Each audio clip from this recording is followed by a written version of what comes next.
Hello and welcome to Trial TV Live. I am the Squeegee of Justice. Thank you so much for joining us today as we are continuing our deep dive pre-trial prep of the Carlos Dominguez trial coming up tomorrow.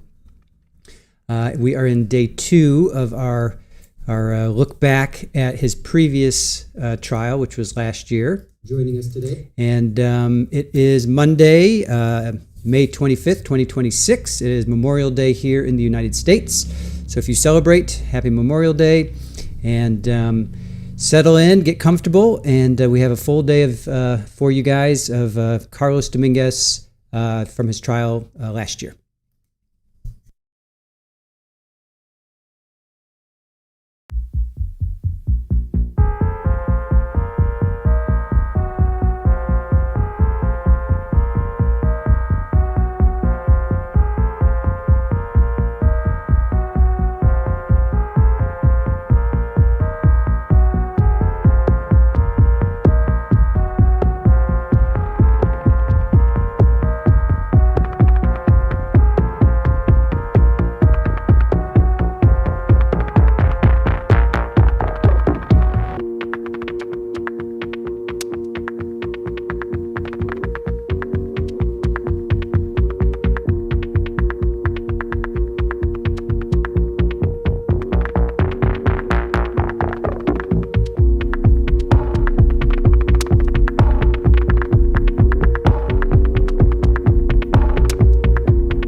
All right, welcome in everybody. Welcome in. How's everybody doing? Karina, good morning to you. Hell Rider, good to see you. Let's see who is with us. Let me scroll back. Camilla, Christine Fortunato, hello, hello. Sherry, good to see you. Crazy Mary Fitz. Swanee, welcome to Dial Up. Thank you for that. Brett, good morning to you. Denisha, hello, hello. YT Hazel, good to see you. Good vibes. How are you? Good morning. Holly, good to see you. Let's see, let me scroll through here. Richard, good to see you. Mike Morrow, good to see you. Yeah, you totally misunderstood a stream at 7 p.m. No, it wasn't us. But Wisdovezi, hello. Franny, oh, Fran Fitzgerald, sorry. Hello, hello. Let's see. I can just scroll through that. Linda, good morning. Good to see you. Nisha, it is pouring rain in Massachusetts today.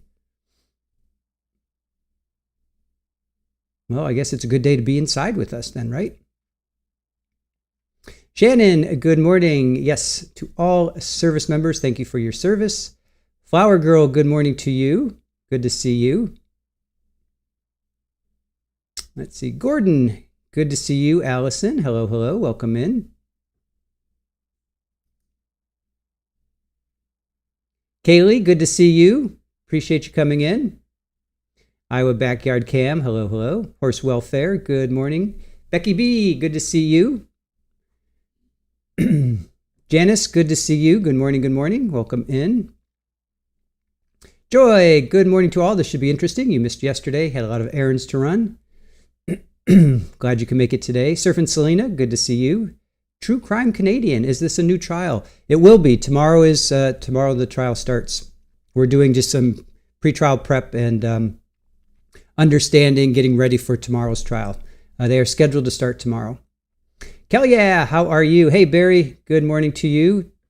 JPC, good to see you. Aussie Gardner, hello, hello. All right, I think I got everybody. All right, so let's look back. Hey, Heidi, good morning to you. 85 in Netherlands. Wow, that sounds warm. All right, so we did a dive yesterday. We did a stream yesterday, and if you guys want to, I encourage you to go back and just watch like the first 10 minutes because it has all the news of what happened, the fear that was going on in Davis, which is a college town. You have UC Davis there, University of California. Has a college there. It's a college town, as I said, and they as the news reports, they were gripped in fear over 3 days. So Carlos Reales Dominguez is the defendant. He is now 24. David Henry Breaux was the first stabbing victim. He passed away.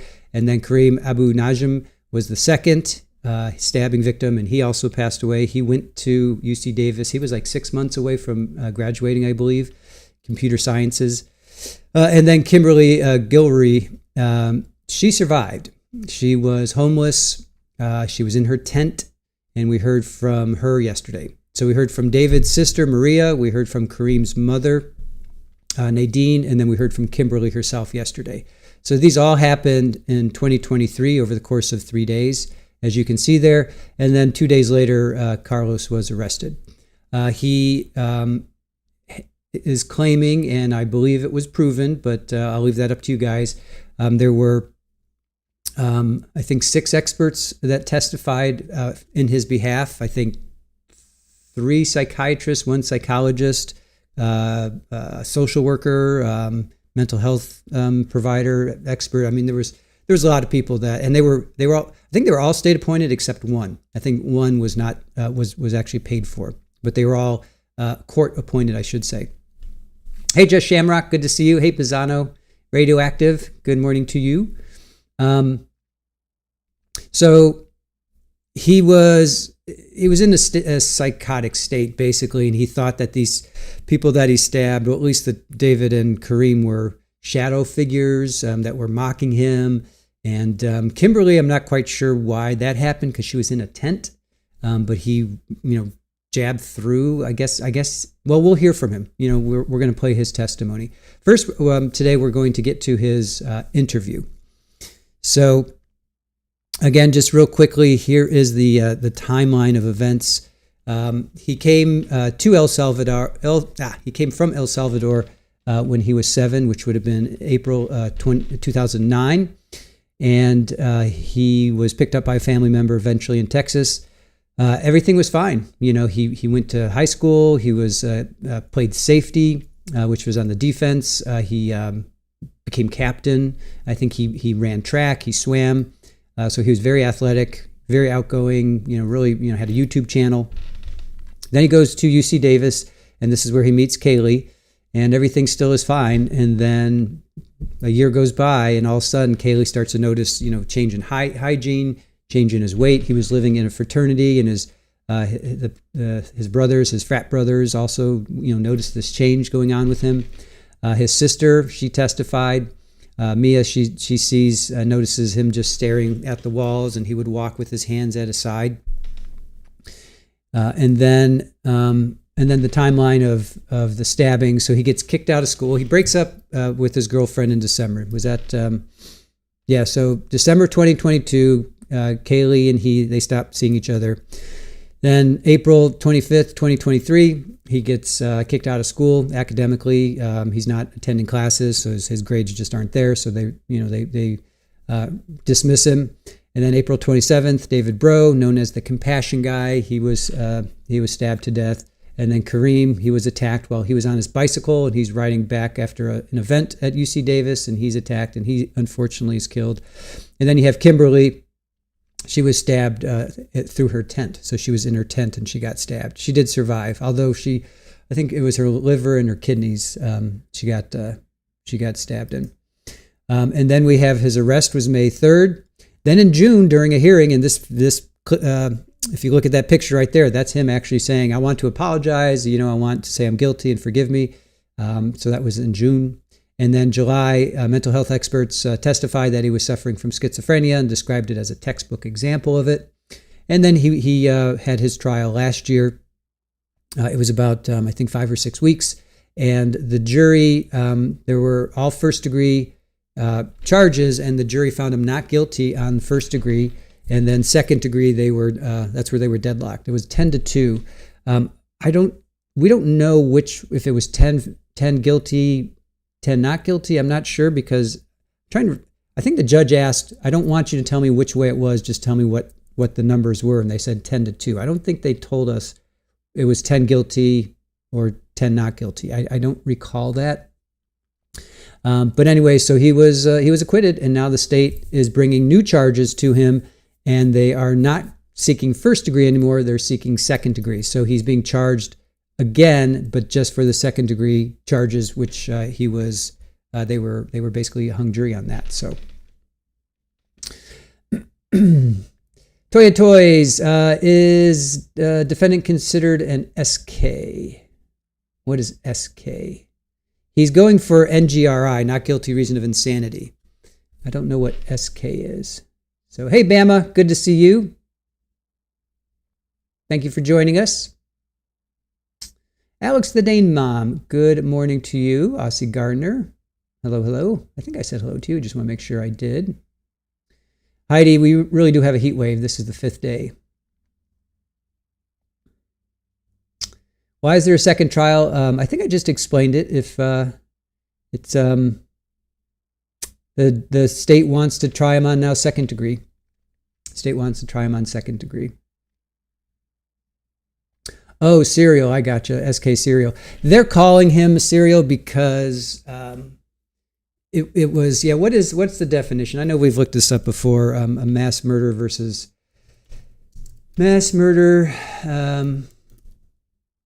serial. See, it's in my algorithms. All I have to do is type in mass murder. All right. What is the difference between mass murder and serial killer? All right. I know we've looked this up before. So serial killers are 3 or more. So he actually didn't take out that third person, Kimberlee. So he technically does not fit the definition of a serial killer. Mass murder, however, is number of people. Let's see. It's a single location where one or more persons. Kill many. Okay, so I think it's like 4 or more or 3 or more. I forget what the exact definition of.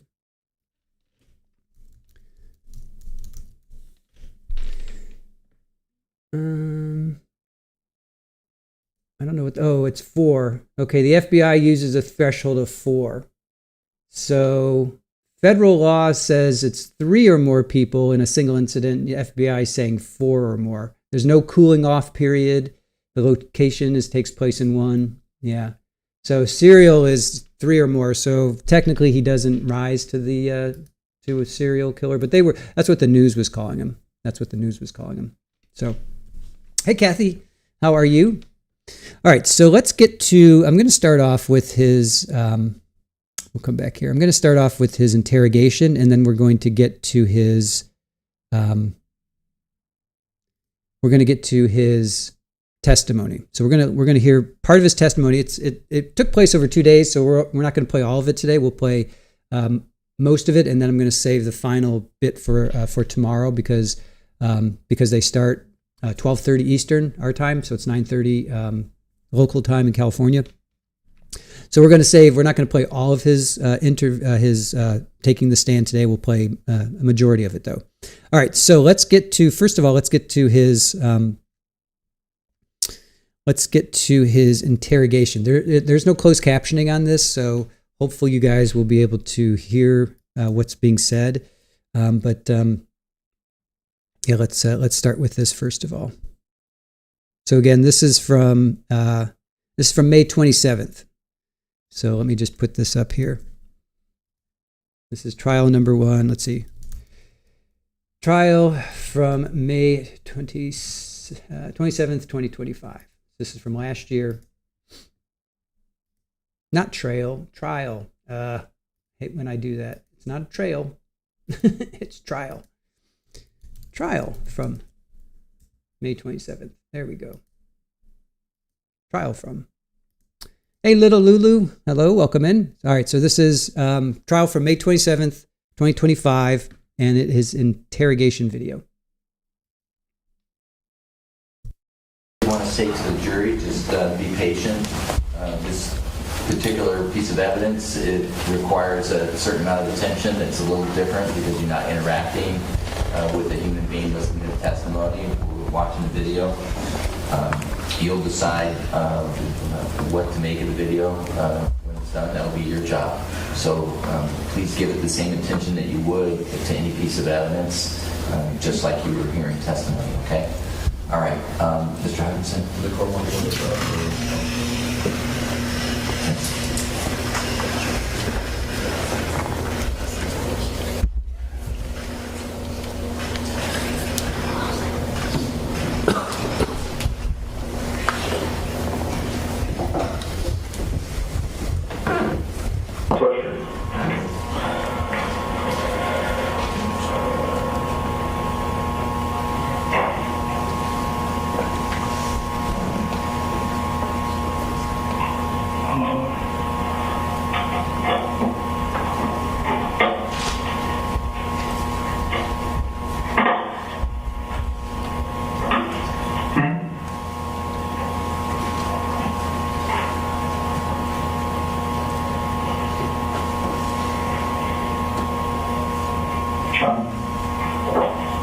Why's your blood on your sweatshirt? Is that from Monday night? Who lived it from? It's not her. Like, I don't know, like. So John, you realize that we're going to take a sample of your blood, of that blood that's on your sweatshirt? So who's that going to be? No one. So if you have blood on your sweatshirt, it has to be someone. So who's it going to be? Is it going to be the person at 10? Is it going to be her blood? No. Is it going to be the person's blood here at Sycamore Park? No. Is it going to be the person's blood from Central Park? No. So whose blood is it going to be?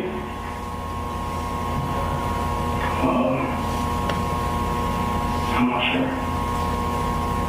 Who's going to be? Is there another person that we don't know about? No. There's not? No. Are you telling me that because you know that there's not? No, because there's, like, no. Or because you haven't heard anybody yet? No, I'm not hurting anyone. Okay, so you're going to tell me you didn't hurt these people? So you were standing outside this lady's tent and you didn't hurt her? No. So who hurt her then? If you're standing outside of her tent and then she magically gets hurt?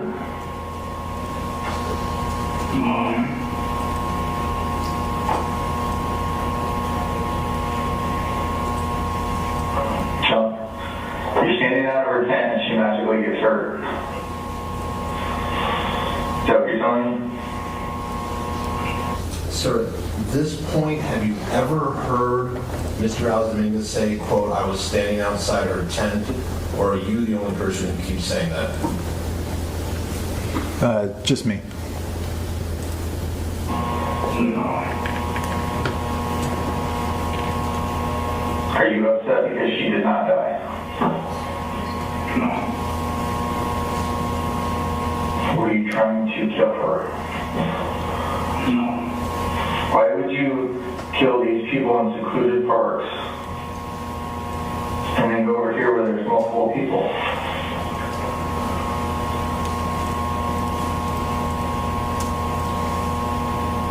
Yeah.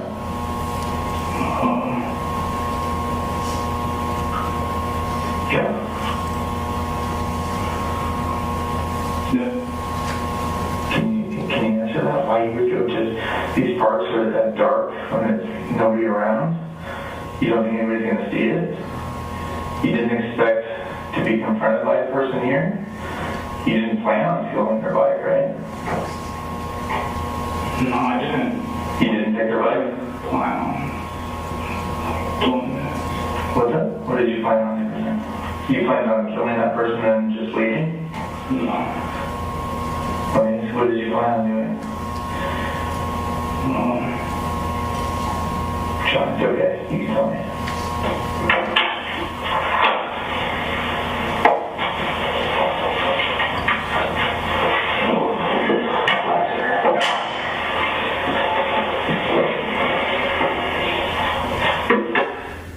Detective Masardini, at this point, if you know, has Detective Ramos been outside, somebody watching through the two-way mirror, or was he off doing something else, if you know.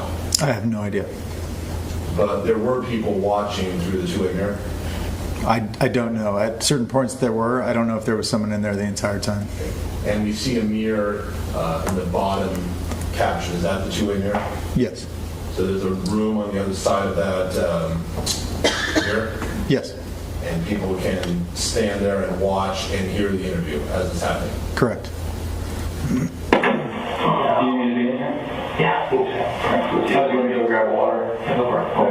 Do you need anything? Food? Oh, sure. The only person I know that goes the whole day without eating orders for water. Something else would have you.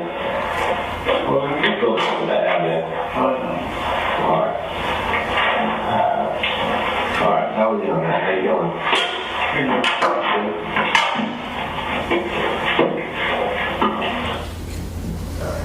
Detective Muscardine, I want you to watch this video until you come back in. And I'm going to ask you whether you were observing this through the two-way mirror or not. Okay. If you recall. What is going on?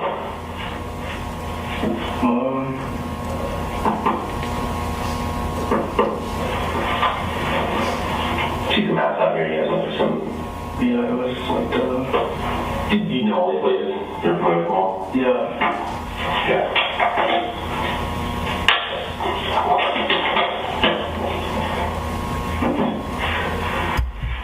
Do you remember that Saturday night you got that? Oh yeah.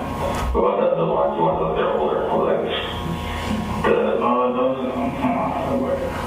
I'm not sure how. you're not sure if I probably shows up the same thing. Yeah. Yeah, like these question apples. Yeah, these I'm not sure. You're not sure yet, those? No. And then those?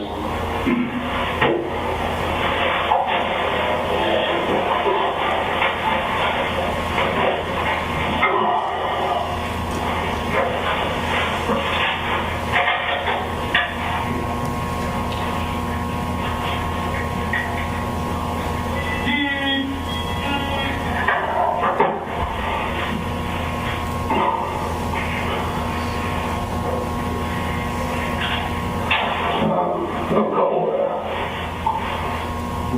quick questions, nothing kind of beating around the bush and stuff about what's going on. But we're starting to get to the point where it's time to move on. So what we're going to do in a few minutes is have you guys come in here. They're going to take pictures of you. You're going to take your clothes. Not all of them, but they're going to take some swabs of your hands. When I say swabs, that is Q-tip. The part you dry, nothing less wet. Mm-hmm. What do you think we're looking for? Would do something like that?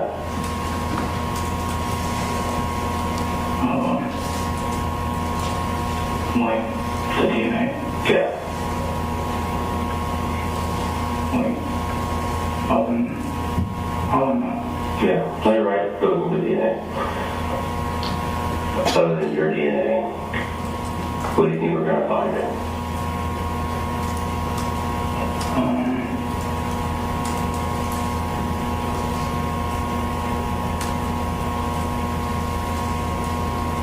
Told me at the time it sounded clean, and I have more information now, so I had to step out for a little bit. John, I can see from here blood on you. I got some new video of you riding that bike away from that tent, wearing that same sweatshirt. You can see it clear as day. You were right in front of the camera.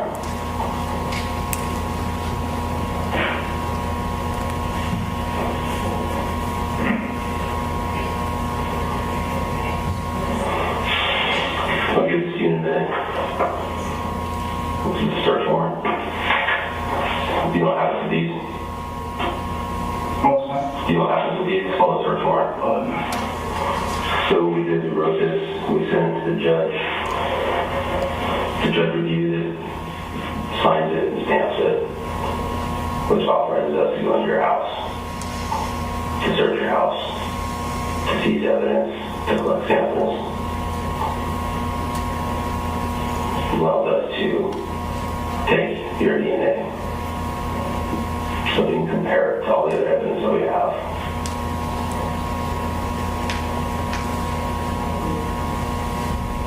So I'm saying right at the end of the road here.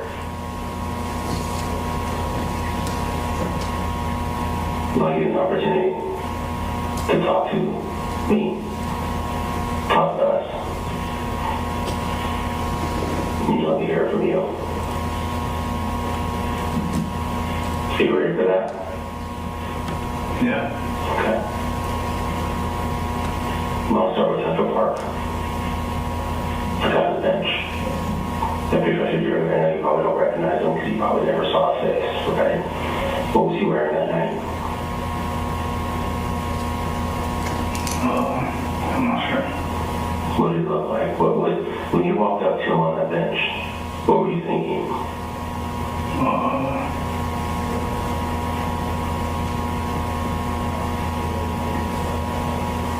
I don't know. What were you feeling?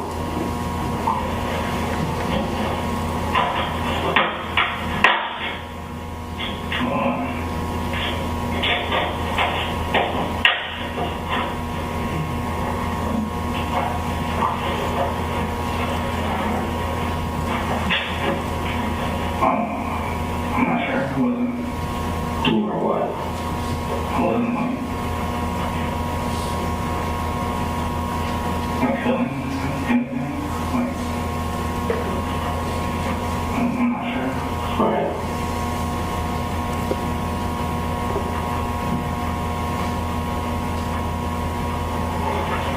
Tell me about what time it was.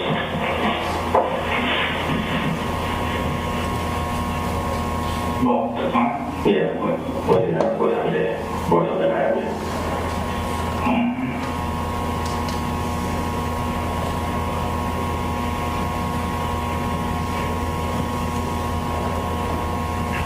Like late, like 10. So you didn't know who that person was, right? No. Why did you target him?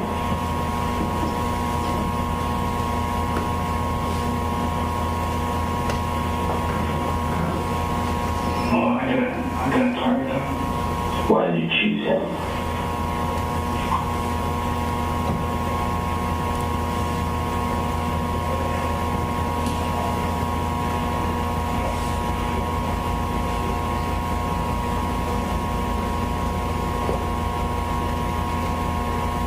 I didn't. Like, Why? Okay. Why him?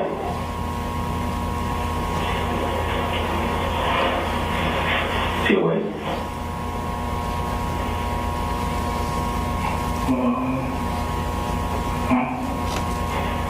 Did you ever see his face? no.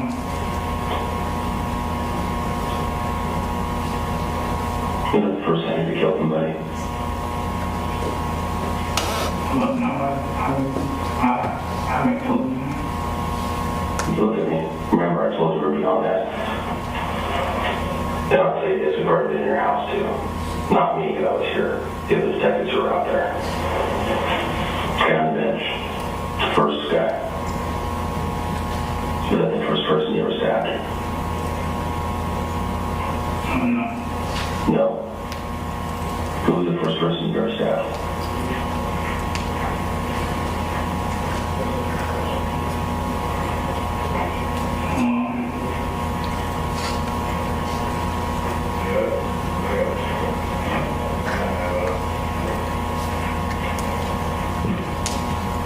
I'm not sure. Like, say, myself. Yourself? Okay, somebody other than you. Have you ever stabbed somebody before? Before these times in Davis? No. How many people have you stabbed? Cool.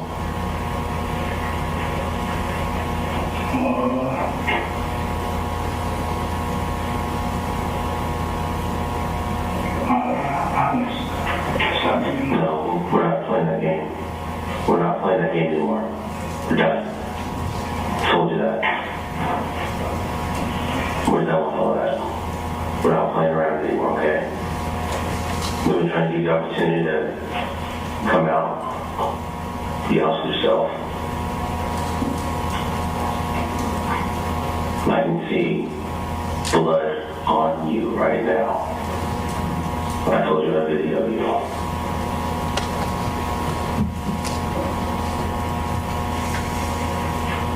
Tell me about the guy in the park, the guy on the bench.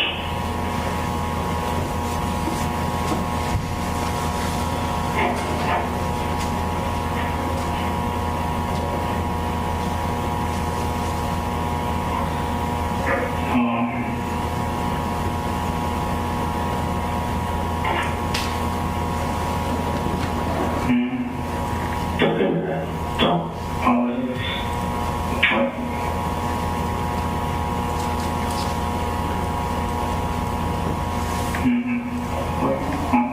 No, sorry, man. I told you I never done with this garbage. I'm not playing those games anymore. He said it was late. He said at 10 o'clock. Right. I don't want to put words in your mouth. I'm just repeating what you told me. You set out that night looking for somebody. Did you have this in mind? No.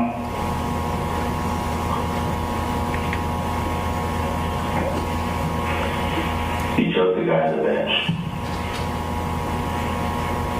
Why?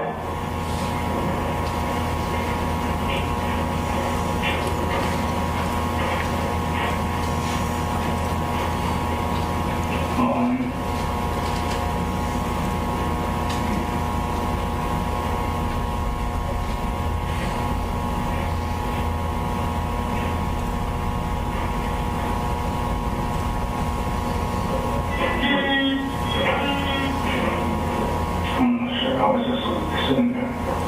Okay. You're sitting there. Where in the park were you sitting?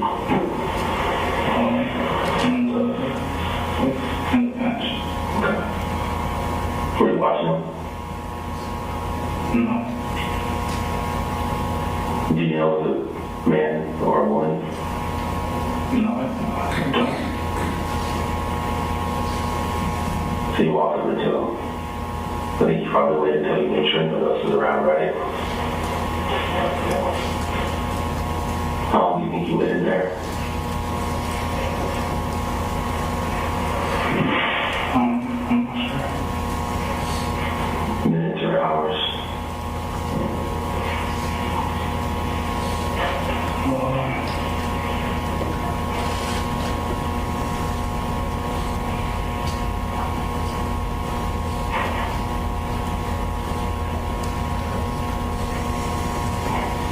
Like hours? Am I right that you were just waiting for the time? Were you contemplating, were you thinking about what it would be like? I mean, what was going through your mind there?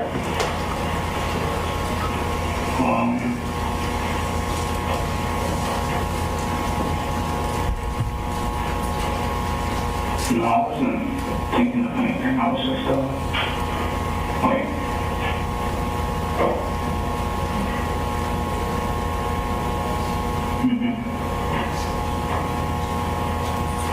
I was just like,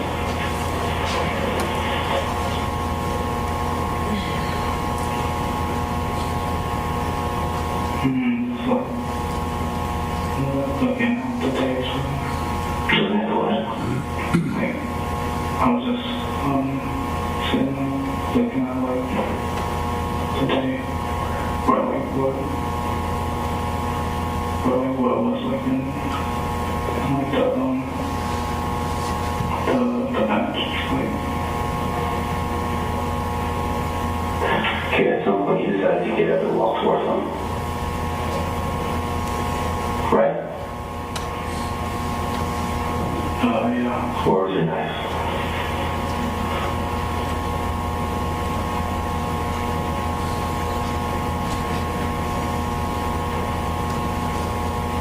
I'm not sure. Where was it on you, on your body?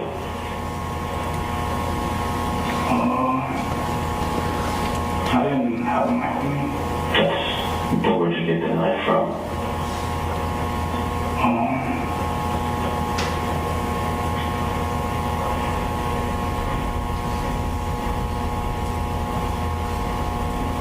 I'm not sure.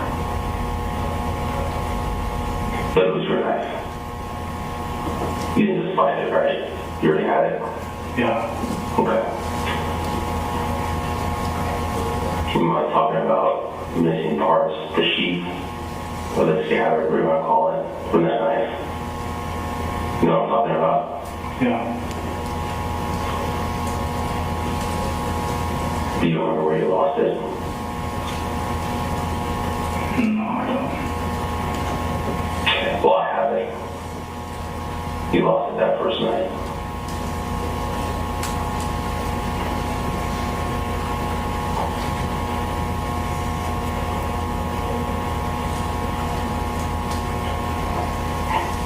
How many times did you stab him?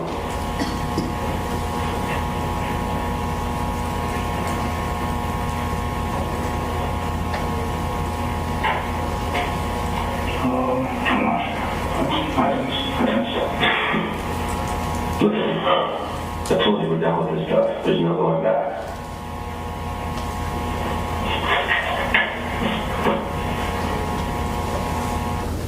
Detective, what's your name?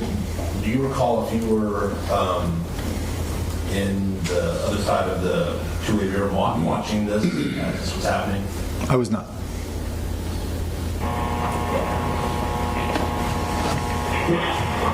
But we're in your house.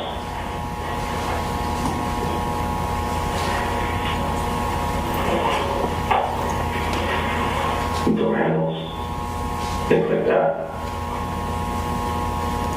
Look familiar? Yeah. What is that?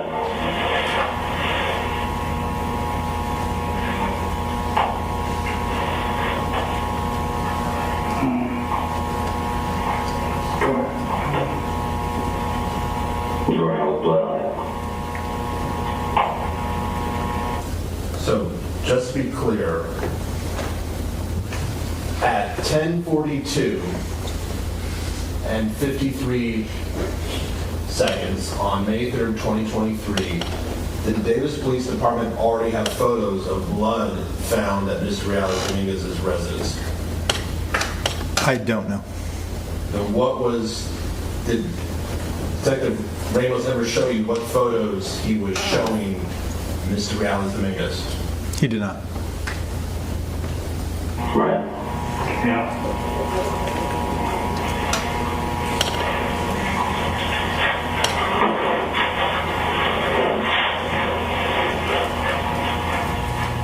So I'm the first guy in the park. How many times did you stab him?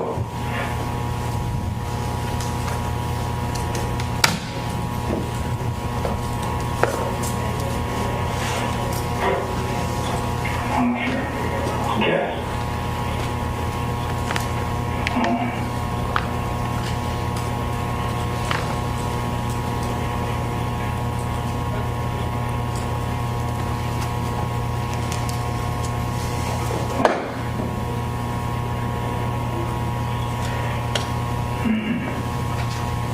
I wouldn't say I stabbed him. No, I am saying you did. I know you already know you did. That's why you're here. So there's a difference between I did a little and a lot. Between 1 and 40. You said that more like 1, more like 20, or more like 40. How many times? I'll say more like 40. Show me how you held the knife. Which hand did you use?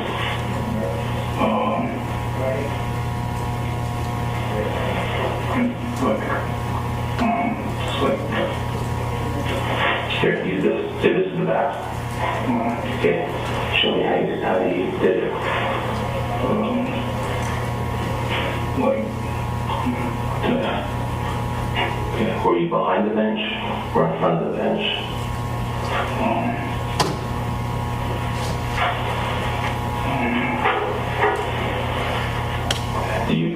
down with one hand? No. What was going through your, how did this whole thing make you feel? Did you get rushed out of it? No. Was it exhilarating? No. Did you want to kill him? No. Were you just wondering what it'd be like? No. Help me understand.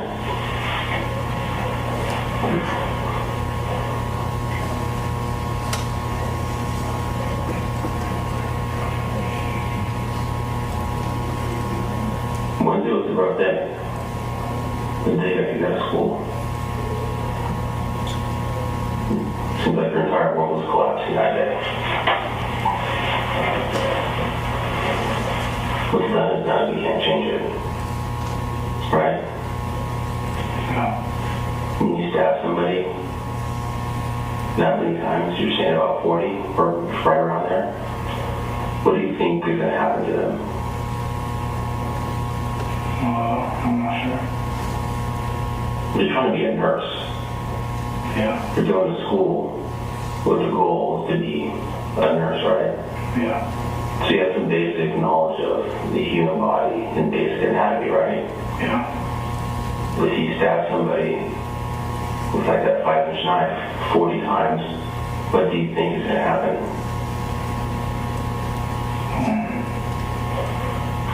You could, like, I don't know, like the person could lose, like, a lot of blood. Right. Or,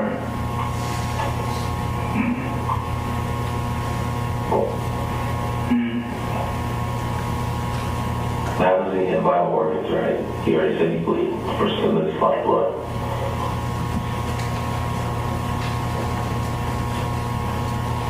Do you think it's even reasonable to assume they would survive that 40 stab wounds? no. Right. So again, not putting words in your mouth. When you stab somebody 40 times, what do you think would happen?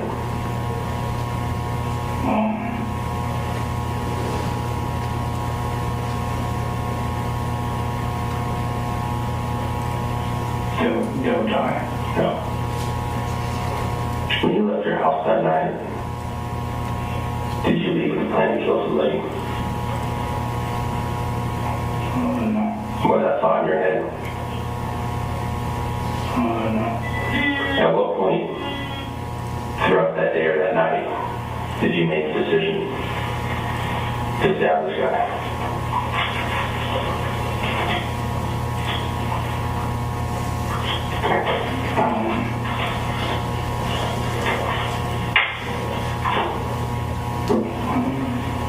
I'm not sure.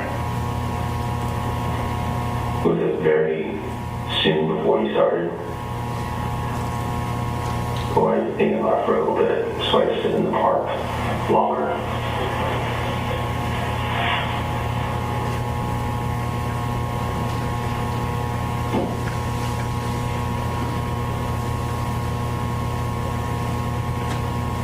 No, I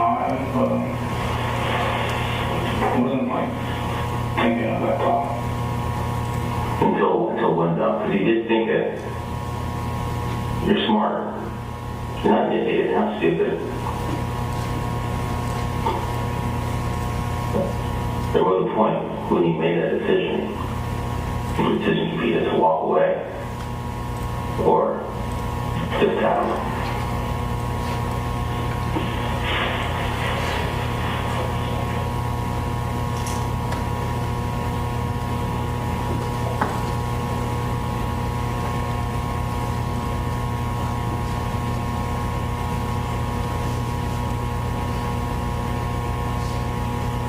Do you remember the question?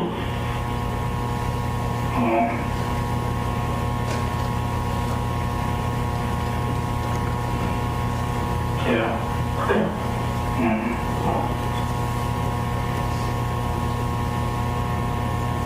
You said like, something like to walk away or something. Yeah.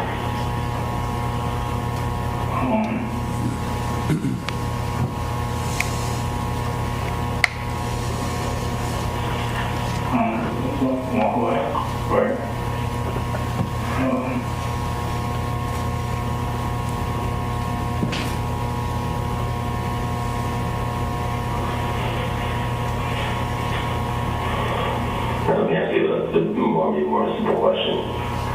Did you know he was homeless? No. Okay. Could you make the assumption or infer that a person sleeping on a park bench at 10 o'clock at night, wouldn't you assume they're homeless? No. No, well, have you ever seen somebody sleep on a park bench at 10 o'clock at night who had a house to sleep in?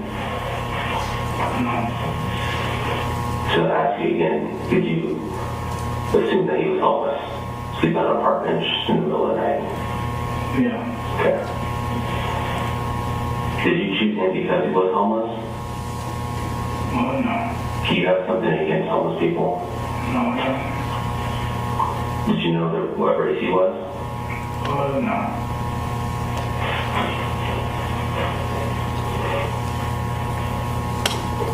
Did he talk to you at all? No. Did you say anything to him? No. Where was your knife? I mean, I know you said how you're holding it, but where was it on your body?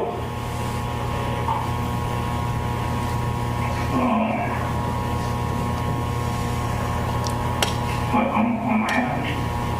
But like, did you have when you walk around? Was it in your pocket? Was it in your like a belt on, a waistband? No. Like, it's just my hand. Were you walking around the street just like that with it in your hand? No. Okay, where was it?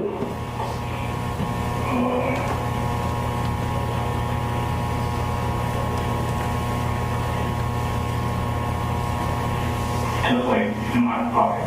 Okay. And you had the sheet with you then, right? When it was in your pocket, so the sheet with you.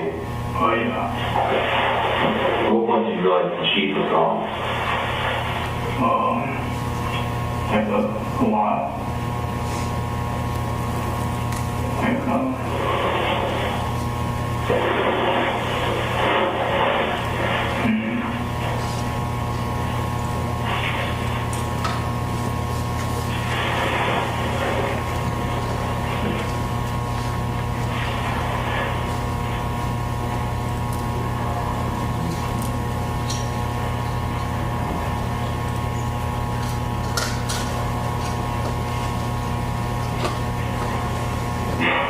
Now it's kind of broken through a couple things I told you before about your holding things in.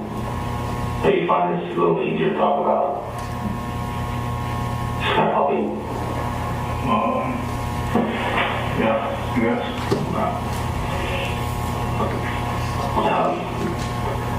Did you see what happened to him afterwards? No. When you left, where was he?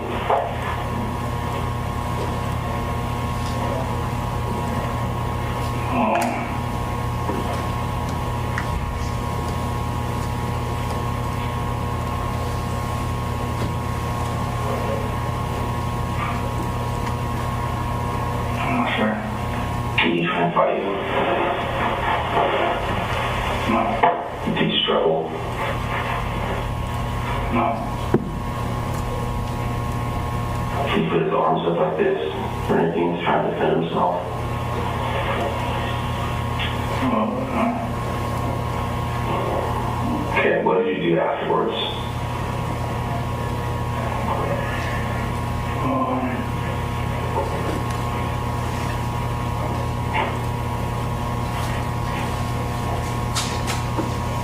I'm not sure.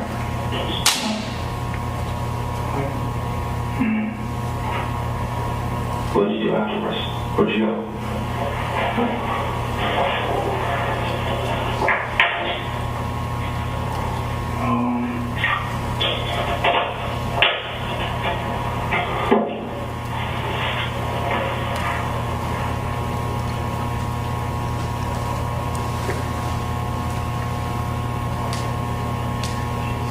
I'm not sure.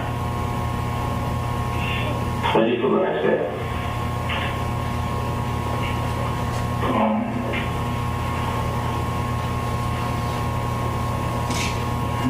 I just look out and I don't really like think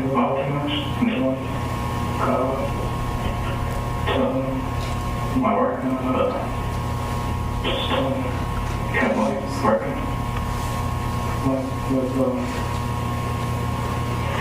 what I had to do.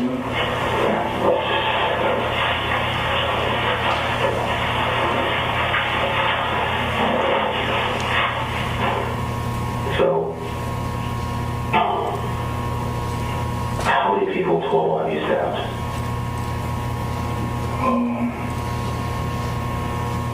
No one. Okay, zero. Two? Zero. No. We just talked about this. You just told me that you stabbed that guy 40 times.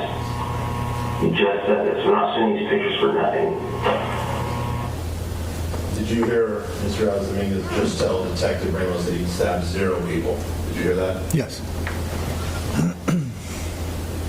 Remember, we're past that. We're past where we're going to see and screw at each other. Alright, so you bloody pictures from inside your house. Alright, so about the video we have, you know. So let's be honest with each other.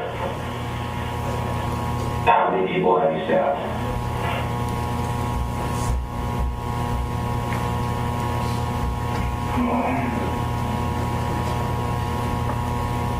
I'm not sure. Zero. You can't tell me that you stabbed one person, then you're not sure that it's 0. I'm wondering if I'm going to find any more people out there dead in the park. There's only 3 that I know of. Am I going to find anybody else?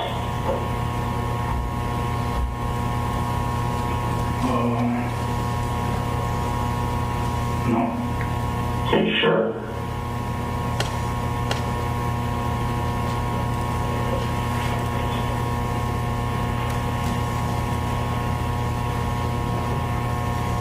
Yeah.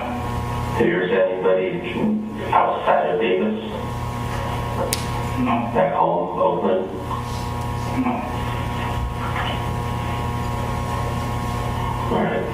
We'll come back to this one a little bit, alright? I'll move on to the next person. Tell me about that one.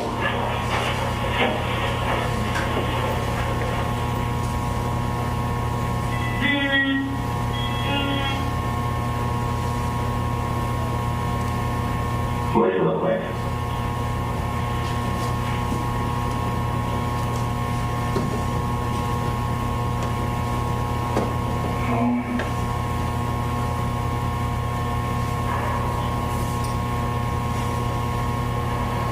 I don't want to hear, I don't know how to either. You know. What does he look like?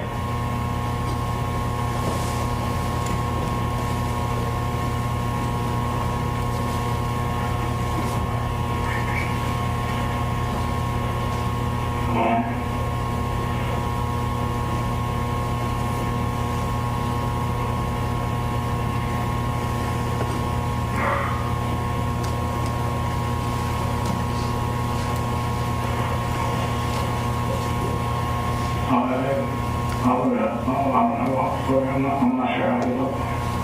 What was he wearing?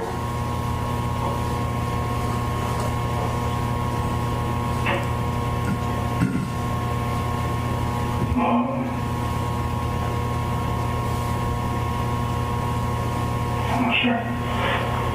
Okay. Where did you come across him? Where were you guys? Saturday night.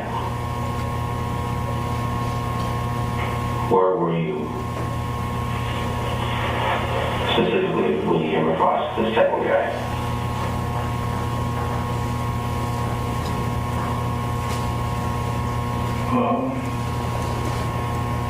Saturday night, I was on my place.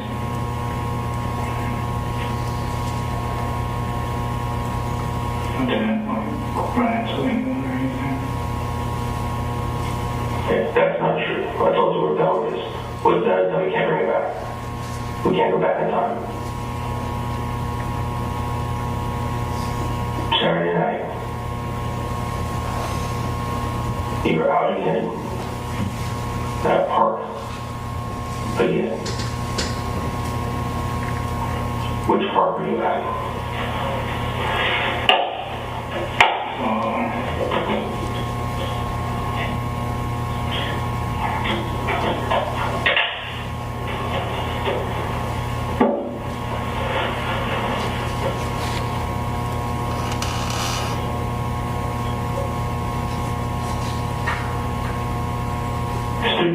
here in front of you, point to the park you're at.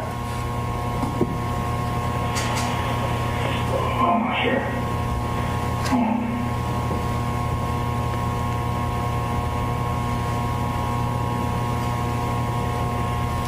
I can't remember.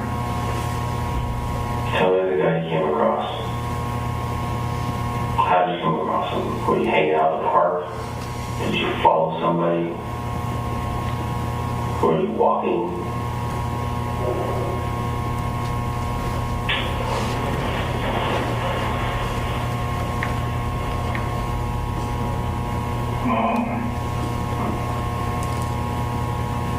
No. Those are just no question I asked you. You gotta pick one of those. What were you doing Saturday night when you came across this guy? John, look at me. I told you we're done with the bullshit. That part is over. We're moving on. The second guy you stabbed, that's what we're talking about now, okay? Do you understand me? Yeah. That's the guy we're talking about. Tell me about him.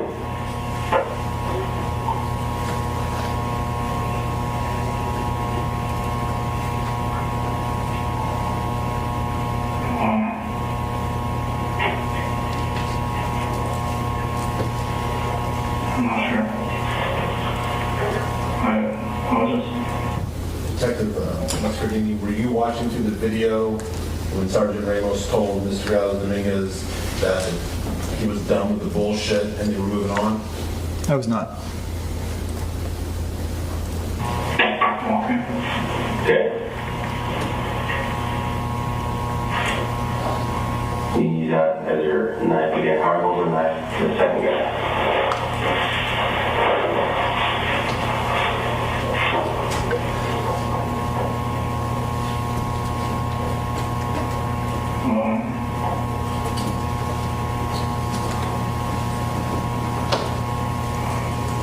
I wasn't holding the knife.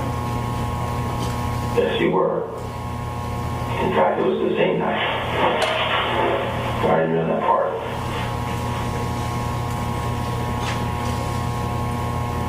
Tell me about the second guy. On Saturday night.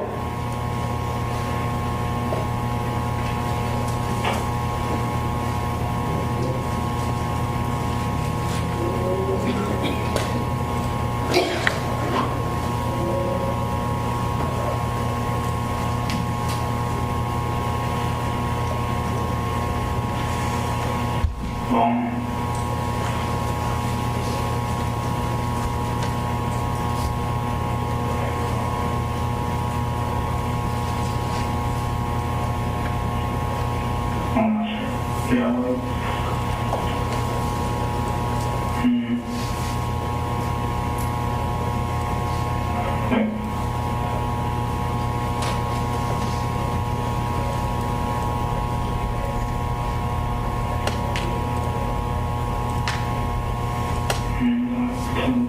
Jeans. Sweatshirt.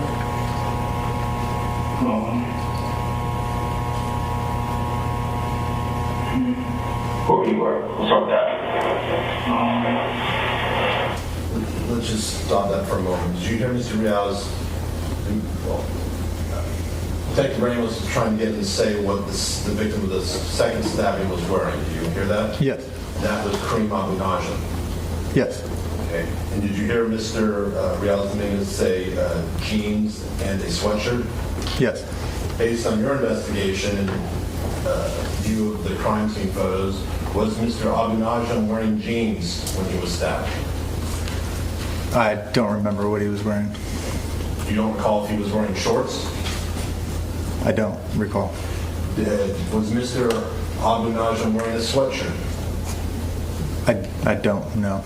Don't recall if he was wearing a t-shirt? I don't remember. Have you ever looked at the photos of what Karim Abou Najm was wearing when he was assaulted? No.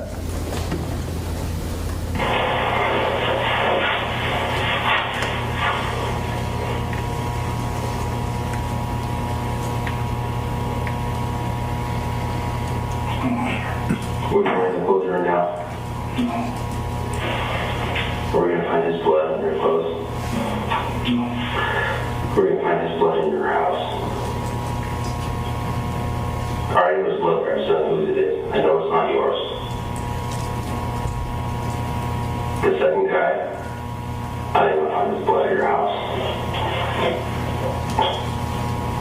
So Detective Ramos keeps referencing these photos he has of blood. At any point did he ever show you these photos that he already had on May 3rd, 2023 at 11:04 p.m.? No.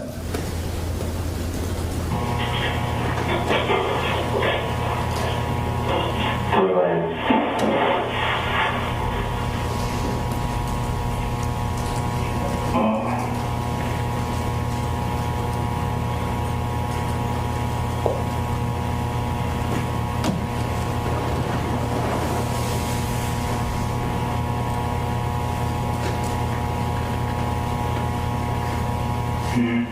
What was he doing when he came across him?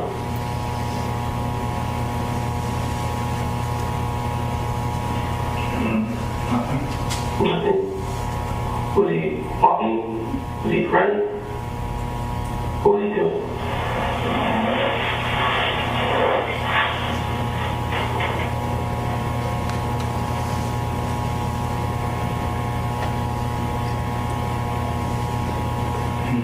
Walking. Yeah, backpack. No. Sir, did you hear Mr. Reales Dominguez responding to questions about the second stabbing of Karim Abou Najm, say that he was, quote, walking? Yes. Based on your investigation and the videos you've seen, when Mr. Abou Najm entered Sycamore Park, was he walking or was he on a bicycle? I believe he was on a bicycle. Did he have a bike?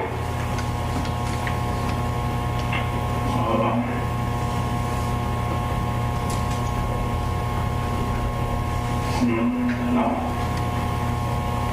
Were you at a park?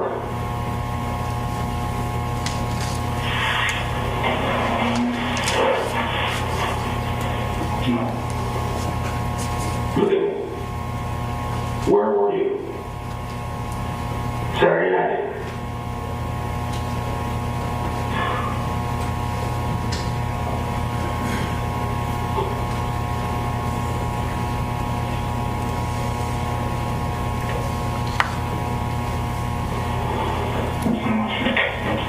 Okay. How many times do you think you stabbed him?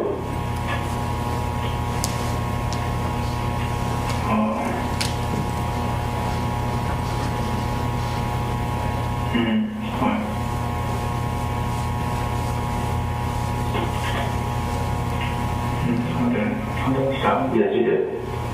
We would be here if you didn't. How many times? Just like the first guy. 1 to 40 with 20 in the middle. How many times do you think? You have to make that number, that's fine. A little or a lot.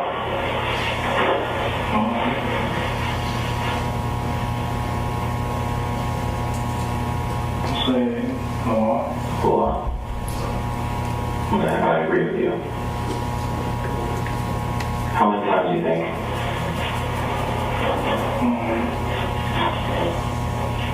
I'm not sure. Where on his body?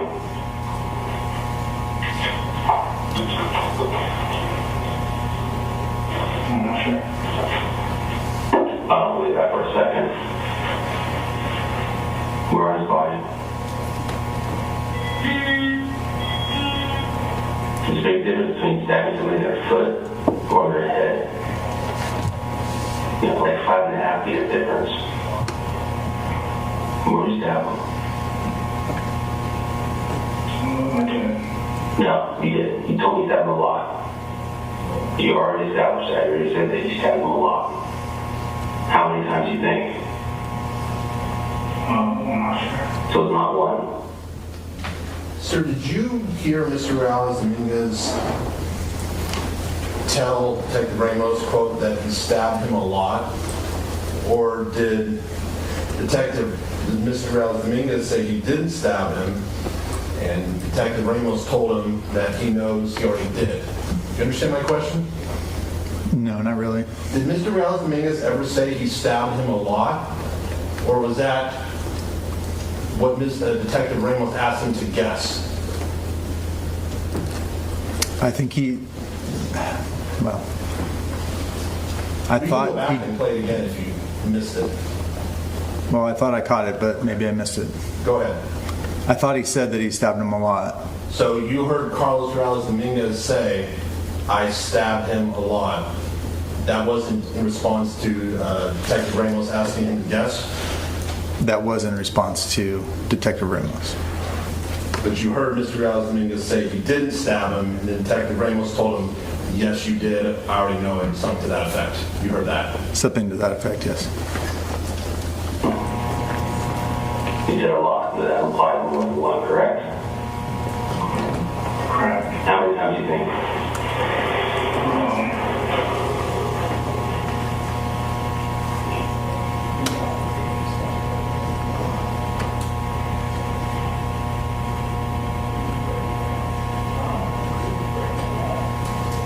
I'm not sure. Were you standing up? When you started?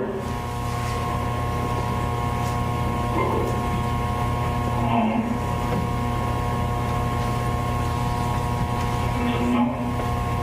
I don't think so. Okay. So what were you doing?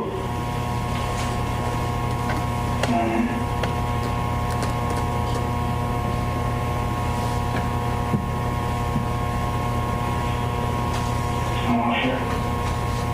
Look at me. Told you, I'm not playing these games with you anymore. That part's over.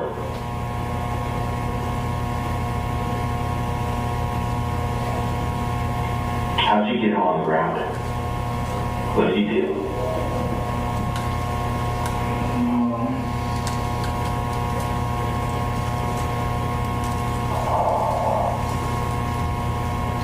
I'm not sure. The interesting about this one was somebody watched you. Remember that? Oh, yeah. Remember somebody running over to you?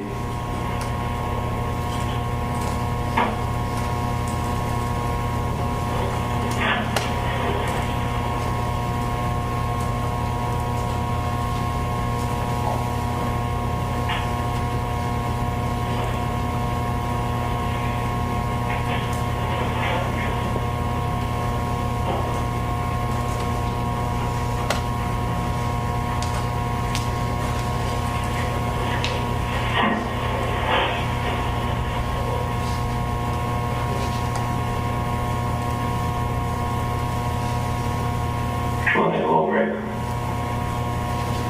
Stop talking for a second. Relax.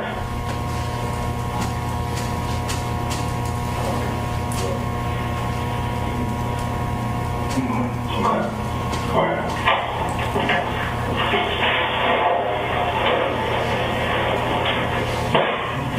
Okay, counsel. All right, thank you. All right, that lines up. All right, we're going to take our midday break, folks. Do not form any opinions. All right, so throughout this trial, we heard them talk about positive and negative symptoms, right? So positive symptoms would be hallucinations, delusions, paranoia, and staring. Negative symptoms are what's taken away. So that's blank face, no ambition, no motivation. Poverty of speech is a negative symptom. There were some others that were talked about in the opening. Let me see. So he's exhibiting negative symptoms right now, where he doesn't. Where is the defense opening? Minimal speech, flat and blunted affect, inability to make eye contact, which is what he's doing, lack of motivation, decline in personal hygiene, inability to enjoy pleasure, distrust of others, social withdrawal.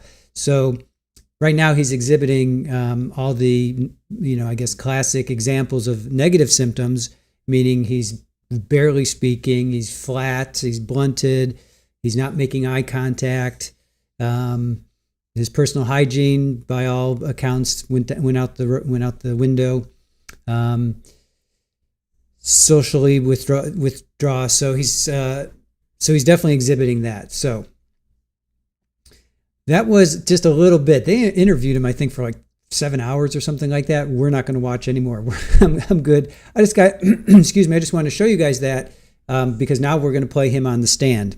And it's going to be 2 days, so we're not going to get to him. We're not going to get to his full on the stand. We'll go into tomorrow as well, tomorrow morning before the trial starts. But I just wanted you guys to see him before he was on meds and then now after on meds. Pretty much is the same, like outwardly. You know, he's not very animated. he's no Davion, as I said. He's no Davion Murphy. So I just kind of want to give you guys a little taste of what he was like. This was 2 days after he was arrested as well.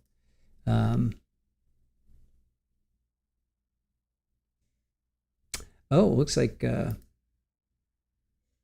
on a sec. I have to use, wait a minute. I have to use our stream because I couldn't find their stream. Oh, that's funny. So you're gonna see me twice. Well, I'll put myself over here. All right. So this is him taking the stand. He was deemed competent. Yeah, it took him until December. So this happened in May, beginning of May. So he was finally found 6 months later. He was found competent to take the stand. Oh yeah, let's 101 likes. Thank you guys, appreciate that. If you can hear my voice, please hit the like button. Really appreciate that. We have 101 likes. Thank you so much for that. All right, so this is him taking the stand. And this was actually our stream. There I am. Whoop, whoop, whoop. Okay. All right. Here, I can get rid of this. We don't need.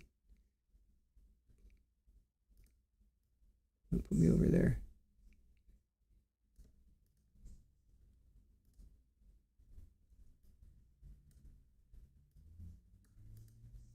All right.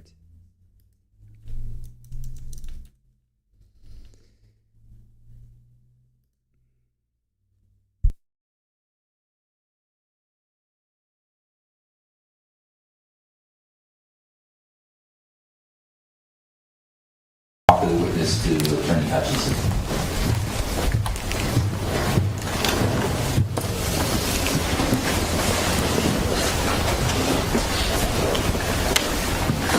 Okay, great. Mr. Hutchinson.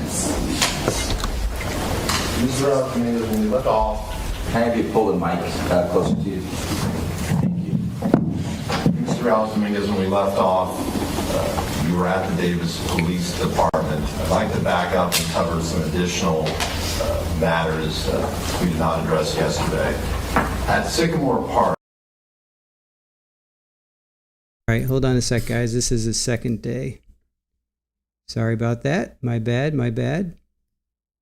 Let me back up here. That was his second day. Let me go to his first day. All right. Offense, at least one play.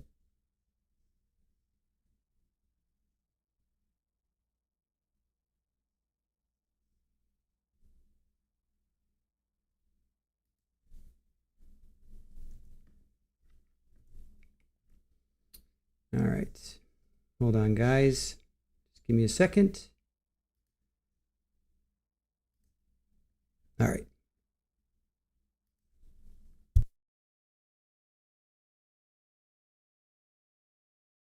Do you have a witness you'd like to call? The defense calls Carlos Reales Dominguez. Okay, Mr. Reales Dominguez, good morning to you. Good morning. If I can have you stand at the podium. You've seen this routine. I'm going to ask the clerk to administer an oath to you. After you take the oath, then we'll have you sit in the witness stand. Okay. 2 lawyers to ask questions. Okay. Please raise your right hand. You do solemnly swear the testimony about to give and the cause not be before the court shall be the truth, the whole truth, and nothing but the truth? I do. Thank you. Please be seated.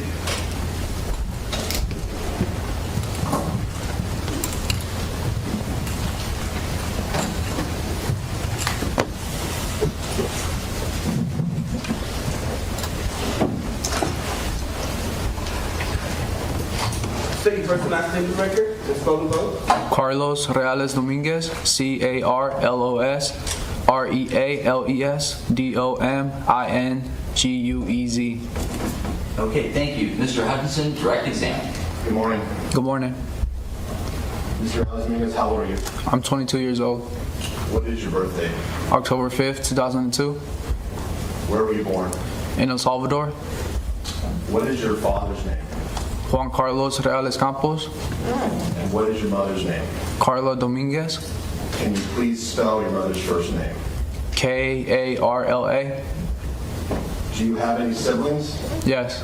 How many siblings do you have? 2 siblings, What are their names? Dylan and Mia. When was Dylan born? He was born in March 18, 2007. Mr. Hutchinson, can I ask you to slow the pace down a little bit? When was Mia born? She was born in December 29th, 2011. Were they born in El Salvador like you? No, Where were they born? in Oakland. Mr. Reales Dominguez, do you have a mental illness? Yes. What mental illness do you have? Schizophrenia. Do you take medication for your schizophrenia? Yes. What medication do you take? Zyprexa. And have you been taking medication every day since August of 2023? Yes. Since you started taking medication, have you missed any days? No. When do you take your medication? Every night. Mr. Reales Dominguez, was there a time when you did not believe that you had schizophrenia? Yes. Even after you started taking medication, was there a period of time when you did not believe you had schizophrenia? Yes. When did you begin to accept that you had schizophrenia? I think it was a little after I went to Atascadero, the state hospital. We're going to talk about that later, but I'd like to begin with your childhood in El Salvador. Do you have memories of living in El Salvador? Yes. What town did you live in? It was called Las Iletas. Do you have any memories of being with your father in El Salvador? No. Do you have any memories of being with your mother in El Salvador? No. Who do you remember taking care of you when you lived in El Salvador? It was mainly my grandmother, What is your grandmother's name? Emily Victoria. Where did you and your grandmother live? It was in a 1-story house, but I do remember it had a big backyard. Did anyone else live with you and your grandmother in that home? No, it was just us 2. Did you have a grandfather you saw? Yeah. Where did he live? He lived like a 10-minute walk away from the house that my grandmother had. And what was your grandfather's name? Alejandro. And what is your middle name? Alejandro. Are you named after your grandfather? Yes. Are Victoria and Alejandro, are they the parents of your mother or your father? Of my mother. When you lived in El Salvador, do you have any memories of being with your grandparents on your father's side? Just one time. What do you remember about that one time? I remember I went to go visit my grandmother, and that was about it. Did you have any family members your own age you would play with when you lived in El Salvador? Yes. Who? My cousin Sergio. How old was Sergio? He was a year older than me. Sir, can you describe your relationship with your grandmother, how you felt about her? Yeah. I really cared about her. She took care of me. I used to call her mom and dad. What do you mean you used to call her mom and dad? I mainly call her mom, but I remember sometimes calling her dad. Would this be in English or Spanish? In Spanish. So what would you call her in Spanish? Mama or papa. Did you love your grandmother? Yes. Did you feel safe with your grandmother? Yes. Even though you referred to her as Mama, were you aware that you had parents and that she was actually your grandmother? Yes. Did you know where your parents were? No. What did your grandmother do for a living? She taught middle school or high school, I think. When she would go to work, where would you go? I would either go with her or I would stay at home. If you stayed at home, who would watch you? She had a maid that helped around the house. What do you remember about the times your grandmother would take you to school with her? I remember just listening to her, watching her teach, and I have a memory of playing some drums. Playing drums? Yes. What do you remember about the drums? I remember they had a band, and I would sometimes go and just play the drums with them. Did you know how to play the drums, or did you just bang on them? No, I just banged on them. On the occasions when your grandmother left you at home with the maid, would you be with the maid all day? Yeah. Do you remember the maid's name? No. Was it a man or a woman? It was a woman. Was she younger than your grandmother, or was she older than your grandmother? She was younger than my grandmother. At any point when you were alone with the maid, did she do anything inappropriate to you? Yes. What did she do? I remember she told me she had something to show me, and she took me into one of the rooms of the house, and she started getting undressed, and then she got me undressed, and then I just remember being on top of her. Was she completely naked? Yes. Were you completely naked? Yes. How many specific instances do you remember this happening? Just once. Do you believe it happened more than once? I think so. Why? Because there was this other time, it was nighttime, and I forgot what she told me. I don't remember what she specifically said, but I remember it triggered the memory of that incident to come back to my memory.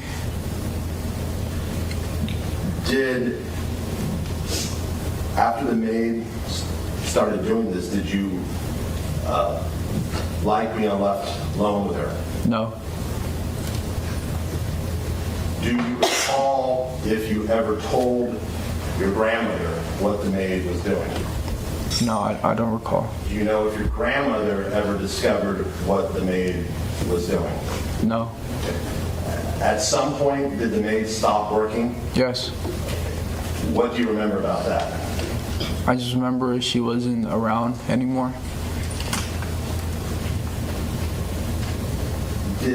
Did you attend any school in El Salvador?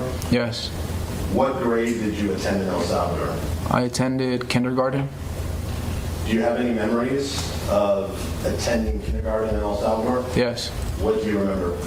I remember one time we were in the classroom playing with Play-Doh, and another time, I think it was for recess, I was tying my shoe. Beyond playing with Play-Doh and tying your shoe at recess, do you have any memories of kindergarten in El Salvador? No. If you remember the times when the maid did the inappropriate things with you, were you in kindergarten? Was that before kindergarten? Do you not remember? I don't remember. Mr. Reales Dominguez, at some point, did you leave your grandma's home and get taken to the United States? Yes. What do you remember about that? I remember it was my grandmother and my grandfather there with me when an SUV came. I think it was a black SUV, and my grandmother, she gave me a piece of paper with my parents' phone number, and they put me in the back of the SUV. Did you know you were going to, did anyone tell you prior to seeing this SUV that you were going to be going someplace else? No. Who was there when this SUV came? It was my grandmother and my grandfather. What do you remember about that encounter when the SUV comes and you're there with your grandmother and your grandfather, after your grandmother gives you the phone numbers with your parents? I also remember I had a collage book that I drew and colored in, and I gave it to my grandfather. A collage book? Yeah. Why did you give the collage book to your grandfather? I guess it was something that I had that I wanted to give to him so he could like have a memory of me. And did you give that collage book to your grandfather? Yes. Do you remember getting in the SUV? Yes. And what do you remember then? And then I remember being on the road for a few hours. Let me And stop you there. After you pulled away in the SUV, was that the last time you saw your grandfather in person? yes, Who else was in the SUV with you? it was just me. Do you have any memory of the person who was driving? No. So you remember being on the road for a few hours. What do you remember then? Yeah, then I remember being with a group of people. I think it was about 10 to 15 people. And where do you remember being with these people? I remember crossing like a park, like it was a field with trees, and then crossing like a desert area. And I remember there was this hole that we had to jump over to get by one of the areas. What do you mean there was a hole? Like there was a hole in the ground that we had to jump to get to the other side. Do you recall there being any other children in this initial group of people you were with? No, Did you know any of the people you were with? no, Did you recognize any of them as a family friend that you'd seen before? no, At any point, do you remember going to a building? yes. What do you remember about the building? I remember it was like a warehouse where we were supposed to stay in for a few days, and there was bathrooms there. And I remember that's when I started crying because I asked one of the people if they knew where we were, and they said no, and I just went to the bathroom and I remember crying. Did you know where you were? No. What's the next thing you remember? The next thing I remember is crossing a river. I remember Tell me what you remember about, what specific you remember about crossing the river. I remember there was floaties, like black floaties, like lifesavers, but just bigger. And they put the woman on top, and they put me on top too. And then the men, they carried not carried, but they like pushed the floaties across the river. Was this at night or during the day? At nighttime. At this point, did you know how to swim? No. Can you describe how you felt when you were crossing the river at night? Yeah, I was scared to fall in the water because the streams were going pretty heavy. Was this a big river or a small river, or do you not remember? It looked like a big river. Did you know where you were? No. What's the next thing you remember? The next thing I remember is being in line with a group of people, and I was towards the end of the line, and that's when a truck like came in and started, and people, I think it was ICE, I think they started putting people in the back of the truck.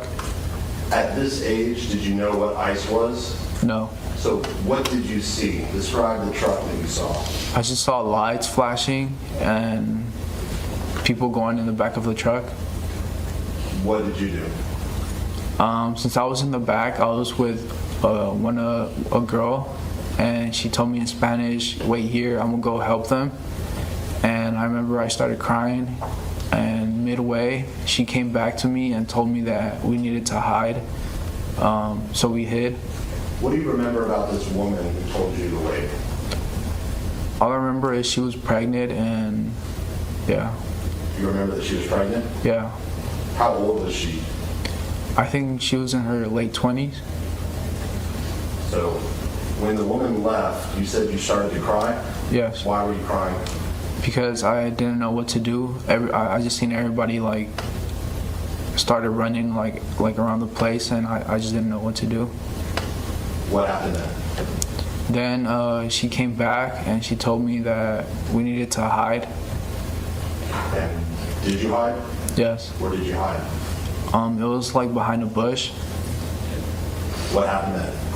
Then she asked me what I think we should do, and I told her I think we should turn ourselves in because I didn't know where we were, and she thought it was the best idea. So we went and walked to the truck that had all the people in it.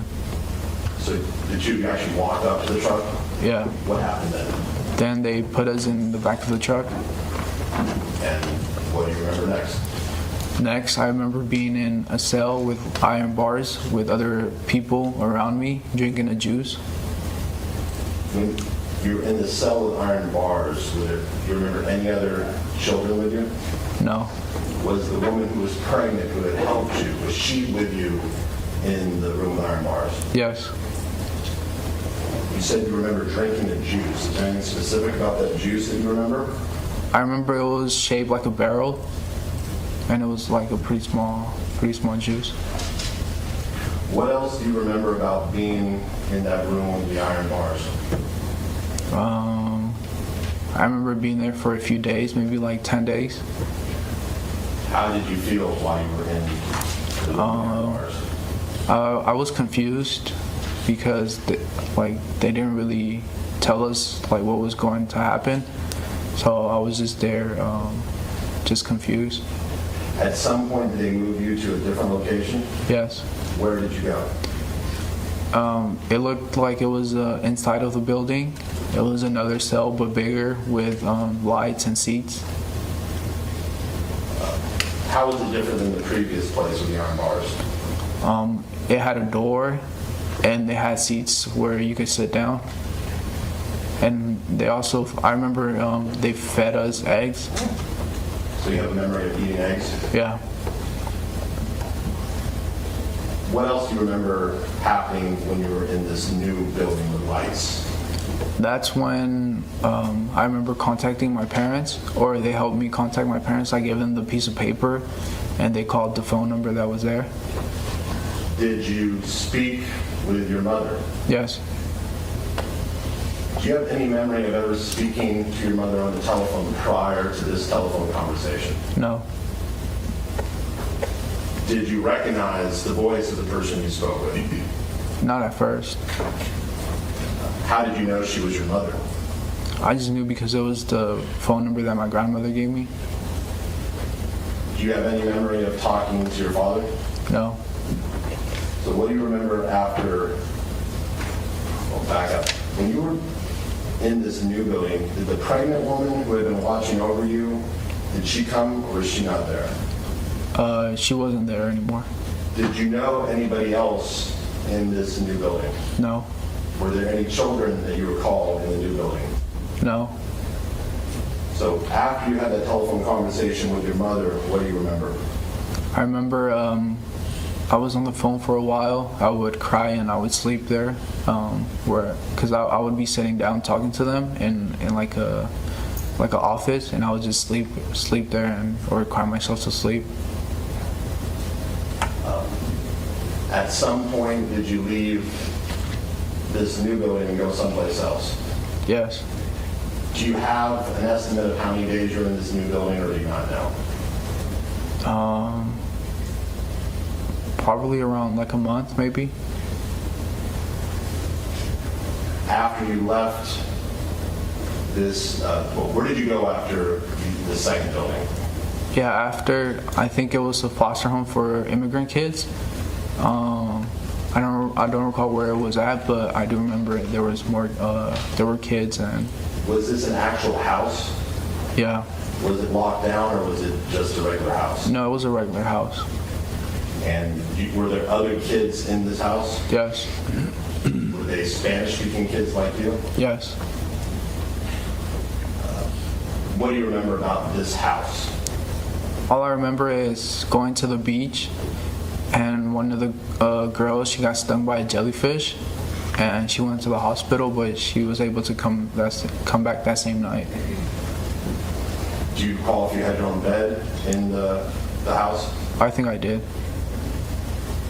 Beyond going to the beach and the girl getting stung by the jellyfish, what else do you remember about this house? I remember leaving because there was a Scooby-Doo van that I used to play with, and they let me keep it. I'm sorry, it was a Scooby-Doo van? Yeah, it was like a toy car with the Scooby-Doo characters. So when you left, you took the Scooby-Doo van with you? Yeah. Now, based on your memory, do you have a memory of who came and got you? Not what other people told you, but on your own memory. No. Do you remember leaving the home? Yeah. What do you remember after leaving it? I remember I was on a plane, and then I remember going to Oakland. Do you remember the first time you met your parents? Yes. What do you remember about that?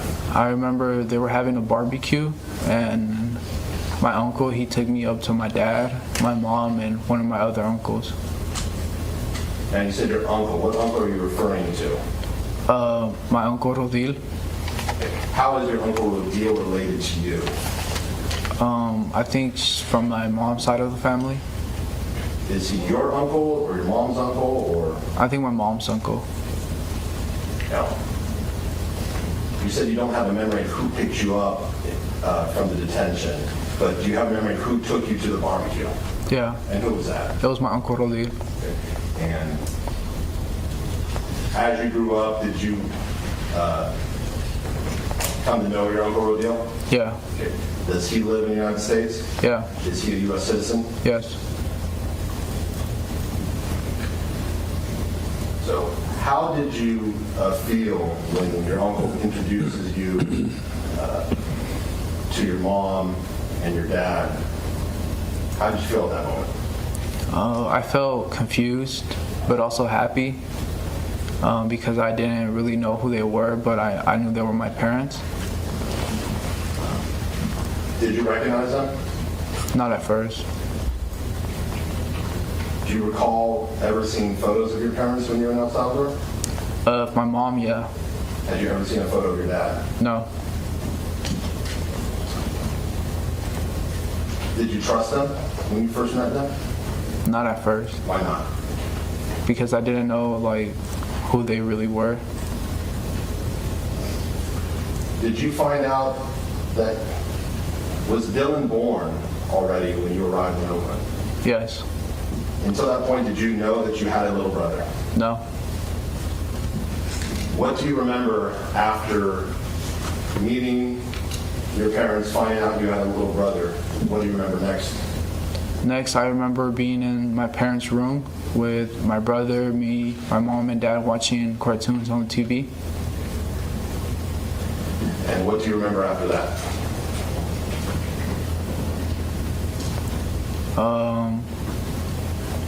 Then I think my grandmother, she flew to the U.S. to be with us for a bit. Do you have any specific memories of how you felt in the immediate week or 2 weeks after you arrived in Oakland? No. At some point, do you remember your grandmother being in Oakland with you? Yes. And is this your grandmother, Victoria? Yes. What do you remember about your grandmother being in Oakland? I remember I would sleep next to her Where would you sleep next to her? on the same bed. Had you slept in the same bed with her in El Salvador, or had you had your own bed? No, I slept with her in the same bed as well.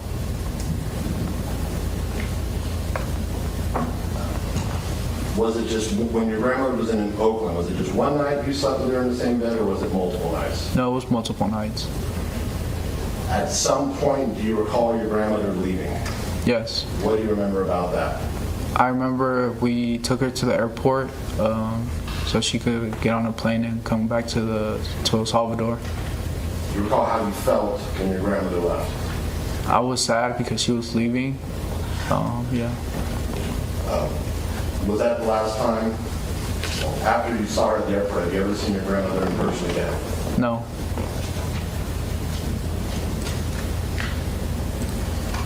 At some point after you arrived in Oakland, did you begin school? Yes. Where did you begin school at? I went to elementary school called Markham. Markham Elementary School? Yeah. Where is Markham Elementary School located? It's in Oakland.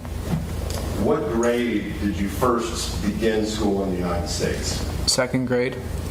Do you remember your teacher in 2nd grade? Yes. What was your teacher's name? Her name was Miss Guardado.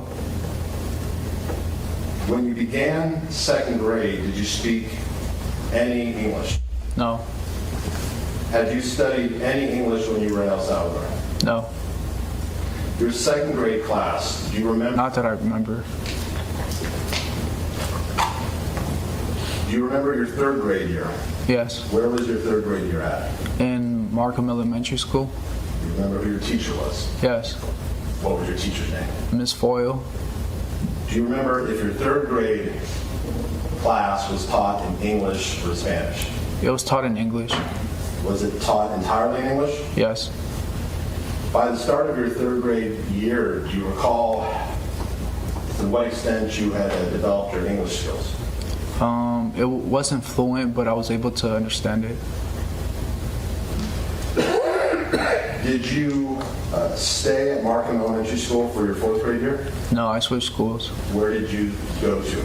I went to New Highland Academy And where is New Highland Academy located? in Oakland. Why did you go to New Highland Academy? Because one of my friends, his name was Jesus, he decided to move to New Highland Academy, and my mom was friends with her mom, and she thought it was a good idea for me to move as well. And so did you move to New Highland? Yes. Do you remember your teacher in 4th grade? Yes. What was your teacher's name? Miss England Was that class taught in English or Spanish? in English. By 4th grade, do you remember how well you were speaking English? Yeah. What do you remember? I remember it was getting better. It was almost fluent because the teacher, she gave us a lot of homework, and the homework was to read books. So my English kept getting better. And I remember taking the SRI. It's a reading level quiz where it measures out your reading skills. And I remember doing pretty good in them. Do you remember getting any awards in 4th grade? Yes. What do you remember getting? I remember they would hold ceremonies for students who got good grades, and I remember being at the ceremonies. Do you remember getting awards? Yeah. How about 5th grade? Where did you attend 5th grade at? The same school, New Highland Academy. And do you recall who your teacher was in 5th grade? Yes. And what was your teacher's name? Miss Simon or Miss Simmons. By 5th grade, were you completely fluent in English? Yes. Do you remember how well you did academically once you were completely fluent in English? In elementary school. I think I did pretty well. I do remember getting some low scores, but most of my scores were pretty high. Did you enjoy elementary school? Yes. Why did you enjoy school? Because I like to learn and interact with kids, and that's where I was able to do that. Did you play any sports in elementary school? Yes. What sports did you play? I played flag football, soccer, and track. And were those teams at New Markham Academy or New Highland Academy? Yes. Of those 3 sports, what was your favorite? Flag football. Why was flag football your favorite? Because, or to me, it felt like there was more competition in it, and I remember having more fun in it than the rest of the sports. Before you came to the United States, have you ever heard of American football? No. Had you played soccer when you were in El Salvador? Yes. Had you ever played anything like American football? No. And so when you started playing football and soccer, why did you like football more than soccer? Because I was able to compete more, and I was able to create more friendships and bonds that would last. You said compete more. Were you better at football than you were at soccer? Yes. After 5th grade, did you attend middle school? Yes. What middle school did you attend? Elmhurst Community Prep And where is Elmhurst Community Prep? in Oakland, What grades was Elmhurst Community Prep? 6th through 8th. And did you attend all 3 years at that school? Yes. How did you do academically in middle school? I remember doing pretty well. I think I got all A's except my last 8th grade quarter or marking period. I got a 1B in one of the classes. So your final quarter of 8th grade, you got a B? Yeah. Remember what class that was? No, I don't. Did you play sports in middle school? Yes. What sports did you play? Flag football and soccer. While you were in middle school, did you have any responsibilities with respect to taking care of your younger brother? Yes. What responsibilities did you have? I had to sometimes take him to school and drop him off, or pick him up and take him home. How would you pick did you and your brother go to the same school?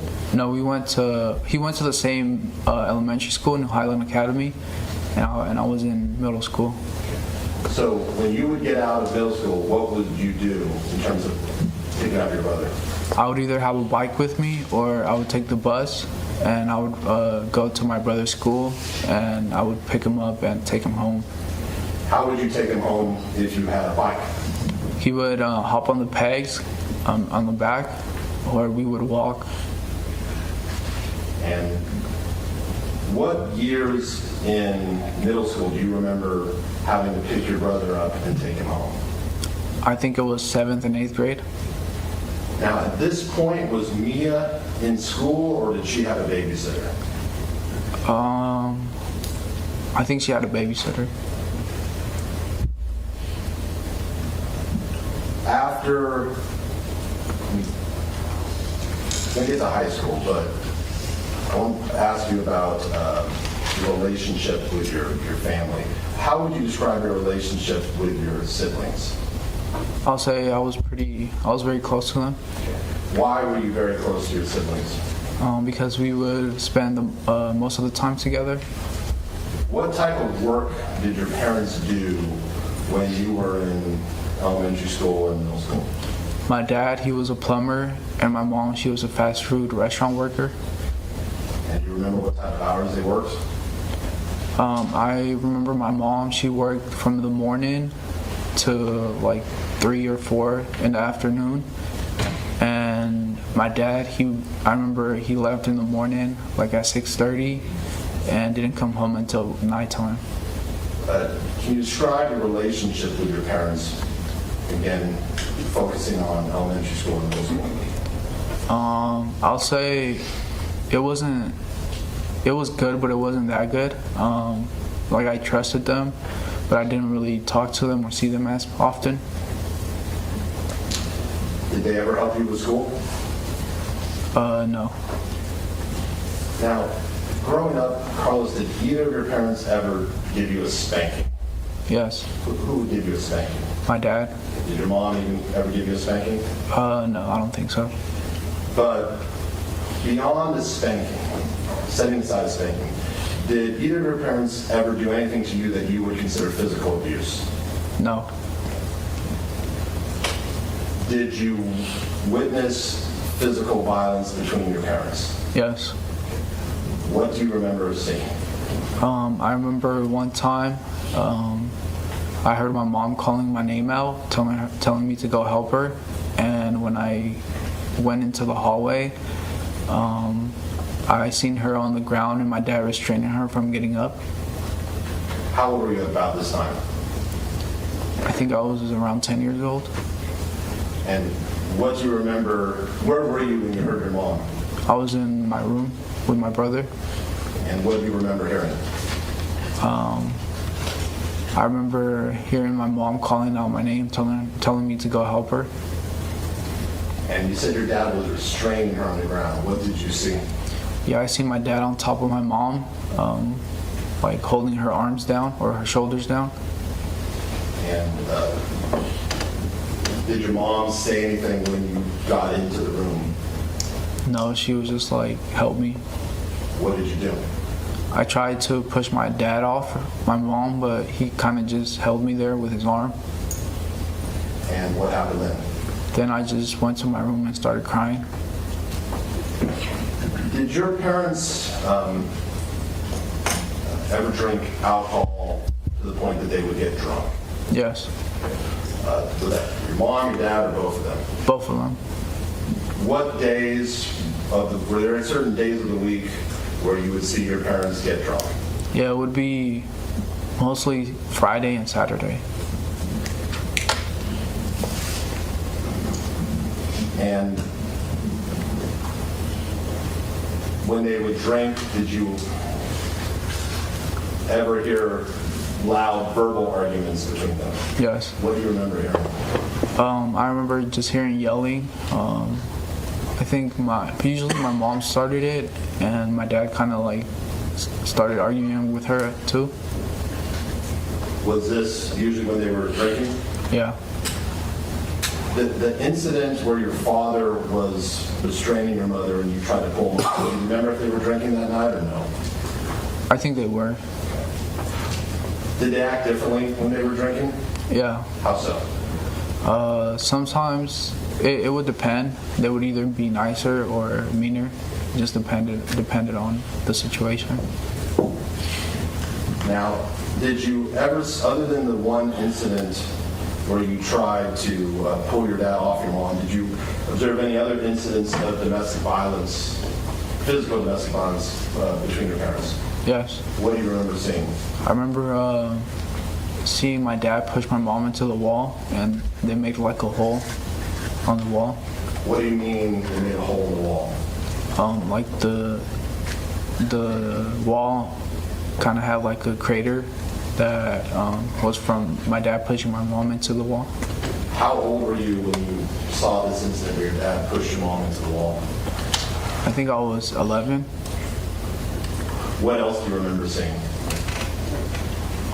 That's about it. Were there other incidents? Not that I recall. Now, did you ever see your mom get physically violent with your dad? Yes. Okay, what did you see? She would be drunk and she would just start arguing with my dad or just telling him like things. And you mentioned the verbal arguments. You said it was your mom who usually started them? Yes. Did you ever actually see your mom, though, initiate the physical violence with your father? Not the physical violence.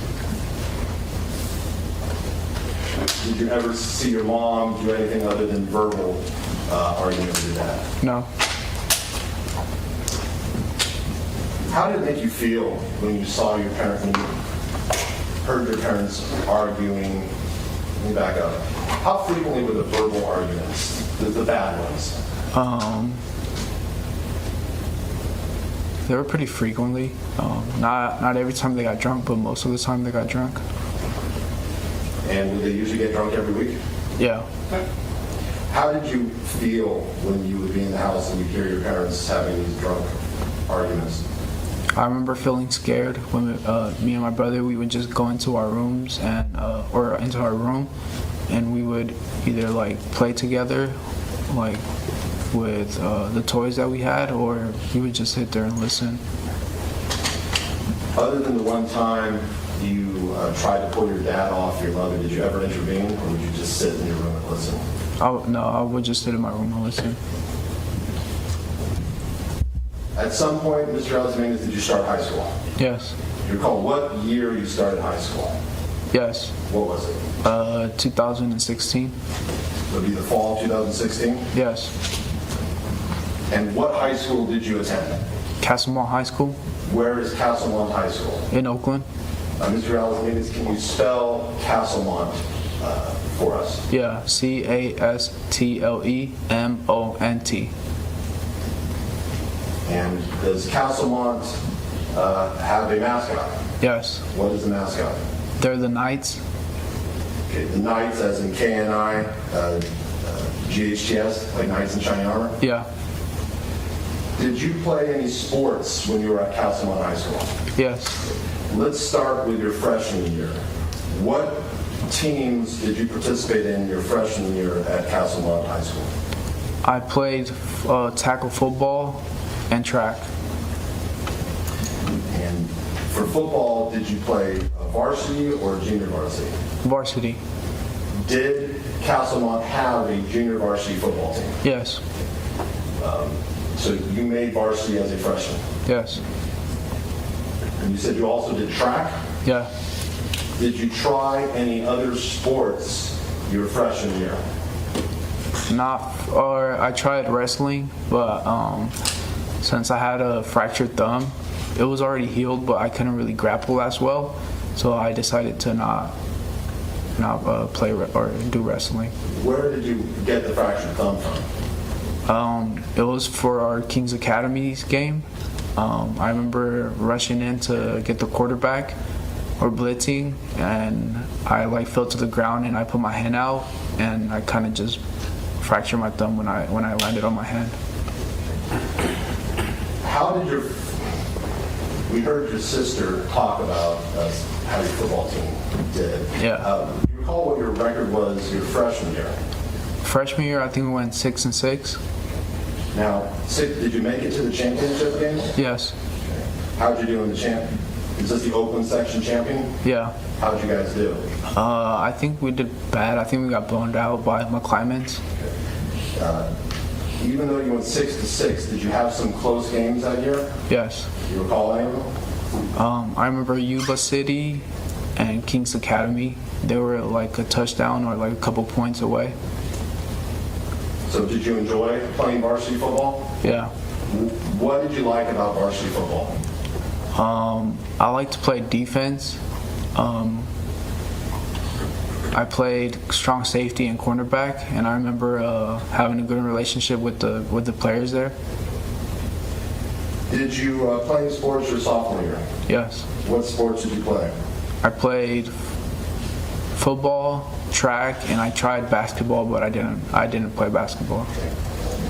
You tried basketball? Did you go out for the team? Yeah. But were you cut, or did you decide basketball wasn't for you? I decided that it wasn't for me. Did you play varsity football again? Yes. How did you guys do your sophomore year? I think that year, we lost every game. Did you still have fun playing? Yeah. Even though you lost every game? Yes. Going to your junior year, what sports did you play? I played football, soccer, and track. Now, track, was it varsity all 4 years that you did track? I don't think we had a varsity or JV. It was just like we did our own meets. I understand. When you went out for soccer, was that varsity or JV your junior year? For varsity. What made you decide to go out for soccer again, having not played your freshman and sophomore year? One of my friends, his name was Juan. He played soccer, and I kind of got introduced to the team with him, and I bonded with them, and I was pretty good at soccer, so they let me play on the team. But what did you enjoy more, soccer or football? Football. How did your football team do your junior year? We didn't do that bad. I think we went 4-7. Going to your senior year, what sports did you play? I played football, track, soccer, and swimming. Now, how were you able to do both track and sport? Are track and swimming in the same season, spring? Yeah. How were you able to do both track and swimming? So I would mainly go to the track practices, but sometimes they would work out together. And also, I was a good swimmer, so they kind of just let me participate in the meets. You said you were a good swimmer. After you came to the United States, did you learn to swim? Yes. Did Castlemont have a very good swim team? No, we only had 3 players. So You didn't have to come to practice as long as you showed up to the meets? Yeah. How did you guys do in the swim meets? I remember we didn't do that good. I was able to swim, but I wasn't a fast swimmer. So like my times weren't that good. How did your football team do your senior year? Yeah, I think we won one game. I think we went 1-9. You remember who you beat? Fremont.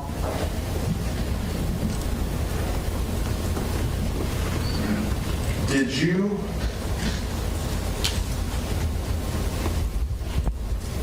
also played a lot of sports.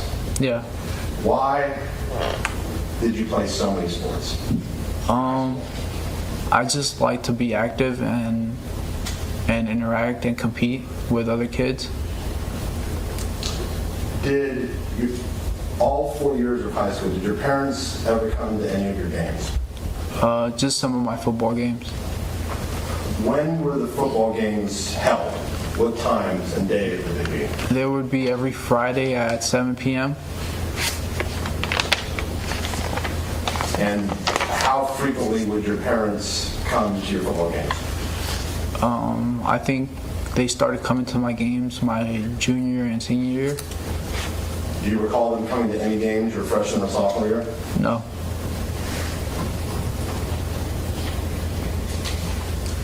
Did you play about usually a 10-game schedule in addition to playoffs? Yeah.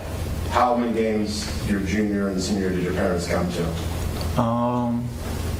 Like 5 or 6. Total? Yeah.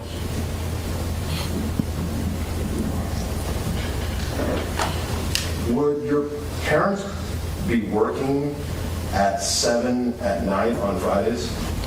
My dad would, but my mom, she would be at home. Did your dad always work at 7, or did he have some Fridays off? I think he came home early sometimes. Did it bother you? Well, back up. Were there teammates who had parents who came to every game? Yes. Did it bother you that your parents didn't come to your games? Sometimes when they were able to, but they didn't. What do you mean when they were able to, but they didn't? Like, they would be home early and they wouldn't have really nothing to do, but they would just stay at home instead of coming to my games.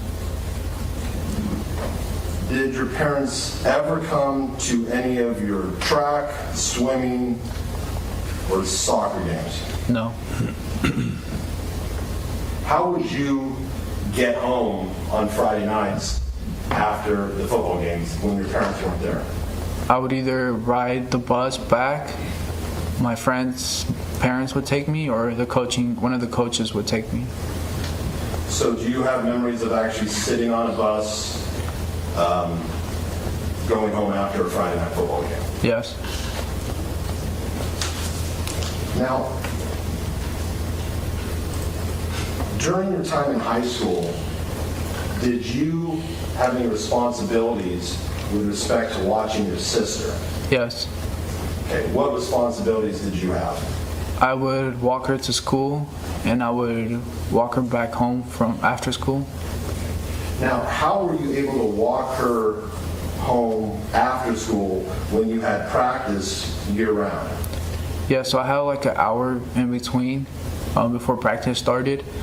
And so I would either ride on my bike or I would take the bus to her school and I would take her back to the house, and then I would ride the bus back or ride my bike back to campus. So in the hour before practice started, you would go to your sister and then take her home? Yes. And who would be home when you got there? My brother.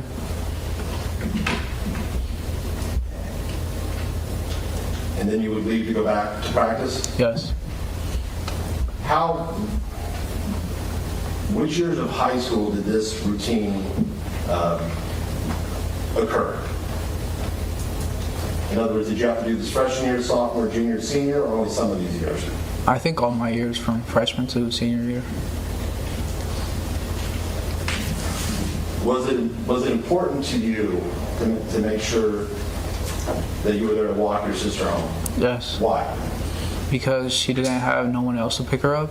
So if I was to be late, She would just have to sit there and wait until someone picked her up. What type of area of Oakland did you live in? Was this an affluent area? Was it a lower income area? It was a lower income area. Would you have been concerned of your sister trying to walk home by herself? Yes.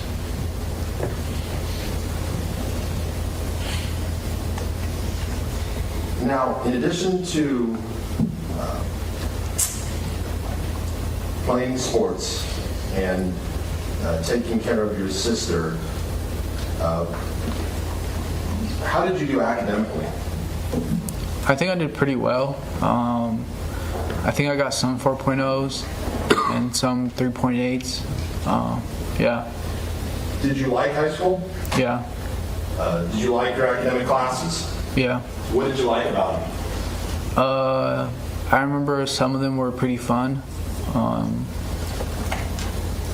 Like the teaching style that some of the teachers had, it kept us focused and engaged in the schoolwork. And when you said you got some 4.0s, you mean there were some quarters when you got all A's? Yes.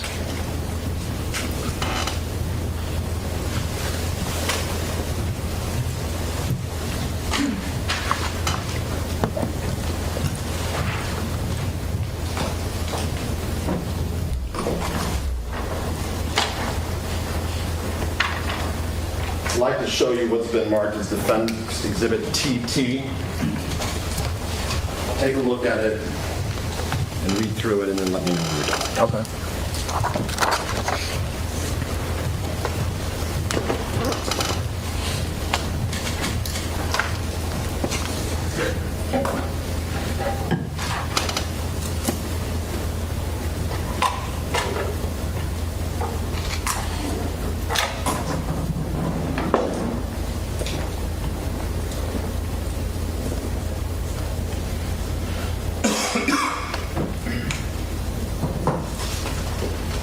Okay. Mr. Reales, do you recognize what that exhibit is? Yes. What is it? It's my high school transcript. And do you recognize the classes and grades listed for those classes in that transcript? Yes. And is that an accurate record of the grades you received in your classes at Castleton High School? Yes. Got our permission to publish. Okay.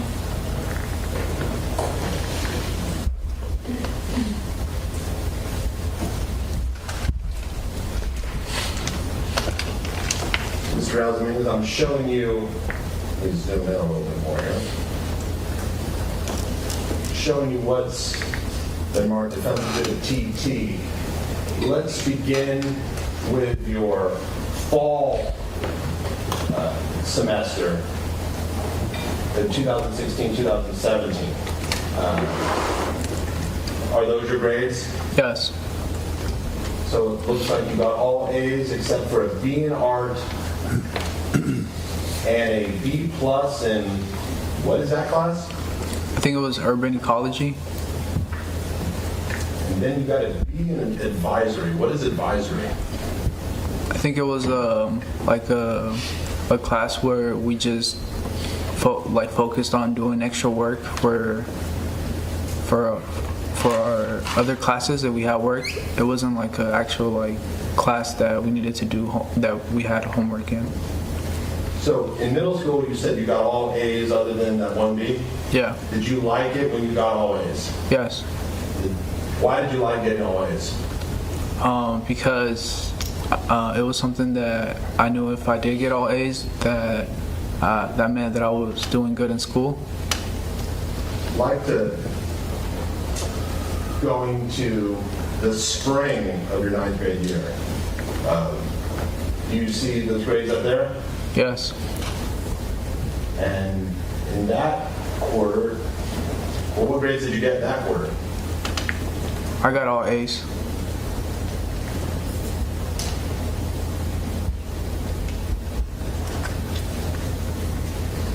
And did you do any sort of internships when you were in high school? Yes. We see here there's something indicated a pathway internship. You recall what that was? Yeah, I think that was one of the internships that was held at school every Tuesday and Thursday, I believe. It would be after school. And what did that internship entail?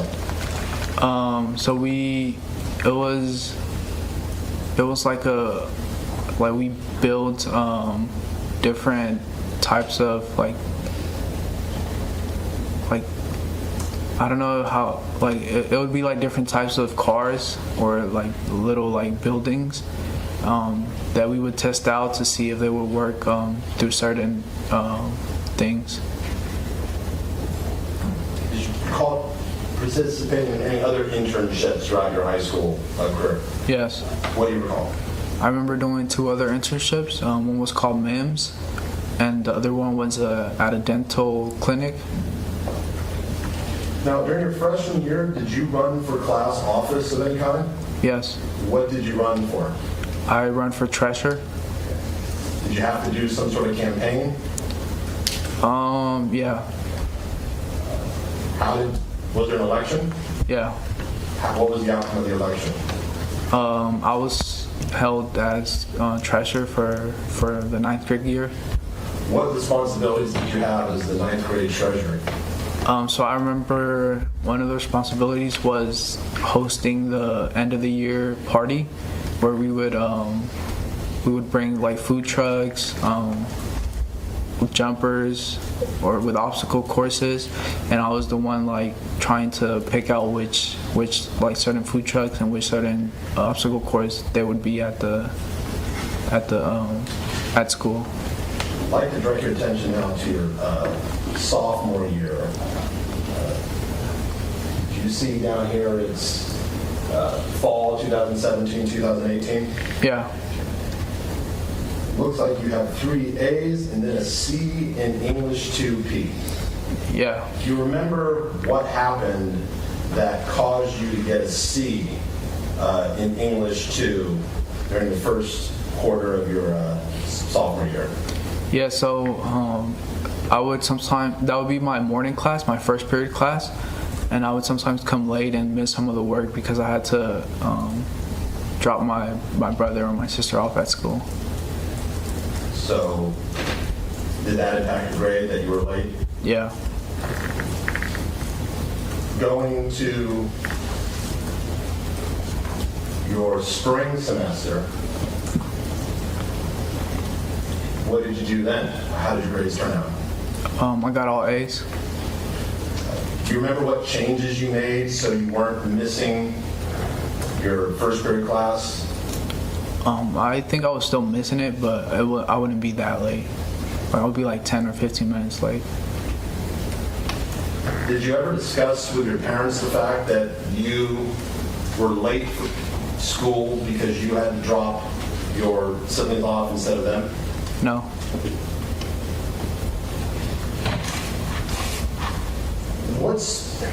We're going to go back to school, but when you were home with your siblings, what responsibilities did you have when your parents were working? Yeah, we had to keep the house clean. So I would dust the couches, sweep, mop, clean the table, do the dishes. And I would also cook for my siblings, either eggs or quesadillas. Let's go to now fall of your junior year. Did you take a class at Lane College before the summer before your junior year? Yeah, it wasn't at the college. It was at school, but it was a college class. Is that the herb agroecology? Yeah. You got a B+? Yeah. How did you enjoy taking the college class? I remember it was pretty fun. And did you also continue to participate in the Pathway internship program that summer before your junior year? If you recall. I don't remember it that junior year, just the year before that. Going to fall of your junior year, how did you do grade-wise? I got all A's except one B in English.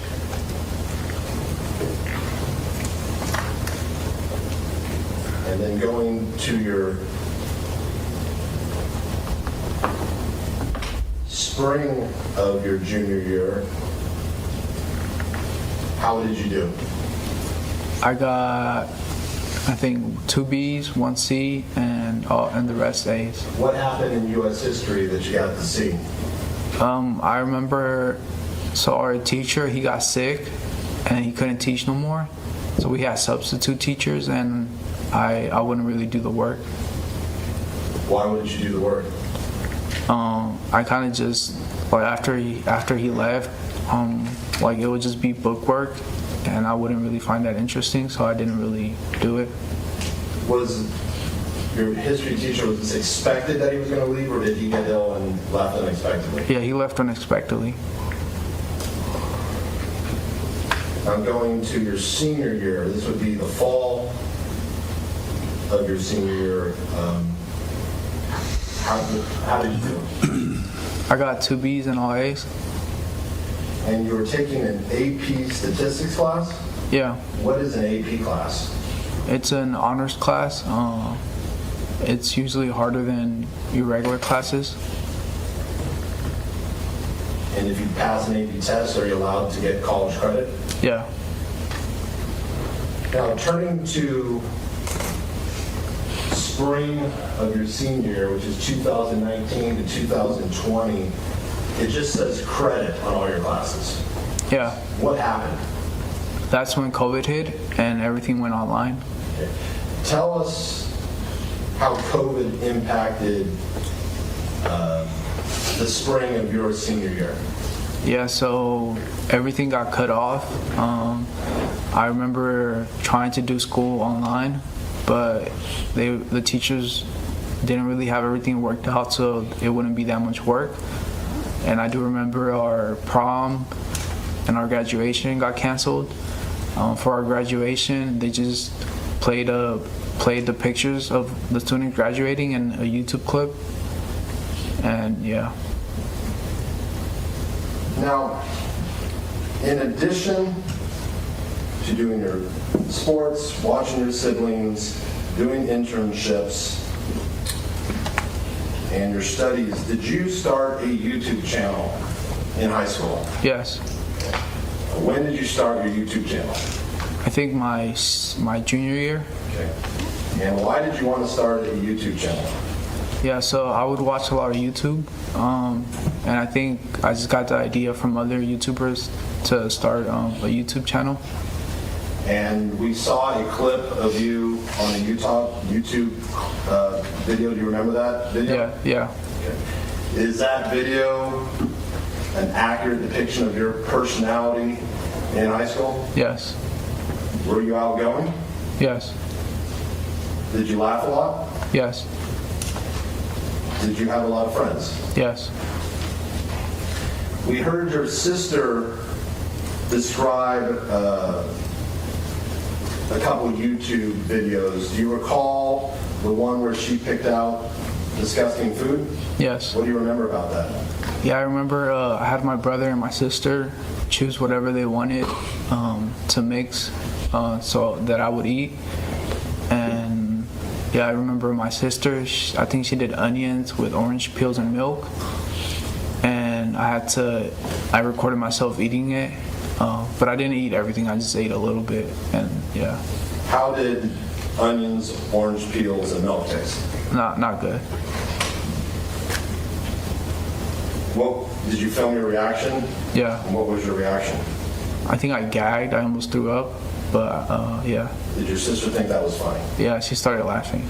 Now, Mr. Reales Dominguez, were there some other YouTube videos that you did with your friends that in retrospect would be considered really stupid? Yes, I'll say so. Okay. Do you recall a video titled Keyboard Slapping at school? Yes. What do you remember about keyboard slapping at school? Yeah, so it was a planned YouTube video with What do you me. mean by a planned YouTube video? Like me and my friend Darius, we knew that we were gonna hit each other with keyboards, and we planned it out, like when to do it, where to do it, so we could try to like film it, but so it wouldn't look that it was planned. Okay. So by keyboard, who was Darius? He was one of my best friends. He played football with me. And when you said you and Darius planned to hit each other with keyboards, what exactly did you mean?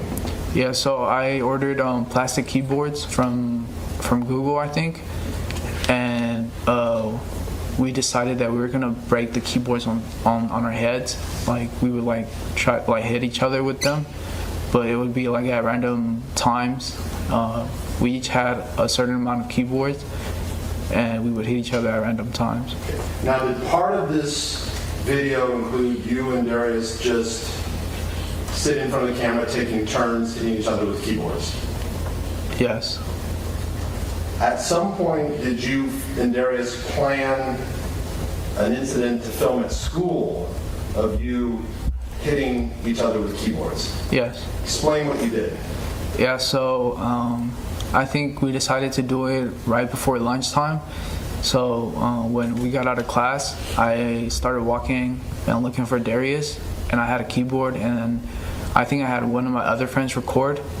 And now, did you do this to make it look like Darius was just an innocent person walking by? yes. Okay. So what did you do then? Yeah, then when I found him, I kind of went up to him and smacked him on the head with the keyboard. And what happened then? Yeah, then I remember we said that after I smacked him, it would be his turn to hit me. So I just started walking straight. Let's stop. When you smacked him, what did he do? I think he fell to the ground. And then what did you do when he fell to the ground? I just started walking the other way. And then did someone film Darius as he got up from the ground? Yes. And what was he, do you recall his facial expression in the video when he got up from the ground? I think he was smiling. I think he was laughing.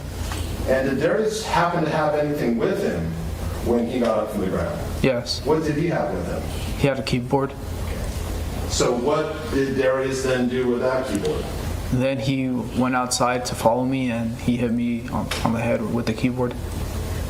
So if later today with the district attorney is to show you a video clip of you hitting someone in the head with a keyboard, who will that person be that you are hitting with the keyboard? It would be Darius. And did Darius know that you were going to be hitting him with a keyboard? Yes. Did Darius plan for you to hit him in the head with a keyboard? Yes. And did Darius consent to you hitting him in the head with a keyboard? Yes. During that video, did you ever hit anyone else in the head with a keyboard who did not consent to it? No. Let's take a break. Thank you. Yeah. Thank you, Mr. Hutchinson. Thank you, Mr. Reales Dominguez. Why don't you get up and return to council's table now? Okay. And I'm going.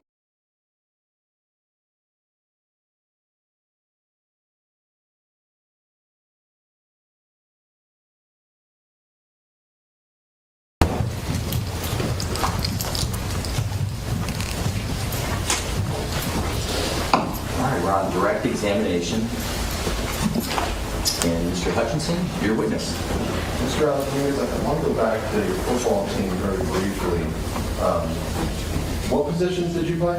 I played cornerback and strong safety. So you were a defensive player. Yeah. Your sister indicated she had memories of you running with the ball. Did you ever get a chance to play offense? No, not offense. Did they put you in for offense at least one play during your 4 years? No, I don't think so. Did you want to play offense? Yeah. What did you want to play? Slot receiver. Despite not playing offense, were you ever chosen as the team captain? Yes. When did that occur? My senior year. How did you feel about being chosen the team captain? I felt pretty responsible because I was team captain. And I tried to keep all the players motivated to keep playing and try their best. Is it hard to keep people motivated through a 1-9 season? Yes. When did you, if you recall, when did you finally get that one win? I think that might have been our last game or second to last game.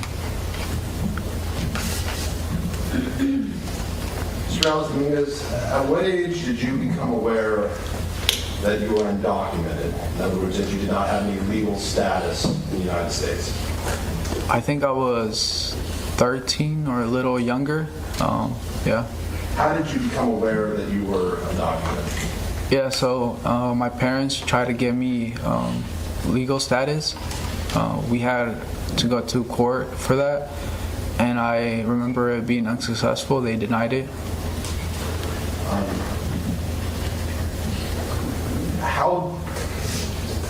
How did the fact you were undocumented, how did that affect how you felt?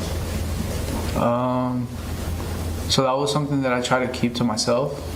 I didn't really share that until my senior year.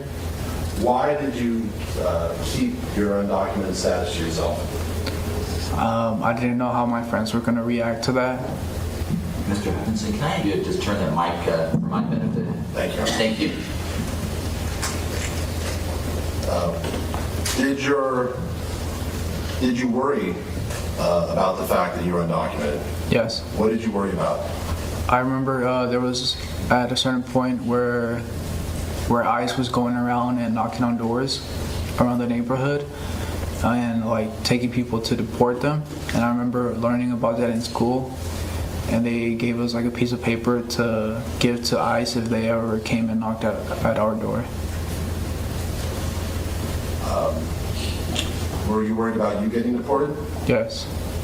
Were you worried about your parents getting deported? Yes. Were you concerned of your brother and sister being deported? No. Why not? Because they were citizens. Did you want to attend college? Yes. For a time, did you believe your undocumented status would prevent you from attending college? Yes. Okay. Did that change at some point? Yes. What happened? Yeah, so my senior year, that's when everybody started like applying for colleges, and everybody started talking about that. And I remember meeting with one of the counselors that helps you through the process of that, and I told her that I was undocumented, and she told me that I was still able to go to school. It would just be a different process for me. Okay. How did you feel when you learned that you could still go to college even though you were undocumented? I was pretty happy. And did this counselor help you with the college application process? Yes. Did this counselor also help you apply for scholarships? Yes. Did you have a dream college where you wanted to go? Yes. What was that? Stanford? Did you think you had the grades to get into Stanford? No. What colleges did you apply to? I applied to UC Davis, UC Santa Barbara, UC Santa Cruz, and UC Berkeley. And which of those four did you get into? I got into all of them except UC Berkeley. Why did you decide to choose Davis over the beach towns of Santa Barbara and Santa Cruz? Yeah, because it was closer to home. I didn't want to leave my family that long. Which members of your family were you concerned about? Mainly my brother and sister. Why? I didn't want to lose the relationships that we had. By the time of your senior year, describe what sort of relationship had developed between you and your siblings. Yeah, we were very close. I remember me and my brother would do a lot of things together. And then me and my sister, we didn't do that much, but we would interact and play together. And when you would watch her, would you the type of brother who would just sit in your room, or would you interact with her and do games with her? Yeah, I would play games and interact with her. Did this counselor help you apply for scholarships so you could pay for UC Davis? Yes. What scholarships did you apply for? Yeah, I remember one of them was called Cal A. It covered like half of the tuition, and I got accepted to it. And then the rest, the UC Davis gave me a scholarship for the other half. Did you tell your parents that you were applying to college? Not at the beginning. Why not? The conversation didn't really come up, so I didn't really tell them. Did they ever bring it up your senior year, whether you're going to apply to college or anything? No. When you got accepted to UC Davis, did you initially tell your parents you'd been accepted to UC Davis? No, not at first. Okay, why not? Because it wasn't something we talked about, so I thought I didn't really need to tell them until later. At what point did you actually tell your parents that you had been accepted to UC Davis? Yeah, I think it was right before we moved to Tracy. Do you recall when they moved to Tracy? Yeah, it was after my graduation, so summer of 2020.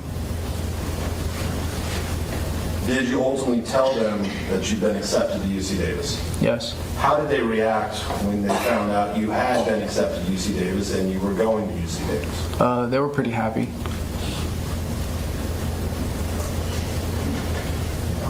Do you remember when you started UC Davis? Yes. Do you remember going there for the first day? Yes. Now, your father said he drove you to UC Davis your first year. Is that correct? No, that was my second and third year. Okay. Who took you to UC Davis your first year when you were going to college for the first time? It was me and my cousin Romeo, and I was the one driving. I had a car. You had a car at that time? Yes. What type of car did you have? It was an old car. It was a Scion TC, I think 2004. How did you get the money to buy that Scion TC? Yeah, I got it from scholarships, and I think my mom helped pay for the rest of it. Did you have a driver's license? No. Why not? Because it was harder for me to get one. I needed extra paperwork, and I didn't really have the extra paperwork because I was undocumented. So, did you believe you could still get a license if you were undocumented in California? Yes. Okay, but were there other things you needed to, what documents did you need to provide in order to get a license? Yeah, I think you needed like a residency confirmation, and I didn't really have any of that. So you drove without a license? Yes. What do you remember when you and Romeo you said? Yeah, Romeo. What do you remember about when you and Romeo went to UC Davis for the first time? Yeah, I remember first he helped me move into the dorms. I think my dorm was called Scrub Oaks, and he just helped me get settled in, and then afterwards we went out to eat at one of the restaurants in downtown Davis. And then how did Romeo get home? I drove him back. And then I drove back. Where did you have a car your entire freshman year? Yes. Where did you park it? In the parking garage next to my dorms. Now, because this was during COVID, what sort of restrictions did they have on you living in the dorms? Yeah, so we couldn't have anyone besides ourselves in the dorm, and everyone had it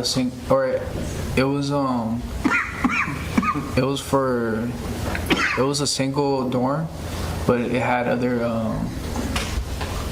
it was like for 3 people, 2 people, but you lived in it by yourselves. Were there other people though on the hallway with you? Yes.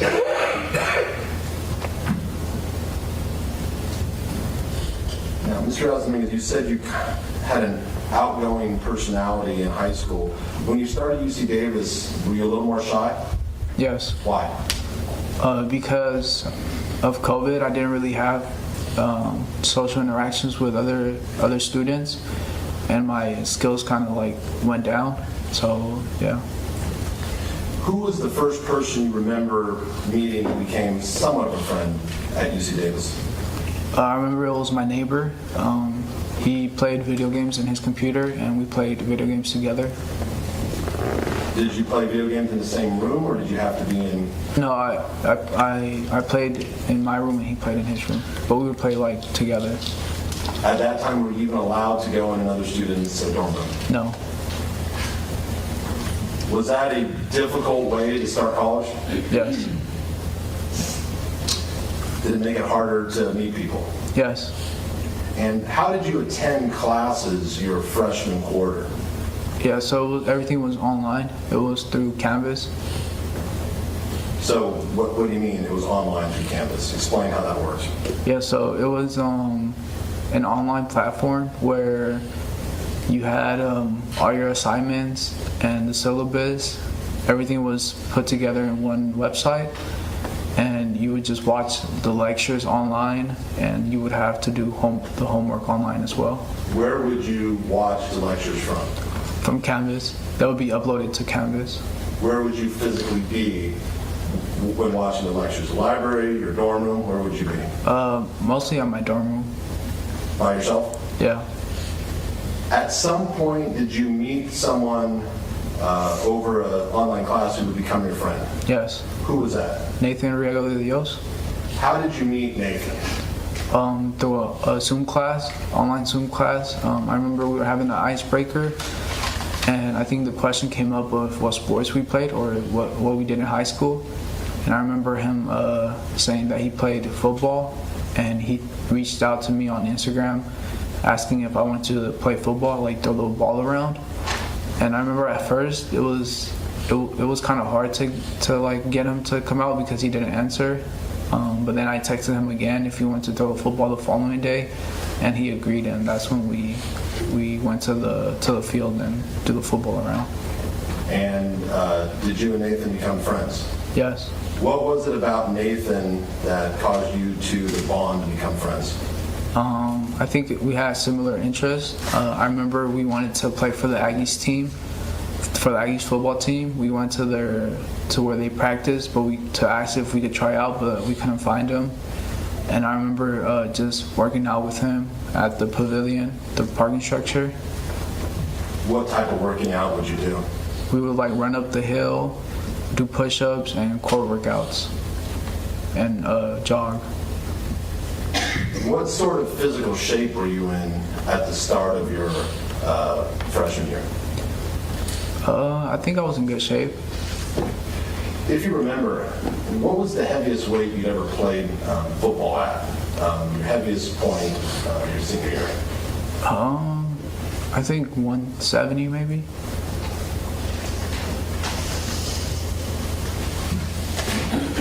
Through Nathan, did you meet other people who would become your friends? Yes. Who did you meet? I met Kaylee, Miranda, and Angel. You recall the first time you met, let's start with Miranda and Angel. Do you recall the first time you met them? Yeah. When did you meet them? It was at the Memorial Union. They were all seated at a table bench and doing homework, and I just sat there with them and Nathan. Tell me about the first time you met Kaylee. Yeah, Kaylee. At first, she was off in the distance. I thought she was weird. At first, I thought she was weird because she was like interacting with a squirrel. She was like feeding it or talking to it. And when you saw Kaylee, is that the first time you met Miranda and at the same time? Yeah.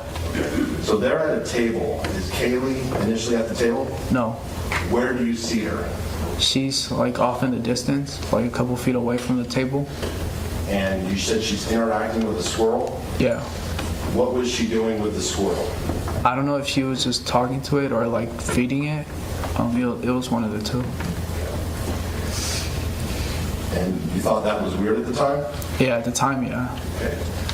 After you got to know Kaylee, did it seem weird to you? No. Why is that? Because I learned what she wanted to do with her career, and then I thought it was like it made sense that what she was doing. What did she want to do with her career? She wanted to be a vet. Other than initially thinking it was weird that she was interacting with a squirrel, what did you think of Kaylee when you first saw her? I thought she was pretty and smart. Did you like her? Yeah. Did the two of you begin spending time together? Yes. What sort of things would you do? At first we would just do homework together. We would watch lectures together, even though we had like different classes. And then we started to hang out and watch shows, snack, yeah. Did you have any similarities that caused you to bond, in your opinion? Yes. What? We both had that drive for school, and then we were kind of into the same shows.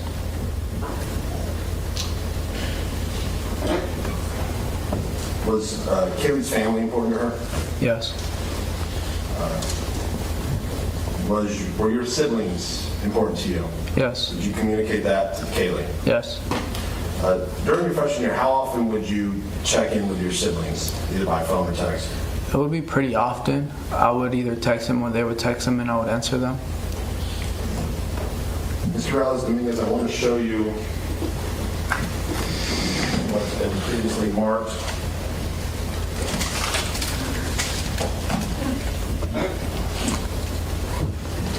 This is Defense Exhibit O, Photo 1.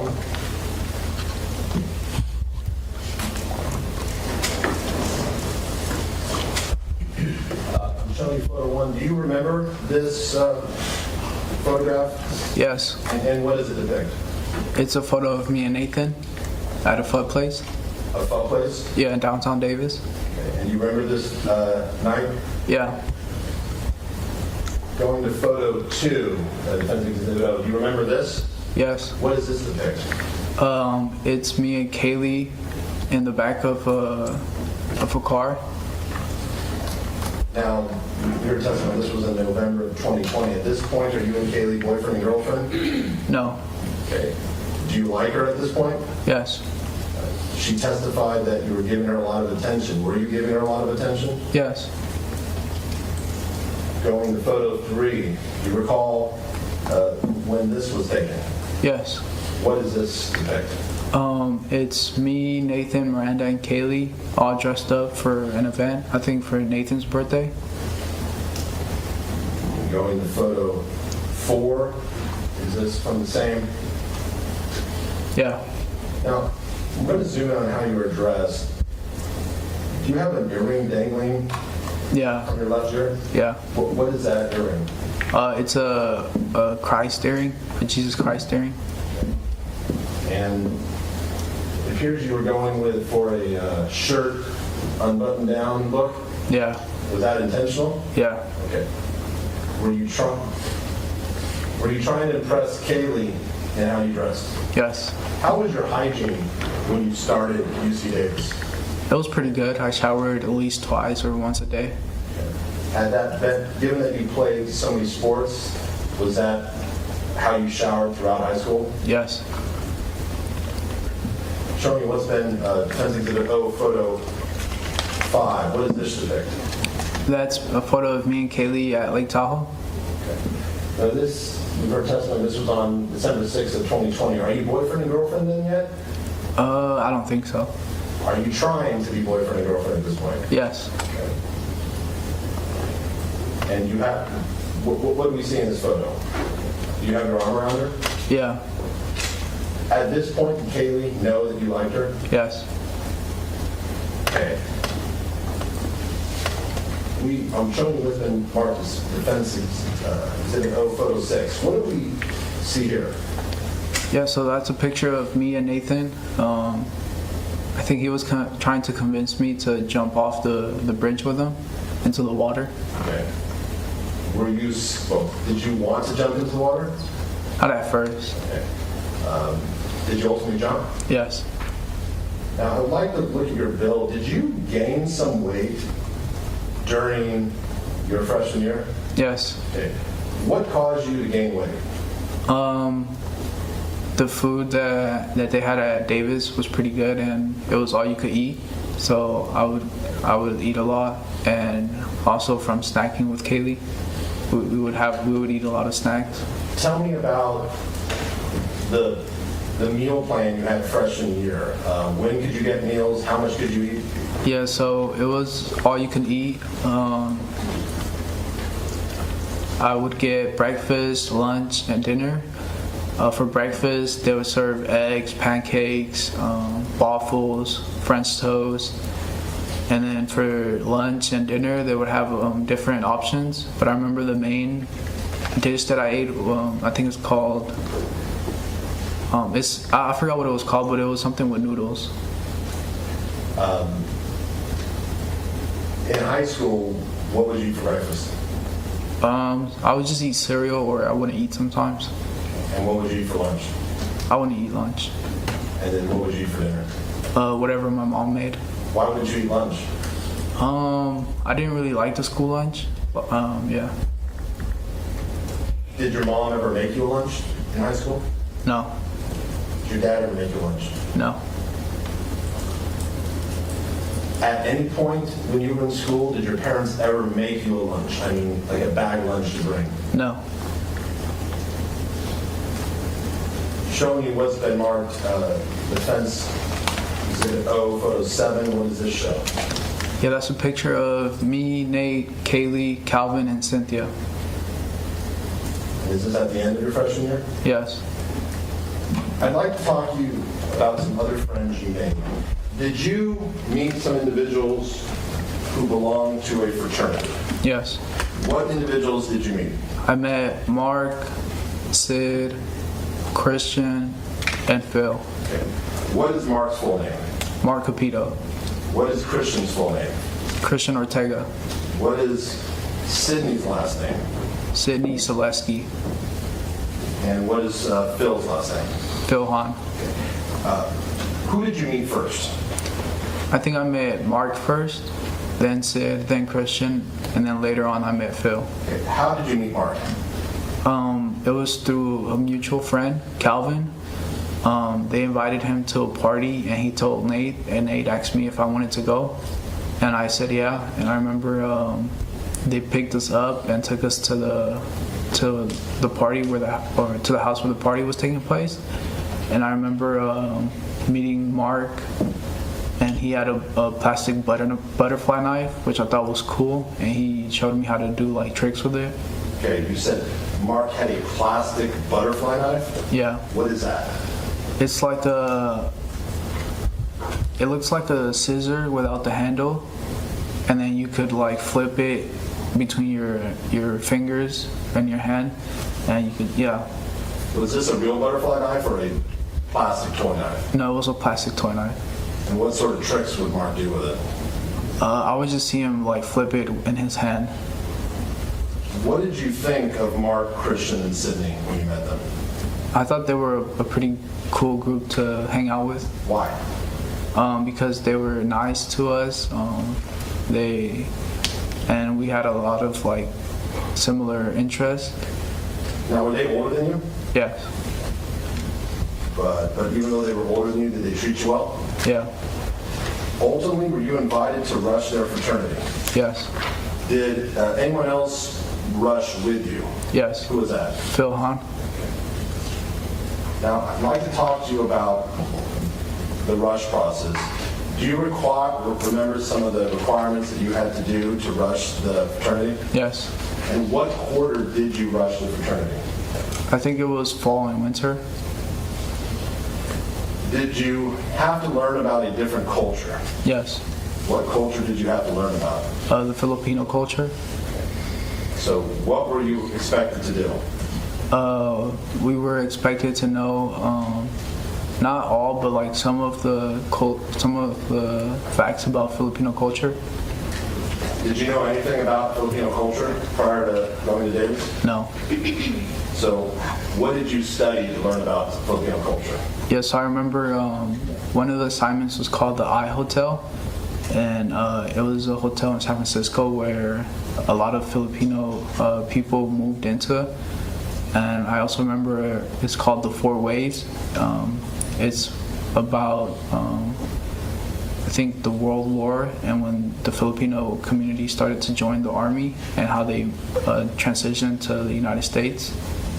And would you be tested on this in any way? Yeah. How would you be tested on it? We would have to write an essay, not an essay, but like a paper about each subject, each assignment, and they would ask us about it when we would go to their house. Did you pass that part of the rush requirement? Not all of it, but yeah. We heard testimony from Mark and Phil about some sort of song and dance requirement. Yeah. Do you remember that? Yeah. Were you given a song and dance requirement? Yes. Was someone supposed to do that with you? Yes. Who was that? Phil Hahn. Were you and Phil Hahn, what song and dance assignment were you and Phil Hahn given? Yeah, we chose to do Sugar Sugar by Baby Bash. Okay. What is Sugar Sugar by Baby Bash? It's a hip hop song. Are there two people singing? Yeah. And who are you supposed to perform the Sugar Sugar song for? What group? It was a sorority. So the plan was for you and Phil to perform in front of the sorority? Yes. Okay. Did that ultimately happen? We practiced, or we showed the brothers what we had. I remember at first we had the lyrics down, but the dance, the choreograph for the dance wasn't really good. It was pretty bad. So they disapproved of it, and we ended up not performing it to the sorority, just to the brothers. So you performed the Sugar Sugar dance, for the brothers? Yes. And what did they think of it? They thought it was pretty bad, so they said that we wouldn't perform it to the sorority. So we heard testimony from Phil Hahn that there was a requirement of cookies and cream, some song and dance. Do you know what he was talking about? Yeah.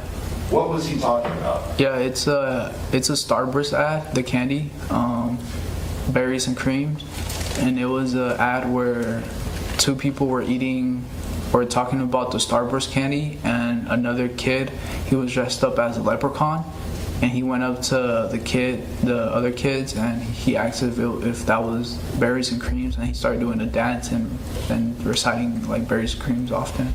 I don't want you to demonstrate. Can you describe what type of dance this person dressed as a leprechaun would do? Yeah, so it was like a leprechaun dance. He was just rock side to side saying berries and creams, and then he did I don't know what it's called, but it's when you click your heels together when you jump in the air. Did you ever have to do the berries and cream dance? Yeah. Okay. Who did you perform the berries and cream dance for? Or I had to do it, but I didn't perform it. What do you mean? Because we had other people in our line, and usually the number one performs it, and I wasn't number one at first, but after a while, I ended up becoming number one, but they never asked me to perform it, so I never really did. Did someone perform the berries and cream dance? Yes. Who performed the dance? Mark. How was Mark's berries and cream dance? It was pretty accurate to the ad. Okay. Now, we heard some testimony that you punched a hole in a wall during your freshman year. Yes. Do you remember that? Yes. What do you remember? Yes, so I remember it was, I had tested positive for COVID, and I was in a different housing unit where other people who had COVID were there, but we still had a single room to ourselves. And I remember taking a placement exam for chemistry, and I think the reason I punched the hole was because I was upset that I didn't pass it, and I punched the hole in the wall. Okay, let's back up. Did you get COVID? Yeah. What quarter did you get COVID? I think the end of fall quarter. And when you got COVID, were you allowed to stay in your dorm room by yourself? No. Where did you have to go? You had to go to a separate housing unit where other people who had COVID were. And how long were you required to remain in that separate housing unit? I think 30 days. While you were in that separate housing, could you leave, or were you required to stay in that unit? No, you were required to stay there. How did that impact you? Being now it's your freshman year, and now you're in a different dorm and can't even leave. Yeah, at first, I remember just being kind of hard about it. I didn't really like it, but then it like eased into me. Like I got used to it. What, did you have to take a test, a sort of placement test, while you were in that housing unit for COVID? Yes. And what placement test, what was that placement test for? It was for chemistry. When were you going to take chemistry? My fall quarter. So was this at the beginning of your fall quarter when you got COVID? No, but I took the chemistry test, but I didn't pass it, and I had to take it again so I could take chemistry. But I tried to take chemistry in my fall quarter. How did you do on your placement test? I didn't do well. I didn't pass it. And how did you feel when you found out you didn't pass? I felt upset. Why were you upset? Because I wouldn't be able to take the class, and it would put me a little behind. Mr. Reales Dominguez, when you came to Davis, what was your goal as to what you wanted to do for a career? I wanted to be a doctor. And why did you want to be a doctor? To help people. And what major did you plan to take when you came to UC Davis? Biological sciences. And did you know that you would have to take chemistry as a pre-med requirement? Yeah. So after you found out you did not pass the chemistry placement, what did you do? That's when I went into the bedroom room and I punched the hole in the wall. What type of material was it that you punched? It wasn't Like sheetrock? Yeah, I think it was sheetrock. It wasn't hardwood. Had you ever punched a wall before in your life? Yeah, I remember, I think I was 16, and me and my dad got into an argument, and I went to the backyard and started punching the garage wall. And those are the only two times you punched a hole in your wall at that point in your life? Yeah. Did you know what happened to the hole? Did someone patch it or? No, I don't know. Were you able to finally move back to your own dorm? Yes. What sort of sports would you do your freshman year? Yeah, so we played, me and Nate, we played football and basketball. Where would you play football? It would be in the field right in front of the parking structure, the pavilion. If not, it would be near the MU. There would be other like fields, and we would, if we had another person, we would do one-on-ones or we would just do drills. Did you ever play basketball? Yes. Who would you play basketball with? With Nate. Okay, where would you play basketball? We would either play at the Arc, the Davis courts, or the courts by an elementary school near Sycamore Park. You said you played at the Arc. What is that? Yeah, it's the I think the recreational center where there's a gym and they have a track on top, and they have basketball courts as well. And you said you played basketball at the elementary school next to Sycamore Park? Yeah. How many times do you think you played there? Probably like 5 times. Did you ever work out with Kaylee? Yeah. What would the two of you do? So we would only do ab workouts together, and we would run together, but then we would separate and we would do weights differently since we did like different weights. We didn't like have the same strength. But yeah, we would meet up towards the end to run and to do ab workouts. Where would you go to the gym? Is that what you would do? Yeah. Even though you were no longer playing sports on a team, was it still important for you to stay physically fit? Yeah. Why? I just grew up to be active, so I kind of wanted to stay active and stay in shape. Mr. Reales Dominguez, we saw your transcript from your freshman year. How do you feel you did academically your freshman year? I think I did at least for fall quarter, I think I did pretty good. The classes weren't that hard. But I do remember taking later on in my winter and spring quarter, taking chemistry, biology, and calculus, and I do remember those classes were a lot harder. I remember failing calculus. I'd like to take you back to high school. Was it hard for you to earn A's in most of your classes? No, the classes were pretty easy. Okay. So if you did all your work, could you get an A? Yeah. When would you do your work? I would do it during the class. Did you find the classes you were taking at Davis more challenging than you expected? Yes. How so? Yeah, they required a lot more studying, and there was a lot more homework that they gave out compared to high school.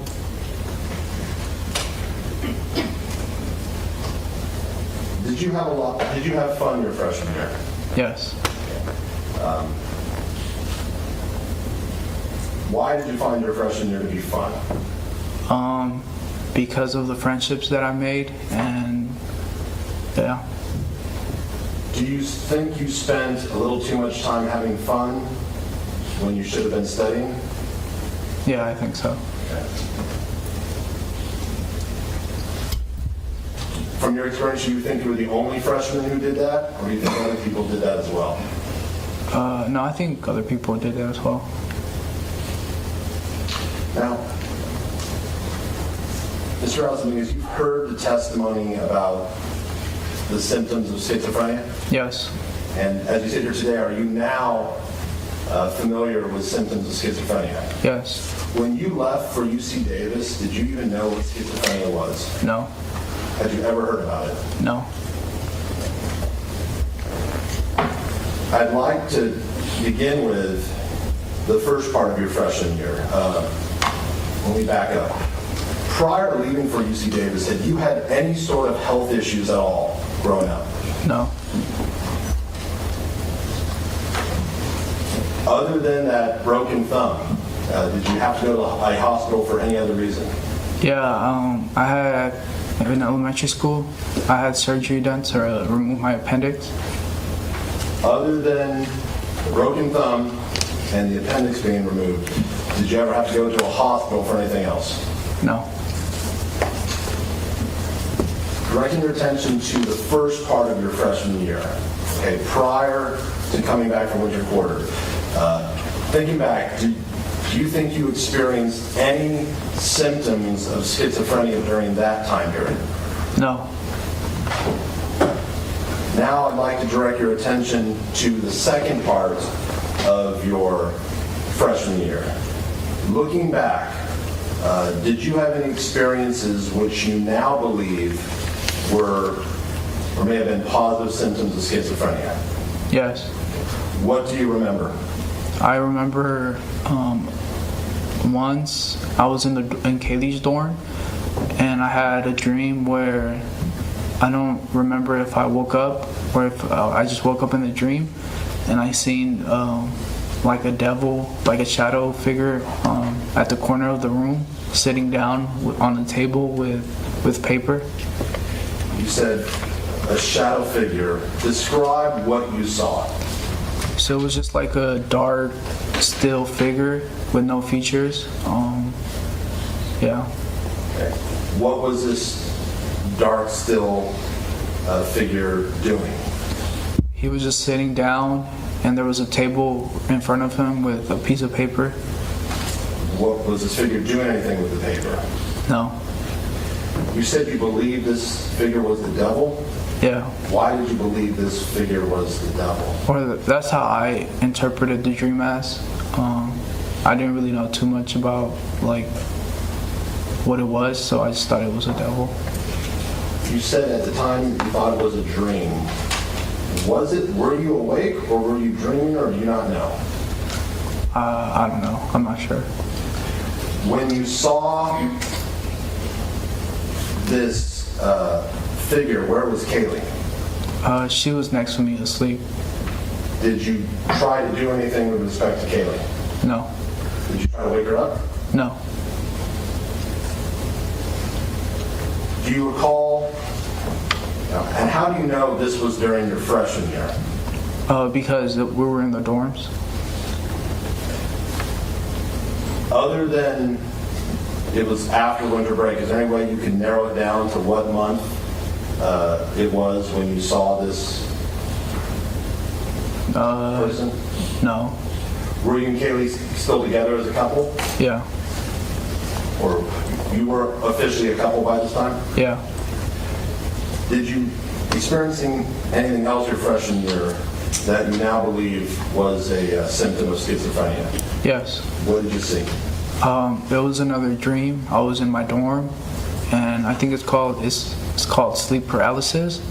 It's where you like wake up from the dream and you can't move, but you could hear and see things. And I saw another like shadow figure like on top of me, just like preventing me from moving. Okay. What do you mean you saw a shadow figure on top of you? Explain what you saw. Yeah, it was like another like, it was like a human like on top of me, like it was similar to the dream I had before where the shadow figure was like just like a still like being. You say human. Did it have a human form? Yeah. But were there any features? No. So what did you see in this human form? I just seen it was like kneeing on me, like putting their knees on top of my chest, and because of that I wouldn't be able to get up. Could you feel something pushing on you? Yeah. What did you do? I remember I tried to scream, but I couldn't, and I would just be there like that for like a couple of minutes, and I would just look around the room to see if there was something else there. But then after I think I like closed my eyes, and then I like woke up from the dream, and I was able to move. So is this the second time you've seen a shadow figure? Yeah. Where were you at this time? I was in my dorm. Were you with anyone or were you by yourself? No, I was by myself.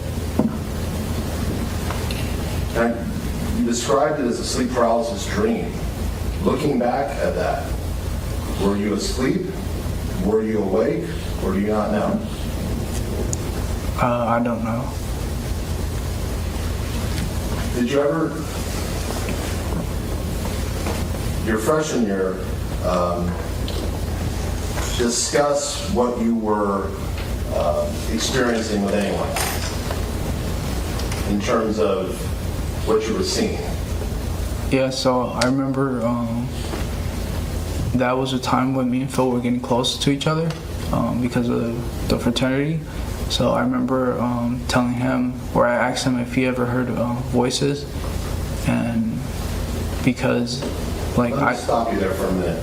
The two shadow figures that you saw, did you hear anything at that point when you saw the shadow figures? No. No. Okay. At some point, did you begin to experience something that you thought were voices? Yes. And is this freshman year? Yeah. What did you experience? Yeah, I remember my thoughts were racing more, so I interpreted that as voices, and that's why I asked Phil if he ever heard voices. You said your thoughts were racing more. Can you describe what you mean by that? Yeah, so I would have more thoughts coming into my head out of like nowhere. Like I would just think of like random things. Did this concern you at all at the time?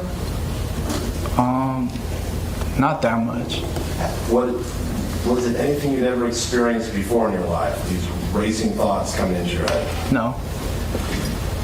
So what did you recall where you had your conversation with Phil at?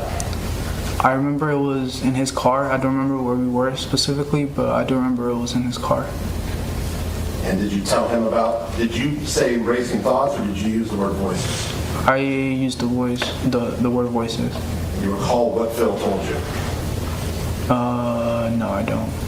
Now, You were here when Mark Capito testified that you also asked him whether he heard voices. Yeah. Do you have any memory of speaking to Mark about the voices your freshman year? No.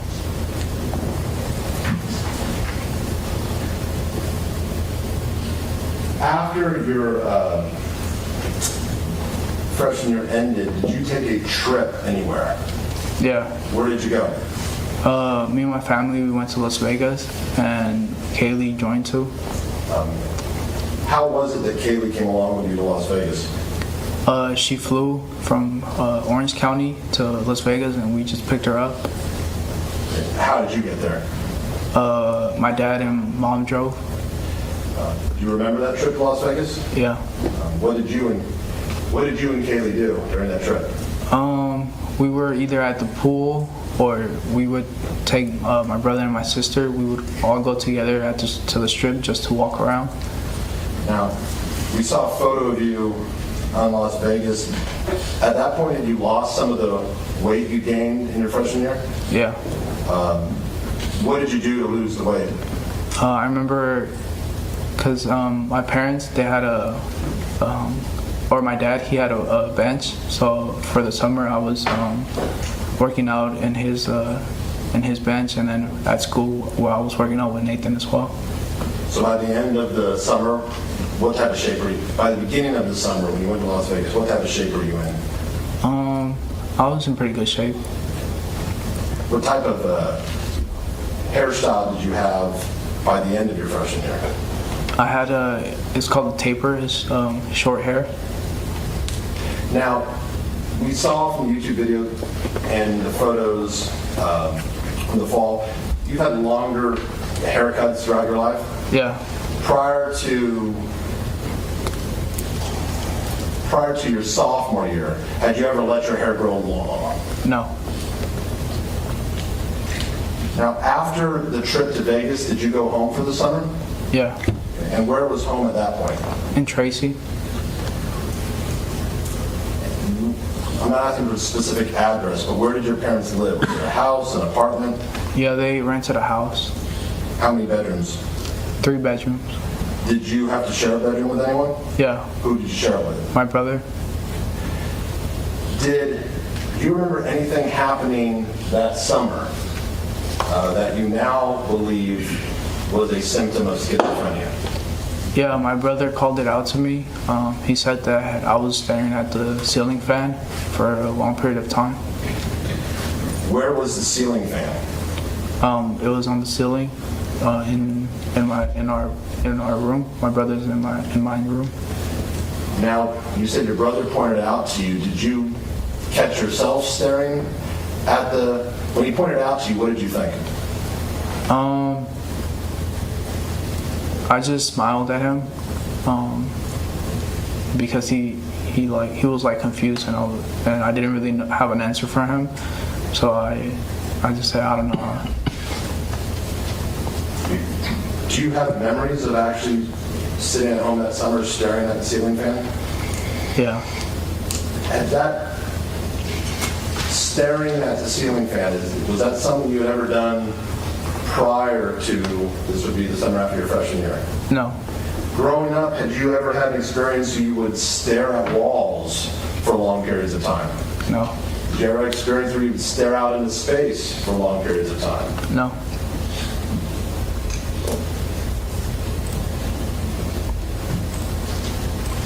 Anything else you remember about that summer, which you now believe was a symptom of schizophrenia? No. Now, sir, we're at the summer of 2021. At this point, had you ever heard of schizophrenia before? No. Did you know anything about the symptoms of schizophrenia? No. Did you think you've now seen the 2 shadow people, you've had the racing thoughts, now you're staring at a ceiling fan. Did you think something was wrong with you? No. Okay. What did you think was happening? I really didn't think about it. Now, prior to the end of your freshman year, did you decide to be roommates with someone in your sophomore year? Yes. Who did you decide to be roommates with? It was between me, Nathan, and Calvin. We talked about getting a room together, and we decided to room together and look for apartments. Who came up with the idea of rooming together? I think Nate did. Did Nate ask you to room with him? Yeah. Were you excited about rooming with Nathan? Yeah. Why? Because it would be like something new. It would be like the first time that I got my own apartment, or at least with them. And it was fun being with them, so I thought it was going to be pretty fun. Had your freshman year, had you lived in a dorm by yourself the entire year? Yeah. Who took the lead on finding the apartment? Calvin. And did he find that apartment before the summer ended? I mean, before the summer began, or was it during the summer? I think it was before summer. Do you remember when you moved? Well, do you remember when you moved into the Parkside Apartments? Yes. And where are the Parkside Apartments located? They're in F Street. I don't know the specific address, but I know it's somewhere in F Street. When you moved into the Parkside Apartments, did Kaylee move anywhere? Yeah. Where did she move into? To the Ryder Apartments. And where are the Ryder Apartments located? In Olive Drive, near the In-N-Out. Are they near any train tracks? Yeah. After you moved into the Parkside Apartments, was focusing on fall 2021, did you experience anything that you now believe was a positive symptom of schizophrenia? Yes. What do you recall? I remember it was nighttime. I was working on a music beat on my computer, and I looked under my desk, and there was a shadow with just like the face structure with no features, and it had like two horns coming out of its head. So it was a shadow with no face features, but two horns coming out of its head? Yeah. Describe what you mean by two horns coming out of its head. Yeah, like what you see in like the media, like just two horns coming like out from the head towards the air. When you say in the media for what? Like the representations of devils. Are you familiar with the Arizona State Sun Devils? No. Their mascot? No. How about the Duke Blue Devils? No. How about the Davis High Blue Devils? I heard of the Davis being referred as to the Blue Devils. Have you seen kind of images in the media of a devil figure with horns and a tail? Yeah. Is that the type of horns you were talking about? Yeah. So, was anyone with you at the time you saw the shadow figure with the horns under your desk? Yeah. Who was with you? Kaylee was on my bed sleeping, and I tried to wake her up because I got scared of the shadow, but she didn't wake up, so I just moved like the wires, and the shadow disappeared. Why did the shadow scare you? Because it looked like the devil, and I thought something like evil was like surrounding me. How did you try to wake Kaylee up? I just screamed her name. I was like, Kaylee, Kaylee. And what happened then? Then she didn't wake up, so I paid my attention back to the shadow, and I tried to reach for it, and I just moved the wires that were in front of it, and it disappeared. What do you remember next? Next, I just continued to work on my music beat. Did you ever tell Kaylee about, when she woke up, about the shadow with the horns under the desk? No. Why not? I kind of just forgot about it. Now, when you began your sophomore year, did you still have your car? No. What happened to your car? I sold it that summer. You sold that summer? Yeah. So what method of transportation did you have during your sophomore year? Yeah, I had a bike or I would walk or take the bus. Did you have a bike throughout your full sophomore year? No, just the beginning and middle, not the end of it.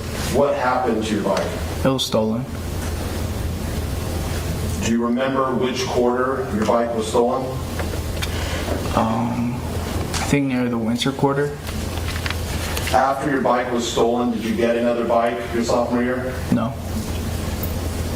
How would you get from the Parkside Apartments to the Ryder Apartments when you would go to visit Kaylee? I would either walk or ride my bike. I would walk along the train tracks because if you follow the train tracks, it goes to a gate that like has an opening at the railroad station in Davis, and I would just cross the train tracks and go through the gate that was open, and I would be at the Ryder's apartment. It would be like a shortcut. Let's begin with... Let's stop there. Okay, so mark your spot, counsel. Mr. Reales Dominguez, thank you for your testimony this morning. You can return to counsel. Okay, thank you.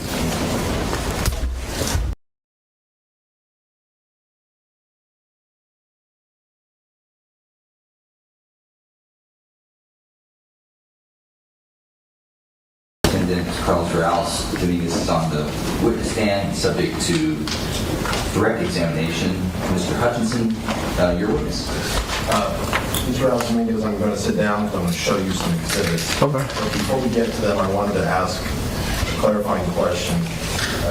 You said you are taking a medication called Zyprexa. Yeah. Is Zyprexa the brand name for the medication olanzapine? Yes. I'd like to show you what's been previously marked as Defense Exhibit P.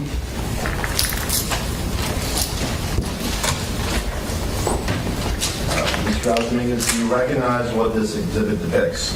Yes. And what is it? It's an overview of Parkside Apartments. And are those the apartments you lived with Nathan your sophomore year? Yes. Are there train tracks that run near the Parkside apartment? Yes. Do you have the little pointy, the laser pointer? I don't think so.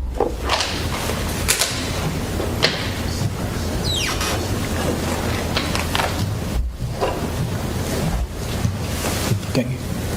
Could you please indicate where the train tracks are in relation to the Parkside apartments? Yeah, so they're right here. And are those the train tracks you would follow to go to the Ryder apartments? Yes. And which direction do those train tracks run? I think they run north or west and east.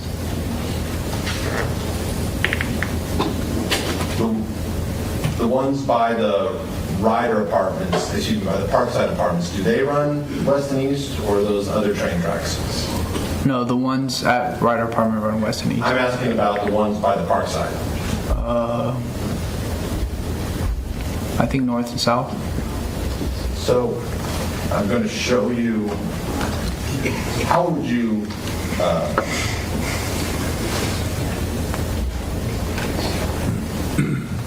how far would you follow the train tracks? All the way to the train station. Showing you what's been previously marked Defense Exhibit A. Do you recognize what this exhibit depicts? Yes. And what does it show? It shows the train station with the train tracks. It also shows Ryder Apartments. Using your laser, can you indicate where the Ryder apartments are? Yeah, they're right here. Do you recall where Kaylee's apartment was generally in the Ryder apartments? I think it was somewhere in here. Would the windows of Kaylee's, would you point again where you're pointing? Yeah. Somewhere in the middle, a little bit more to the Middle East, not Middle East countries, but sorry, the middle right of the photo. Right? Yeah. Right. And the windows of did her apartment have windows? Yeah.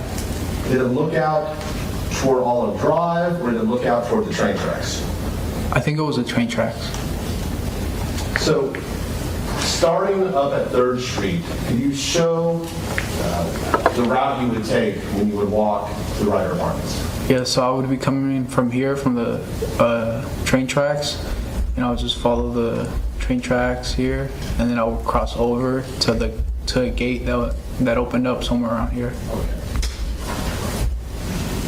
If you remember, do the train tracks split at 3rd Street? Yeah. Okay. Which route would you take, or would you take both? Would you continue down 8th Street through the train station, or would you walk, I guess, to the east of the train station into the gravel part of 2nd? I would sometimes take both. What would you do once you reached the tracks? I would cross over the tracks and go to the gate that has an opening, and I would cross over the gate. And generally, where is that gate located?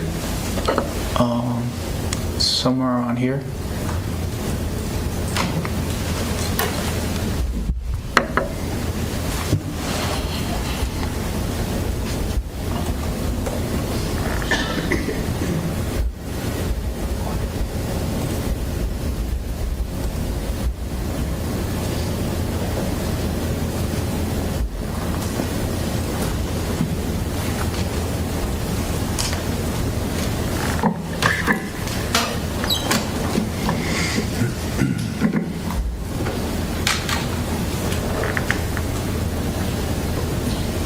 Showing you what's been marked Defense Exhibit SS Photo 5. Do you recognize what this depicts, Mr. Yes. Dominguez? What is it?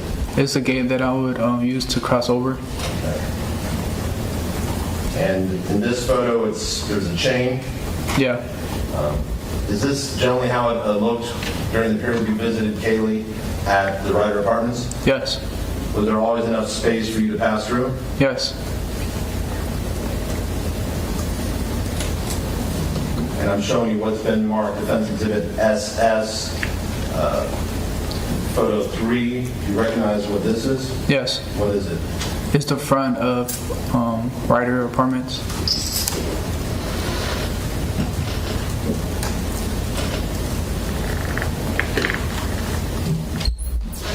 Now, Mr. Reales Dominguez, I want to discuss with you things you and Kaylee did together at the Ryder Apartment. Okay. And I apologize for asking you about something personal, but did you have sex with Kaylee at the Ryder Apartments? Yes. What other things, other than being physically intimate, did you and Kaylee do together at the Ryder Apartments? There was a mini arcade that we would go and play games. We would go to the pool. We would also use the gym. We would watch TV in her apartment and just snack on snacks. Did you do, was there any area outside the Ryder Apartments where you would spend time together? I mean, immediately outside. Yeah, there was also right next to the pool, there would be a swing set where there were pretty big swings, and we would do homework there or in another space. And then there was also a peach tree there that I would pick peaches, but Kaylee wouldn't eat the peaches, but I would eat the peaches from the tree. Where was this peach tree located? It was right to the left corner of the Ryder Apartments entrance. If I could again show you Defense Exhibit as Photo 1. Do you recognize what this depicts? Yeah. What is it? That's when you it's like the entrance of Ryder Apartments. Okay. And you see the peach tree? I think it's farther back. Where do you remember the peach tree being? Like behind this house right here, like in the back. Is there, based on your memory, a peach tree in this general area? Yeah.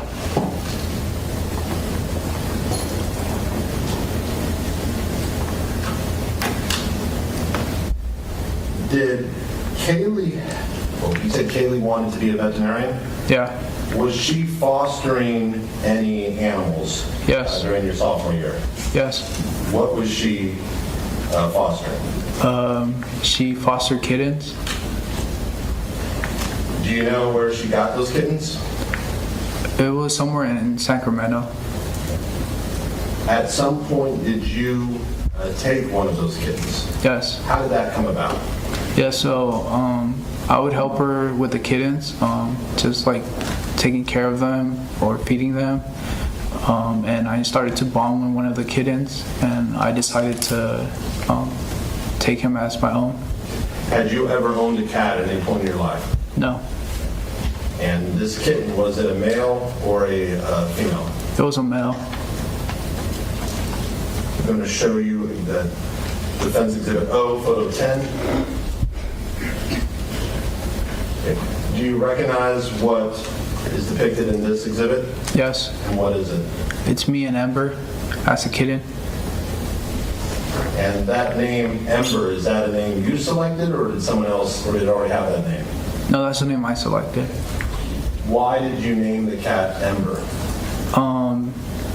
Because it kind of represented like a coal that burns for a long period of time, and I wanted to like have his name as that, like something that I had for a long period of time. What was Ember's full name? Ember Griston. Ember Greystone? Yeah, What does that mean? Griston. Yes. So gris, or in English, gris is gray, and ton, as in ton, like heavy, like weight-wise. So I named him Ember Griston for his color. This photo taken in October, is this after you've adopted Ember, or is Kaylee still fostering? I think Kaylee was still fostering them. Describe your relationship with Ember when you first got him. We were pretty close. I used to spend a lot of time with him. I wouldn't leave him off my watch. Yeah. Did you take him to the Parkside Apartments? Yes. At the Parkside Apartments, was Ember an indoor cat or outdoor cat? Indoor cat. Did you have a litter box? Yeah. Did you feed Ember cat food? Yes.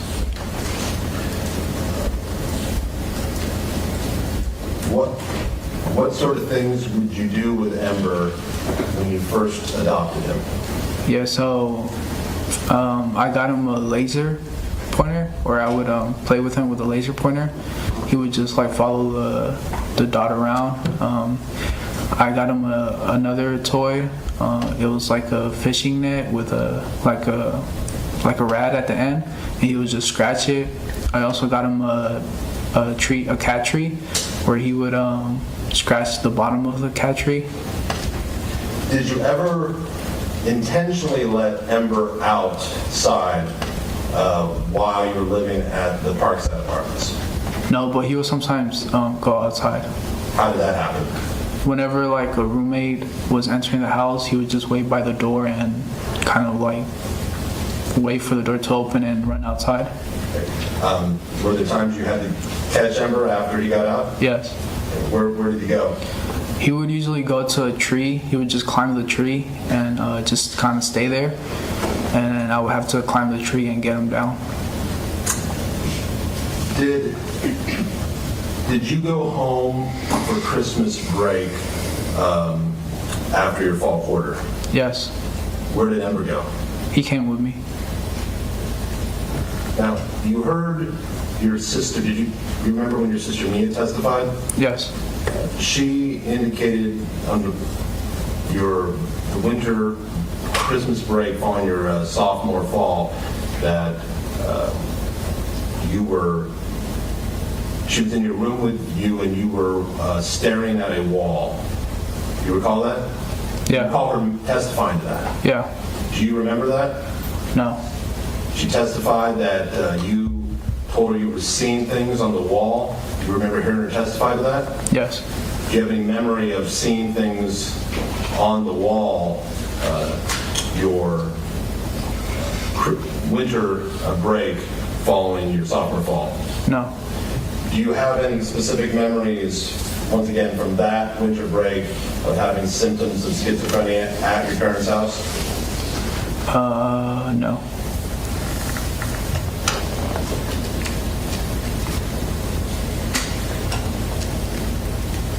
Do you recall returning to Davis following your winter break? Yes. Now directing your attention to the winter order. Let me back up.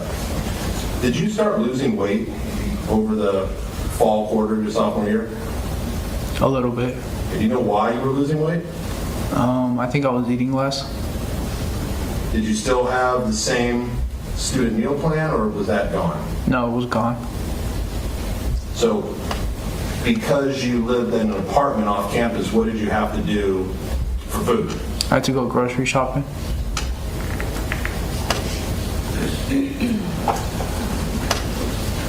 During the winter quarter, do you remember anything at the Parkside Apartments that you now recognize was a positive symptom of schizophrenia? Yes. What do you remember? I remember it was me and Kaylee. We were in the living room of Parkside, and we were working on an assignment, and I remember looking near the corner of the wall, near the door, and there was like a totem there, like a shadow that looked like a totem, like a little statue. And I remember being paranoid because there wasn't any source to the shadow. It was just there by its own. But then I got distracted with Ember and kind of forgot about it. What do you mean by a totem? Yeah, it was like it wasn't that big of a shadow. It just looked like a mini statue of some sort. Can you describe it? So I think what I could see was its arms, kind of like like holding its hips, or like having the arms near the hips.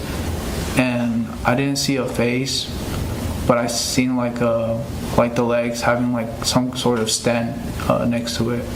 By totem, you mean something like a totem pole? What do you mean by totem? Like a little statue. Yeah. And so what features, you said arms? Yeah, it had arms by the hips, and then the legs were like standing on something. And where was this? Did you see it in the apartment?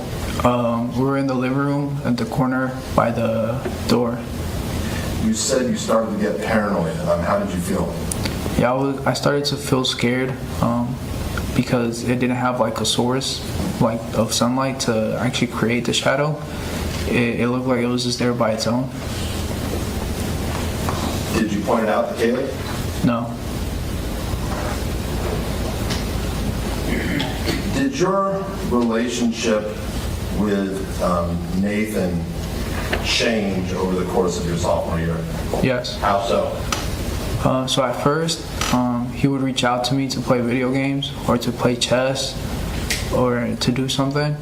But later he got a job at Panda and he stopped reaching out to me, so we kind of stopped hanging out. Did you assume, well, the reason he stopped reaching out to you was because of his job at Panda? Yeah, he had more to do. And by Panda, you mean Panda Express? Yes. You heard Nathan testify that he observed you on several occasions moving your lips like talking to someone, but no one was there. Do you remember hearing that testimony? Yes.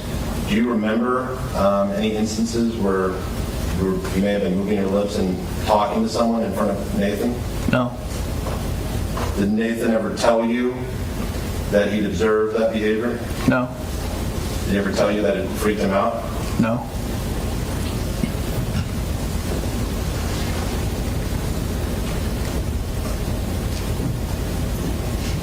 You heard Kaylee testify that during your sophomore year there would be multiple times you would go out and you would believe people were saying things about you? Yeah.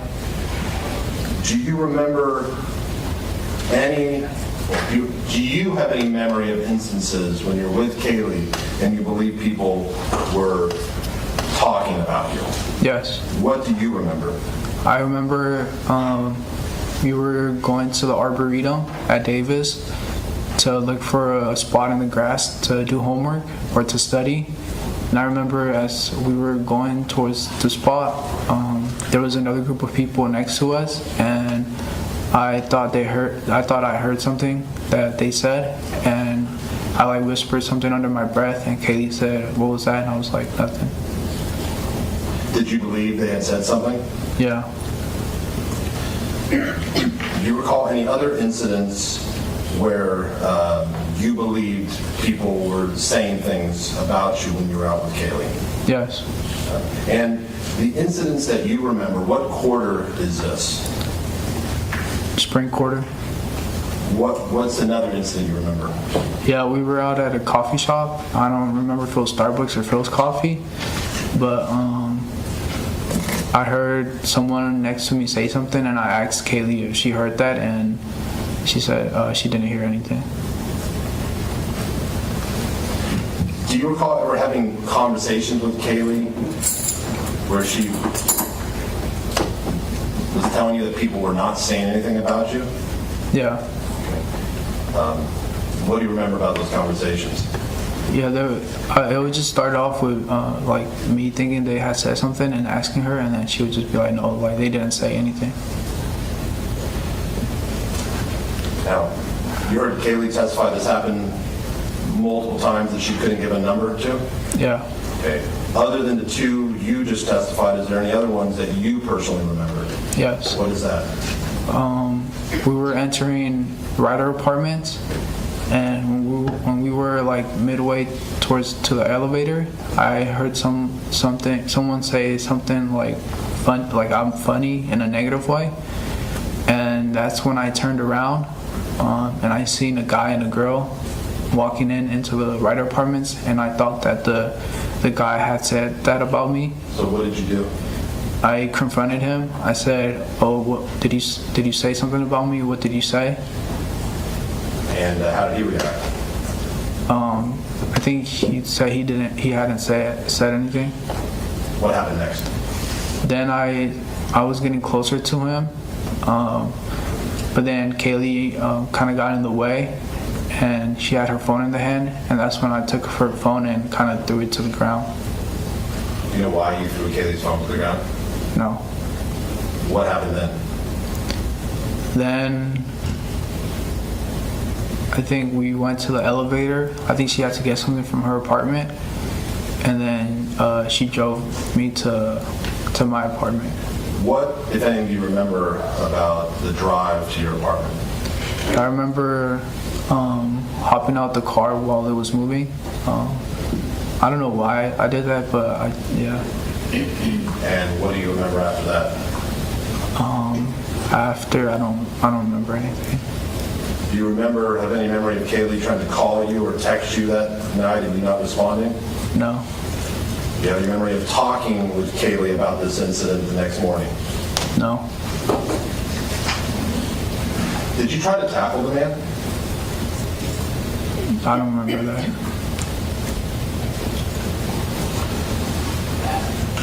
During your sophomore year, did you begin spending more time in your room? Yes. Do you know why you started spending more time in your room? I kind of just got into drawing and music, so I would like to do that in my room. So you would draw, you would write music? Yeah, or create beats. What do you mean by creating beats? Yeah, it was a software in my computer called David Breaux, and there was different sounds and instruments that you could pick out, and it had a digital keyboard where you could press one of the keys and a sound would come out from the computer, and you could combine those different instruments to make sort of like a song but without lyrics. In addition to making beats, did you actually write song lyrics? Yes. Did you write rap songs? Yes. Did you write any poems? Yes. At this point, had your focus on your schoolwork changed in any way? A little bit. How? I was getting into music more. And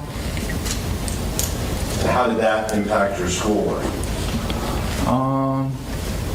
For my other classes, I kind of started to slacking off a bit because I would just like look into music more. Did you ever have any conversation with Kaylee where she felt you were spending too much time in your room? No. During your sophomore year, did you go out as often with Kaylee, or did you spend more time in your room? I think it was more time in our room, or in my room. Now, when you were dating Kaylee, did she ever tell you that she was bisexual? Yes. When did you learn that? I think freshman year. At some point, did Kaylee break up with you? Yes. Do you recall specifically when that was? What month? I think it was somewhere in winter quarter, so like March or April. What do you remember about her breaking up with you? I just remember she said that she wasn't into guys anymore. She was more into girls, so she wanted to end the relationship. When she told you that, how did that make you feel? I was hurt at first, but I got over it later. Mr. Reales Dominguez, were you in love with Kaylee? Yes. Did you when she first broke up with you, did you want the relationship to continue if possible? Yes.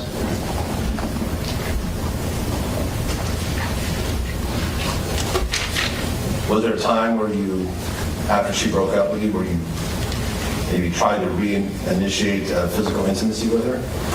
Yes. Were those efforts successful? No.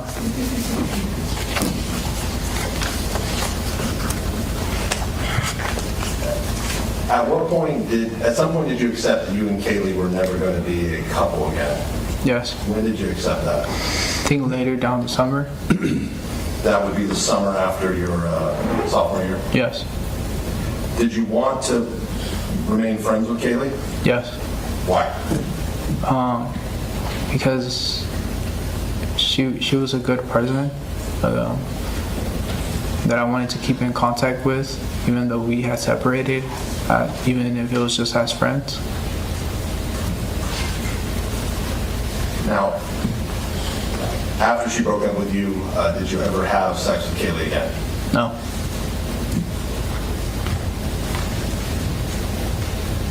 Mr. Reales Dominguez, can you even give an estimate of how many poems, raps, or song lyrics you wrote during your sophomore year? No. Was it a lot? Yes. I'd like to show you what's been marked Defense Exhibit, or excuse me, People's Exhibit 43C.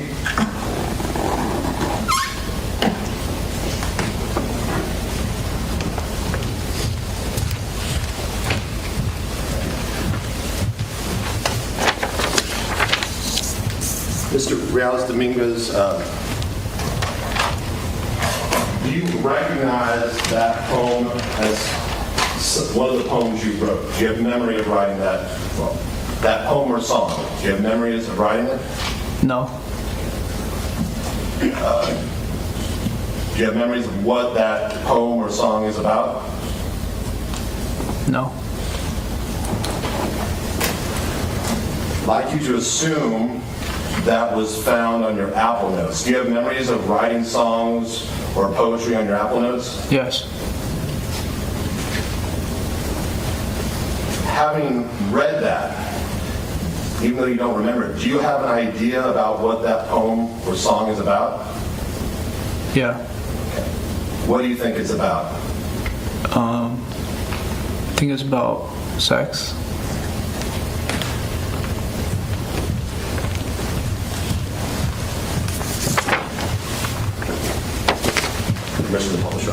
Granted.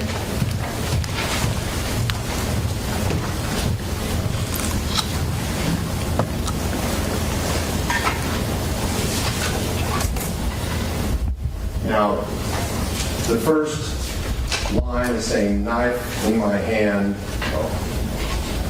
You see this date here, April 6th of 2022? Yes. Okay. That's in your sophomore year? Yes. Is that around the general time when Kaylee broke up with you?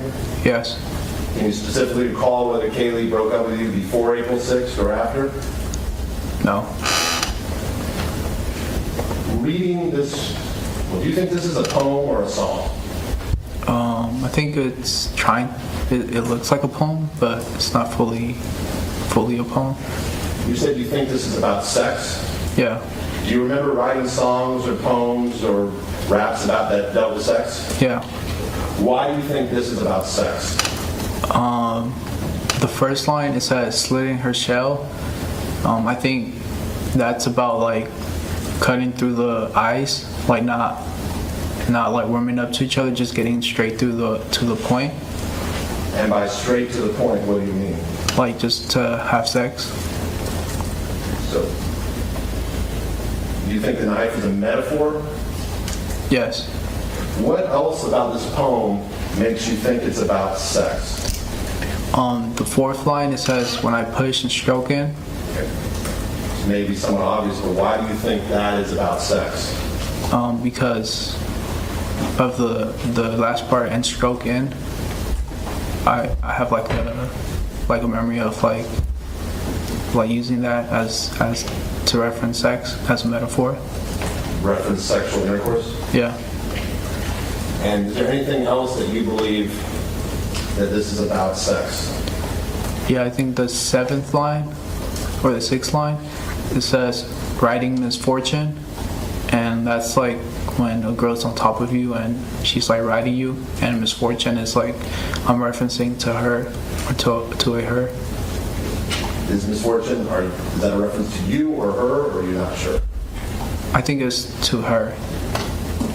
And is there anything else about that poem that you think it's about sex? No. You see this word here? Yeah. And what is that word? Suck. Does the word suck, can that have sexual meaning? Yes. The final word, I'm no Strandvangant. Do you know what that means? No. Is that even a word? I'm not sure. Do you remember ever, do you have any idea what that word may mean? No. Have you ever been to an expensive street in Sweden? No. Okay, so no chance you're referring to a slightly different spelling of a street in Sweden, correct? No, I don't think so. So, and then it goes, at least in M. You know what that means? No, I don't. You said, well, were some of your poems and songs good? I thought some of them were good.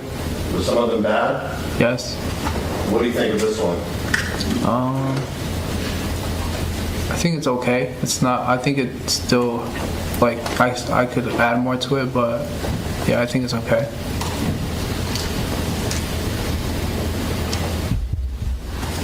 Now, I'd like to assume that someone may argue that this poem is about you wanting to hurt Kaylee. Did you love Kaylee? Yes. After she broke up with her, did you ever want to hurt her? No. Did you ever think about hurting her? No. After you broke up with Kaylee, did you still sometimes think about the times you had sex with her? Yes.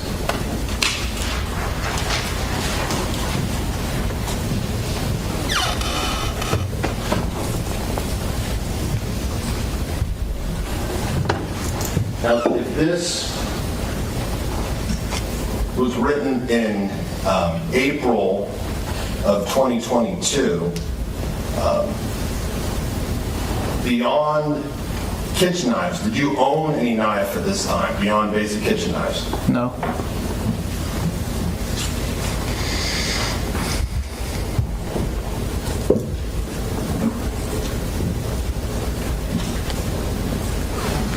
Did your, I'd like to think the months after Kaylee broke up with you, do you remember your physical appearance changing at all? Yeah. How so? I let my hair grow longer, and I was getting skinnier. You know why you were getting skinnier? I don't think I was eating as much. How about your hygiene? Were you still showering once or twice a day? Yeah, I think like once a day.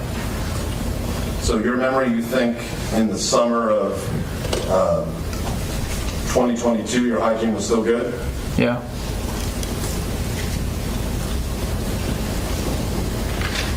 You recall Kaylee testifying differently? Yeah. At some point, did you get a job at Jack in the Box? Yes. What specifically do you remember about getting a job at Jack in the Box? I just remember being there.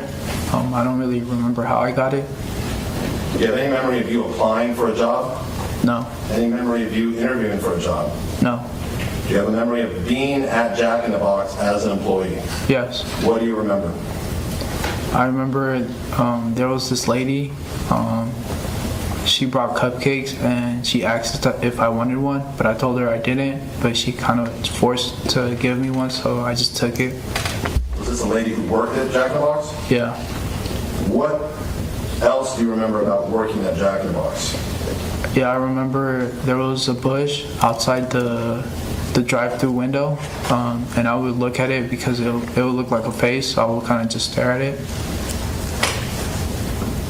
Do you have any memory of working the drive-through? Yeah, I have one memory. It was in the afternoon when I was working the drive-through. And is that the same memory when you were staring at the bush? I think there were different memories. What did the bush look like again? It looked like a face, like it had trash in it, that it looked like it had eyes and a mouth. Do you were here when Gladys Verdon testified? Yes. Do you recognize Ms. Verdon? No. Do you recall ever meeting her? No. Do you recall ever speaking to her? No. You heard her testify that you would stand and stare at walls for long periods of time. Do you remember doing that? No.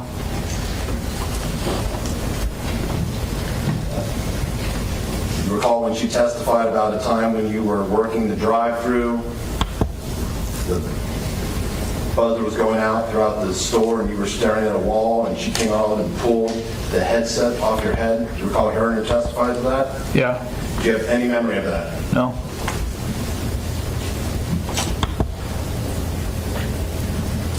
What else do you remember about Jack in the Box?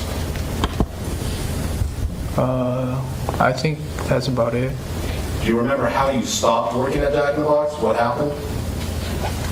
Yeah, I sent a text to the manager saying that I wanted to focus on school more and that I couldn't work anymore. At some point, did you move out of the Parkside Apartments? Yes. By the time you moved out, what was the relationship between you and Nathan at that time? I don't think it was good. We kind of stopped talking, and yeah.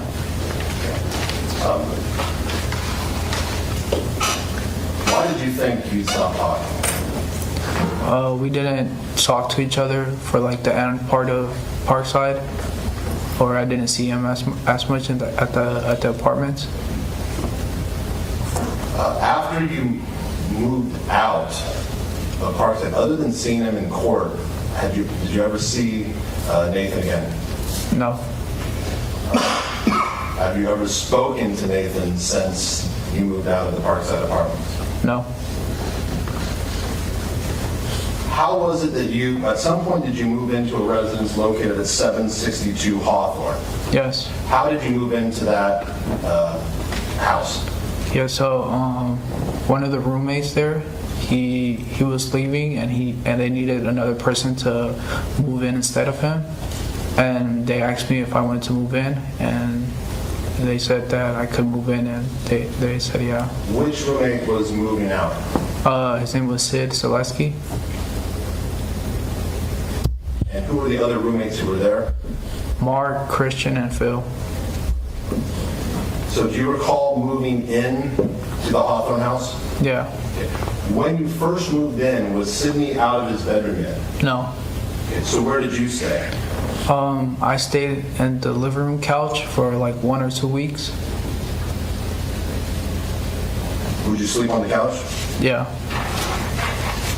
Now, while you were in the living room for those 1 or 2 weeks at the beginning of the fall term, did you have any experiences that you now recognize were positive symptoms of schizophrenia? Yes. What do you remember? I remember hearing whispers. It sounded like if the TV was left on, and it would just be voices in the background.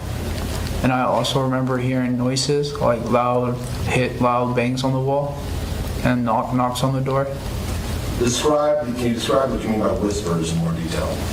Yeah, so it would sound like a bunch of people talking at the same time in like a low tone, and it would kind of be off in the background. And what about the loud noises? What did you remember hearing?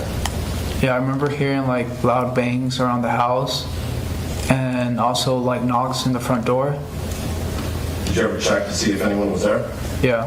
Was anyone there? No. So when you heard these whispers and these loud noises, how did that make you feel? I started to feel paranoid.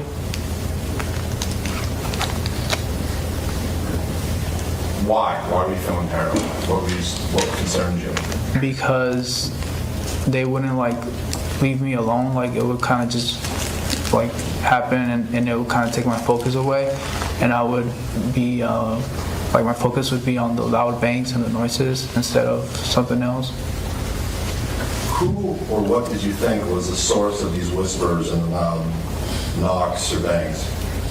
I didn't really think of them at that time. Now, while you were in the living room, did you see anything that you now recognize was a symptom of schizophrenia while you were still in the living room? No. At some point, after 1 or 2 weeks, did you move into your room? Yes. After moving into your room, did you have an experience that you now recognize was a hallucination? Yes. What did you recognize? I remember I was walking out my door, and Mark's door was slightly open, and his door was to the left of my door, and I seen like a shadow, with a bald head, being in a sitting position. So a shadow with a bald head in a seated position. Explain that in more detail. Yeah, so it didn't have no features. It was just like the structure of a shadow, or like it looked like a human, but it didn't have no features. It was just like a dark picture on the door, and it looked like it was in a sitting position. Was this similar to the first shadow you'd seen back in your freshman year, where you thought it was the devil? Yes. Were both those shadows bald? No, just the one I seen at the door. So what did you think when you saw this? I didn't really think too much of it. I kind of just kept walking and went away. While you were when you moved in the bedroom, did you continue to hear the whispers? Yes. How frequently would you hear the whispers in the bedroom? It would happen pretty frequently. I'd say at least once every day.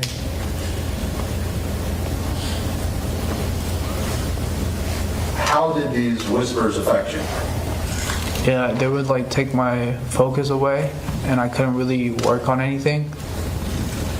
At some point, did you think there was a connection between the whispers and the shadows that you saw? Yeah. When did that occur? I think later in the year. At some point during your fall year, let me back up. Still focused on the fall of your junior year, would you do anything to get the whispers to stop? Yeah, What would you do? I would listen to music. Did you do anything else to try to get the whispers to stop? Yeah, I would go out on walks. Where would you go on walks to? I would either walk near the neighborhood, or I would walk to the park that's next to the house, which is Sycamore Park. By next to the house, you mean near the house? Yeah, near the house. Before you moved into the Hawthorne residence, how many times total do you think you've been to Sycamore Park? Including the times you played basketball at the elementary school next door. Probably like 6 times. Did that park have any special significance to you? No. So what would you do when you walked to the park? What would you do when you got there? I would either sit at the play structure and play chess on my phone, or I would go to the swing set and swing on one of the swings. At some point, did you find anything on one of your walks to Sycamore Park? Yes. What did you find? I found like a blade with no handle near the swing set. When you say a blade with no handle, what do you mean? Yeah, it was just like the sharp end, like the sharp part of the blade, and then it didn't have a handle. It was just loose. What, if anything, did you do with this blade? Yeah, I would start to throw it to a tree to see if it will stick, but most of the times it would just bounce off. It wouldn't really stick.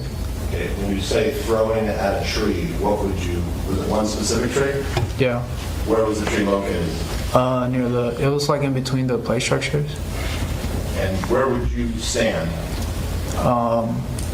In front of the tree. How long would you try to throw this blade into the tree when you'd be at the park? It was for a while. Did you take that blade home with you? Yeah. And when you came back, go back to Sycamore Park, did you bring it with you? Yeah. And did you continue that routine of throwing it into the tree? Yes. Do you know why you would spend time throwing this blade into the tree? Not really. I would just try to make it stick to the tree. And how often did it actually stick? Not often. Most of the time it would just bounce off. On these walks, did you ever, when you go to Sycamore Park, would you ever see shadow figures? Yes. What would you see?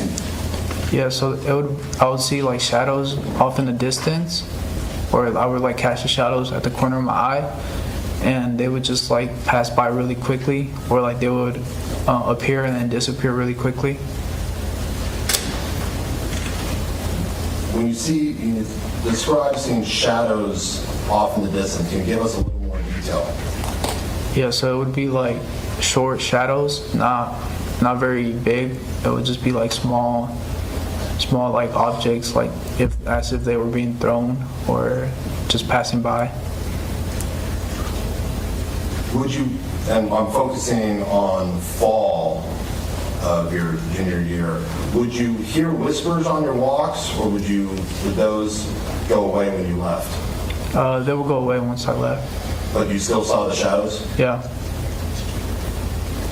At some point, did you do you remember looking for a knife to purchase? Yes. What do you remember? I remember going on Amazon and looking for a knife to replace the one I had. And by replace the one you had, what are you referring to? The one I found at Sycamore Park. Why did you want to replace that? Because it was getting, the blade that I found was getting dull, and it wasn't sticking, or I thought that was the reason it wasn't sticking. So I decided to get a new knife. And What memories do you have of going on Amazon? Do you remember hitting purchase? What do you remember? No, I just remember scrolling and looking at different knives. Now, you saw the Amazon results that showed this happened. You purchased the knife on December 5th. You remember seeing that? Yeah. Do you recall when the knife arrived, whether it was before winter break or after winter break? No, I don't.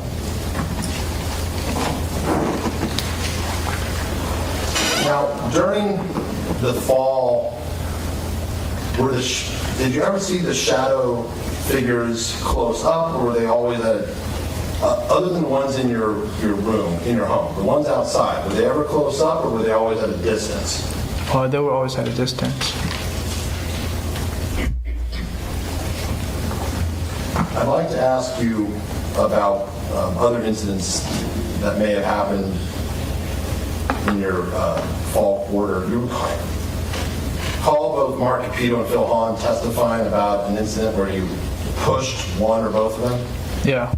Do you have any memory of pushing anyone? Yeah, I just have a memory of pushing Phil or getting into like a shoving match with him. Do you have any memory of what brought that about? No. We also heard testimony about a broken toilet. You recall hearing that? Yes. Do you have any memory of how that toilet was broken? No, I don't remember how it was broken. Do you remember seeing the broken toilet? Yes.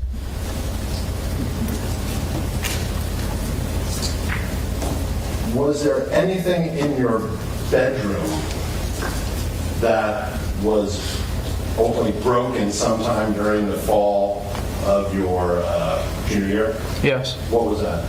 Yeah, I had like a net around my bed to prevent the bugs from coming in, and it was held by posts. And I remember coming into my room and the posts were like bent in, and the tent was like on the bed instead of it being over the bed. You said you had a net around your bed to prevent bugs from coming in? Yeah, like a net bug. Now, are these the nets that you might have in like a tropical type environment where there are a lot of insects? Kind of, but it wasn't that strong. Why did you put a net in your bedroom to prevent bugs? Because I'm scared of spiders, and I had seen spiders in my room, and I didn't want them to like sting me or come near me while I'd be sleeping. How many spiders did you see in your room before you decided to put up the net? I think like 4 different times. When did this fear of spiders begin? I always had a fear of spiders. But throughout your entire life, when was the first time you put up a net around your bed to protect you from spiders? Just my junior year. At some point did that net get damaged? Yeah. What happened? Yeah, so I just seen the poles bent down, and the net wasn't standing anymore, so I just took it down. Do you have any memory of how those poles got bent? No. I'd like to talk to you about how you were taking care of Ember at this point. Did you bring Ember with you to the Hawthorne residence? Yes. Prior to coming to Hawthorne, had Ember been an indoor cat except for the time she got out to climb the tree, or he got out? Yeah. Did that change at Hawthorne? Yeah. How did it change? Yeah, so I started to let him use the bathroom outside, and he kind of started to wander off and would go into the streets. And sometimes I would follow him, but most of the times I would just bring him back inside. Given that Ember had been raised as an indoor cat, why did you start letting him go outside? Because I started to go outside more, and I kind of felt bad that he was just inside without me. Did you keep a litter box for Ember at the Hawthorne residence, if you recall? Yeah, but I don't think I used it. So where would Ember have to go to use the bathroom? Inside I had like dirt and he would just use that to use the bathroom. What do you mean you had dirt inside? Like I wanted to plant a plant, and I just had like the soil and the dirt there, and he would just kind of like throw it down to the floor and would use it as a bathroom. You said Ember would throw the dirt down? Yeah, like he would take it out from the planter. So Ember would with its hand pull the dirt out? Yeah. And then use it to go to the bathroom? Yeah. Do cats have hands? Pause. Thanks, John. Did Ember use its paw? Yes, it's paw. When you saw Ember using his paw to remove dirt from the plant, did it occur to you that maybe you should set up a litter box? No, I thought he was pretty smart to do that. And I would agree with you, but did you consider that it might be a good idea to give Ember a place to go to the bathroom like it had at the Parkside? No, it didn't occur to me.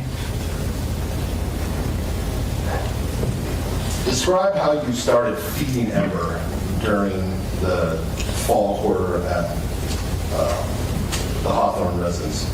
Yeah, so at some point I started feeding him human food because I ran out of cat food.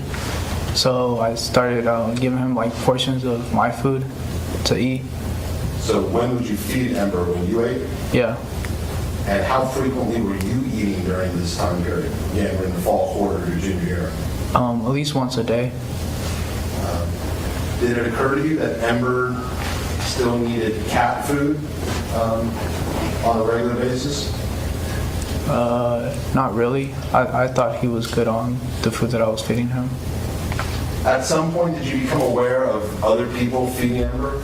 Yeah. How did you become aware of that? I remember Mark asked me if he could feed Ember.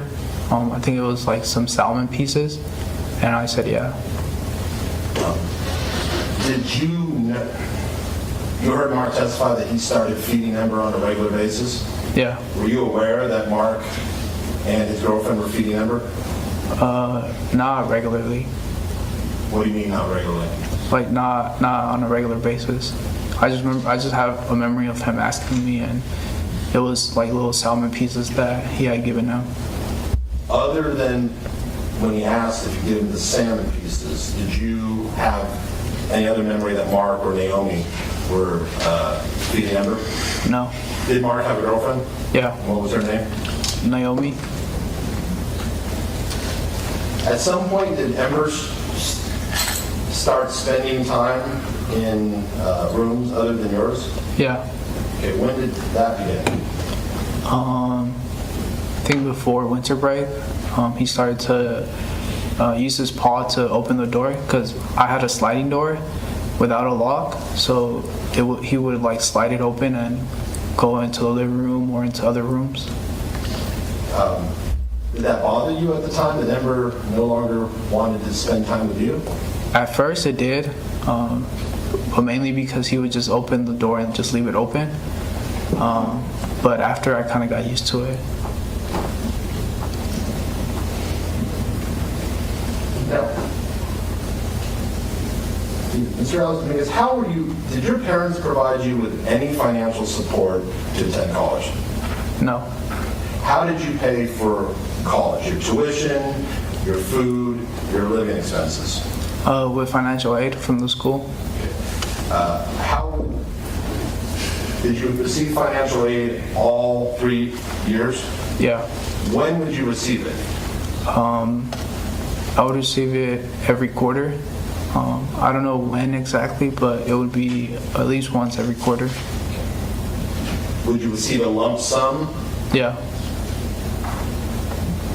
Do you recall how much you would receive? Let's go to your freshman year. How much would you receive each quarter, if you remember? I think freshman year, since I was in the dorms, it wouldn't be a lot. I think it would be less than $1,000. But sophomore and junior year, it would be more since I was living off campus. And did you have any trouble your sophomore year meeting your financial obligations? Just once. It was before during winter break. financial aid hadn't come in yet. There was a delay, and I didn't have the money for rent. But I told Christian that I would have it. It would just take a week or a couple of days for the money to come in. Okay, Christian, you're referring to your junior year. I may have misspoke. I'm asking about your sophomore year when you lived with Nathan. Oh, no. No. I didn't have any financial problems. Okay. I apologize. Just clarifying. Who did you live with your sophomore year? Nathan, Jared, and Calvin. Did you receive financial aid your sophomore year? Yes. Did you have any difficulty making your financial payments for rent expenses your sophomore year? No. It's now turned to your junior year. Where were you living then? Hawthorne residence?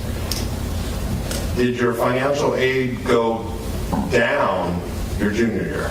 No. At some point, did you have difficulty your junior year of making a rent payment on time? Yes. What happened?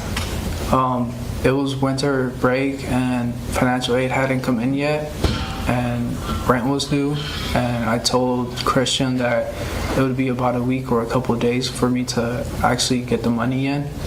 And do you know why there was a holdup or why there was a delay in your financial aid? yeah, I think because for financial aid, I didn't use my middle name, Alejandro, but for the DREAM Act, which is the application for undocumented people, I did use Alejandro, and I think the names they couldn't match the names, so they had trouble like actually sending out the aid. So, did you ever have your junior year financial difficulties in the sense that you didn't have enough money, or was it simply you didn't get it at the time you needed it to make that rent payment? I just didn't get it at the time that I needed to make the rent payment. Did it eventually come in? Yes.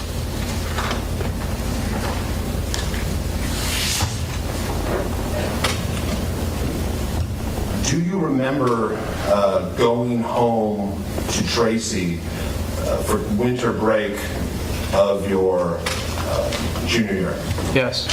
Now, we heard your father testify that he and your mother asked you not to come back or not to go back to UC Davis? Yeah.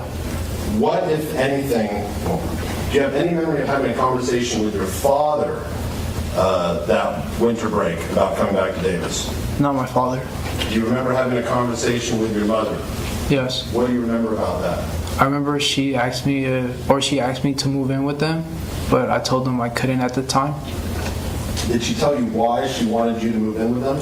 No. Did you recall them ever having a conversation with you that they were concerned about how you appeared or how you were acting? This is again winter break. Yeah, I think my mom, she said something that I looked different and that I was like acting differently and if I was okay, but I told her that nothing was wrong. You're objecting to say if offered for the truth? It's not being offered for the truth. Yeah. Speculative listener. Noted. Yeah. When your mom told you that you were acting differently, you looked differently, what did you think? I didn't really think of anything at that time. I thought I was okay. Do you have any memory of your dad talking to you about how you were acting? No.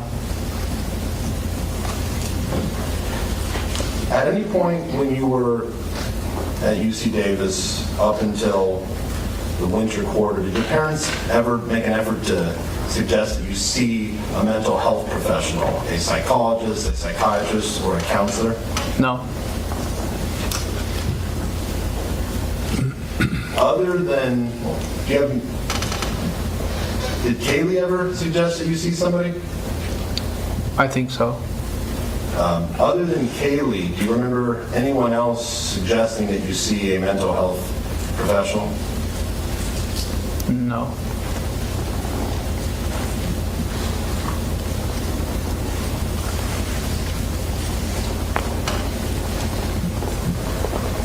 when you're home, again, this is winter break, your junior year, you remember anything from that break that you now recognize was a symptom of schizophrenia when you're home? No. Do you go back to Davis in January of 2023 for the start of the winter quarter? Yes. Who took you there? My dad and mom.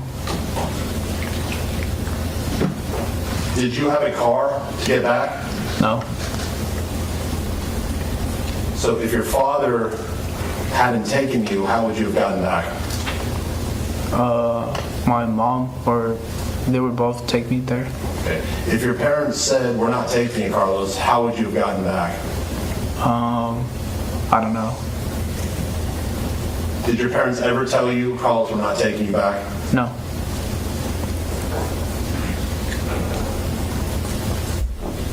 You previously testified that you always contacted your siblings very regularly. Yeah. Did that change at some point, your junior year? Yeah. How so? I wouldn't text them as often. Yeah. When you return from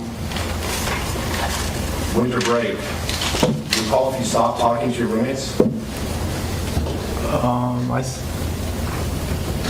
I think for a while I did, or for a while I did talk to them, but after a while I didn't talk to them. You know why you stopped talking to your roommates? No. Did you stop talking with your family? I just spoke with my grandmother. Your grandmother in El Salvador? Yeah. Why did you stop talking with your family in Tracy? I wouldn't text them, or they wouldn't really reach out to me.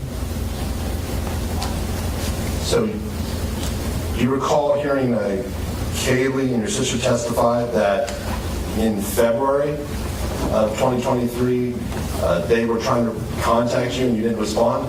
Yeah. Do you remember them, your sister and your brother, reaching out to you and you not responding? No. Do you remember an incident where Phil came to your room and told you that your sister and brother were trying to contact you? No. What type of phone did you have during this period? Again, it's now we're winter quarter 2023. Yeah, I had a iPhone X Max, and then I had another phone, iPhone 11. Which one did you use? The X Max. What sort of condition was it in? It was in a pretty bad condition. It was cracked from the front and the back. Did that phone hold a charge very long? Since it was old, it didn't really hold a charge for very long. You recall seeing the testimony of Brian Chase when he talked about, again in January, how there were periods where that phone was dead for multiple days? Yeah. Do you remember why that phone would go dead for so long periods of time? No.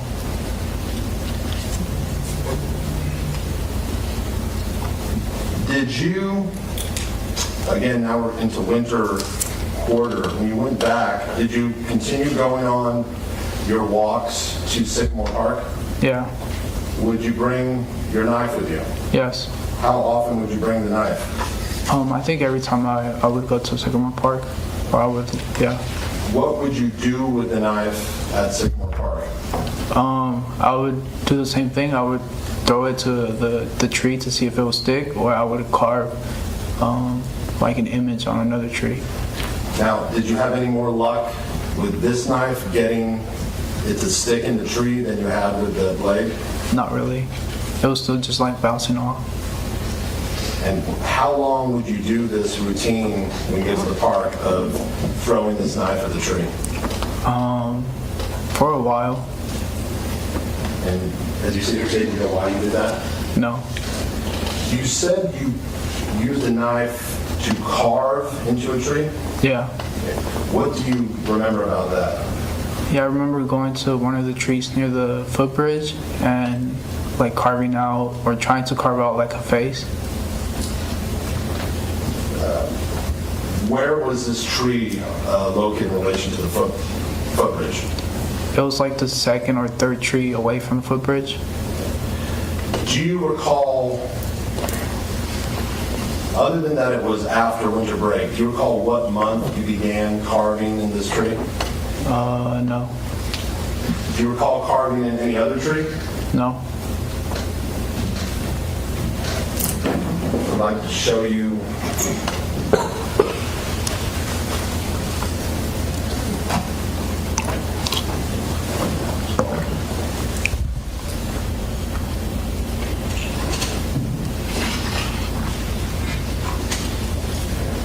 the marked defense exhibit NN. Photo 2. Mr. Reales Dominguez, do you recognize what this shows? Yes. What is it? It's the face that I tried to carve out. And when you started carving that face, was there bark on the tree? Yeah. What would you do with the knife to make the face? I would just like stick the knife into the tree. How many times, different times that you went to Sycamore Park, did you work on this face, if you know? It was a couple of times, but I don't know a specific number. Was it more than one? Yeah. Was it more than two? Yeah. Do you have a laser pointer? Yeah. Now I know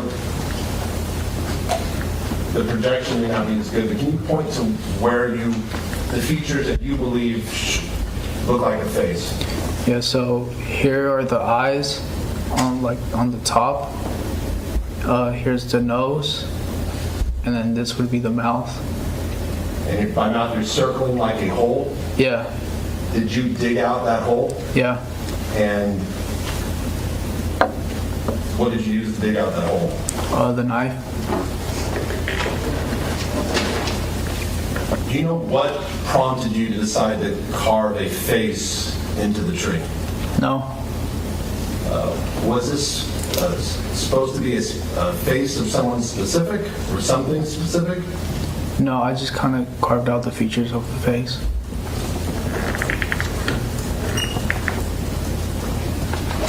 And showing you defense exhibit and photo 4. I'm going to zoom in. Can you see the face here? Yeah. And is this right by the footbridge? Yeah. And where does that footbridge lead? To the other side of 113. In addition to going to Sycamore Park, beginning in the winter quarter, did you begin going anyplace else when you would leave for a walk or a bike ride? Yeah. Where did you start going? To the train tracks. And what train tracks would you go to? The ones across Ryder. And how would you get there? I would either bike or I would walk along the train tracks, and there was like a log that I found where I would sit down and kind of just look at the train tracks. And by log, what are you referring to? The sitting log. Now, sitting log, is that a term I use to refer to a down power pole? Yeah. What did you know it as at the time? I just thought it was a log. Do you recall when you first became, or where was this log located? It's located before 2nd and Nail by the train tracks.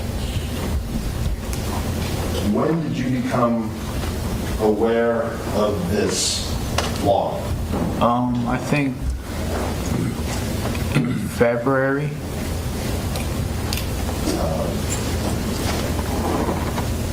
And what would you do when you went to this log? Would you bring your knife? Yeah. Let me stop you there. Okay, and mark your spot. Okay, Mr. Reales Dominguez, we're going to take a break so you can return to council's table now. Okay, thank you. Afternoon break to the jury. Do not discuss the substance of the case. Don't form any opinions. Don't research. I'll see you all. Carlos Reales Dominguez. Mr. Adams.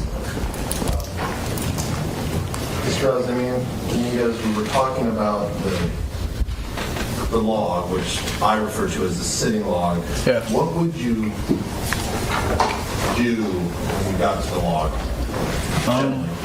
I would usually just sit there and just look out into the train tracks, But sometimes I would walk around the neighborhood. Hold on a second. Can I have you speak in a little bit more? Thanks. And then Mr. Hutchinson, for my benefit, can you bring that mic just a little closer? So you said you would sit on the log and look out across the train tracks? Yeah. What would you see across the train tracks? I would just look at the tracks. I'm showing you what's been marked Defense Exhibit E, Photo 1. Do you recognize what this depicts? Yes. What is it? It's a picture of the tracks and where the sitting log is at. Okay. And can you point to where the sitting log is? Yeah, it's like right there. Now, did you go to the sitting log as often as you went to Sycamore Park? No. Do you see the overturned chair there? Yeah. Do you have a memory of the overturned chair? No. You said you would stare out across the tracks. What is beyond the tracks? Ryder apartments. Let me show you what's been marked Defense Exhibit E, Photo 5. What does this show? The tracks in the Ryder apartments. And is this generally what you could see when you stare across the tracks? Yes. You said you would bring your phone to the park and play chess sometimes? Yes. Did you always bring your phone on your walks? Not always. Did you ever bring your phone to the, if you remember, did you ever bring your phone to the sitting log? No, I don't remember. Would you bring your knife to the sitting log? Yes. What do you remember doing with your knife at the sitting log? I just remember it being in my pocket. So you were at Sycamore Park, you have memories of throwing it at a tree and carving it. Yes. Carving in a tree. Yes.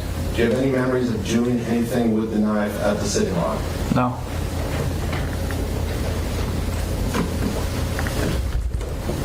Now, when you would go on these walks, we're in the winter quarter, are you continuing to hear whispers in your bedroom? Yes. When you would go on the walks, either to the Sycamore Park or the sitting log, would you ride a bike sometimes to the sitting log? Yes. Did you own a bike at that time? No, I borrowed a bike. What bike did you use? It was a mountain bike that was on the side of the house. Was it a bike that had been left there? Yeah. Who did you believe the bike belonged to? I thought it was Aiden's. And who is Aiden? He's another fraternity brother of ours. Did he live at the residence with you? No. So when you went to the sitting log, would you sometimes walk and sometimes take Aiden's bike? Yeah. You said you would get up and walk around. Where would you walk to? I would walk around the neighborhood, but there was this, it was like this overpass where there was like trees near the sidewalk, like covering the sidewalk. Like it was like a little, like it made like a little shadow cover, and I would just walk through there. And by neighborhood, are you referring to the streets kind of north of the sitting log? Yeah. Do you know why you went to, of all the various places in Davis, why you went to this location? Do you know? No. When you said you were still hearing the whispers in your room. When you would go either to Sycamore Park or the sitting log, would you still see the shadows in the distance? Yes. At this point, did you believe the whispers and the shadows were connected? Not at this point. Not at that point. At some point, did you believe that the shadows were connected? Yes. At some point, did you begin to see the shadows, these shadow figures at a closer distance? Yes. What do you remember? I remember I was on a bike ride and I looked at my shadow, and it looked like there was like it like shape shifted into like another form, like a creature. Like I remember one time there was this, it had like a tail, and then I looked behind me to see if there was something that could explain the tail to be there, but there wasn't.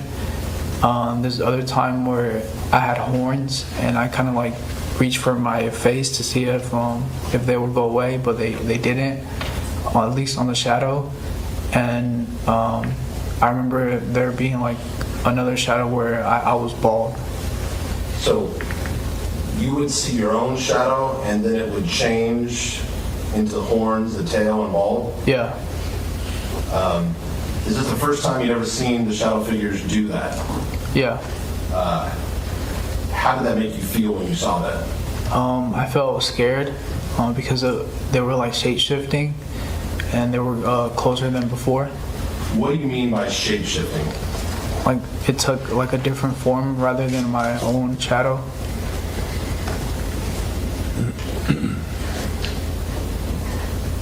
How many times, if you know, did you see the shape-shifting shadow figure in your own shadow? How many different occasions did that happen? I think it was just those 3 times. So let's break it down into the three different times when you saw the shape-shifting shadow in your own, because I think you combined them a little bit. Which was the first one? What did you see? The first one was the horns. And when you saw the horns, what did you do? I like tried to like reach for my head to see if there was something on my head, to see if the shadow would change, but it didn't. Okay. What was the next one? What do you remember seeing? The one with the tail. And what type of tail was it? It just looked like if it was like a string like behind me. And what was the third time that you saw the shape-shifting shadow? It was where I was bald, or like the shadow was bald. At this point, when you see the shapeshifters, do you think it's connected to the whispers in your bedroom? Yes. What did you think at the time? At that time, I started to think that they wanted to get me, or like they were after me, that they wanted to take control over my actions. Did that scare you? Yes. Now, other than Sycamore Park and the sitting log, was there any other specific location you would go to for your nightly walks? No. How frequently were you going out at night during this time period? We're now in the winter quarter. Pretty frequently. Was it every night? Yeah.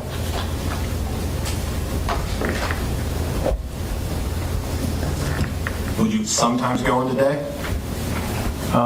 Only if I had to go to the store or if I had to go to school. Now, I'd like to talk to you about Central Park. Are you familiar with Central Park? Yes. How are you familiar with Central Park? I went to the farmers market that they hold there. What years did you go to the farmers market at Central Park? My sophomore and junior year. Did you go your freshman year, or was there none because of COVID? No, I think I went towards the end of freshman year. Was Central Park ever a destination for one of your walks at night? No. Other than going to the farmer's market, would you sometimes pass by Central Park? Yes.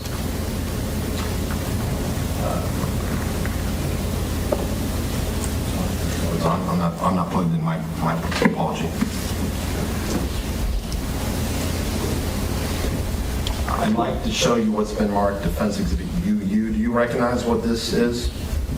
Yes. And what does it show? It's a overview of Central Park. And you recognize the streets around Central Park? Yeah. Is that a yes? Yes. Do you see the area where the farmer's market is? Yes. Based on your memory, is that the area where the farmer's market is held? Yes. At some point, do you remember going home for spring break in March of 23 for Dylan's birthday. Yes. Prior to spring break, sometime during the winter quarter, did you recall having a contact with a police officer? Yes. What do you remember? I remember I was riding near the sidewalk of Central Park towards Russell, and I remember a SUV just pulled up in front of me, and he said, "Hey, can I talk to you?" And then that's when I stopped my bike. I looked over and seen that it was the police, and I stopped.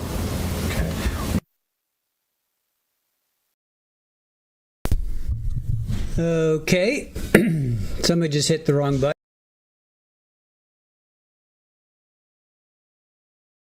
Which direction were you riding? North, I think. Yeah, that way. North toward Russell? Yeah. You said you're on a sidewalk? Yeah. Which sidewalk were you on? On the left side of the park, the one that runs through here. So the sidewalk that borders the west side of the park? Yes. Where did if you're riding north, where did the police SUV come from? It came from behind me, so it was riding the same way towards Russell, and it just came from behind me. And what, if anything, did the patrol SUV do to get your attention? He just yelled at me. He said, "Hey, can I talk to you?" Did he stop his car? Yeah. Where did he stop in relation to you? In front of me, or like towards the side of me, but it was ahead of me. So you're riding. Where do you see the patrol car? You're riding north. Where do you see the patrol car or patrol SUV? Towards the left of me. And when it stopped, was it a little bit in front of you? Yes. How did the officer contact you? He yelled at me. He said, "Hey, can I talk to you?" Was his window rolled down? Yeah. Was this officer a man or a woman? It was a man. Did he get out of the car? No. When he said, "Can I talk to you?" what did you do? I stopped and I looked into his window and said, "Yeah." Do you recall whether this was a Davis police SUV or a UC Davis police? No, I don't recall. And you said the officer was a man? Yeah. Do you recall what race he was? I think he was white. So when he asked if he could talk to you, and you said, "Yeah," what happened then? Then he asked for my name, and I gave him John Joes. Where did the name John Joes come from? I don't know. I think it just came out of nowhere. So when you gave him the name John Joes, what happened then? Yeah. Then he said, "Okay, you can go." And what happened then? And then I just went back home, and yeah. Did this officer ever get out of his car? No. Did he ever ask you for a date of birth? No.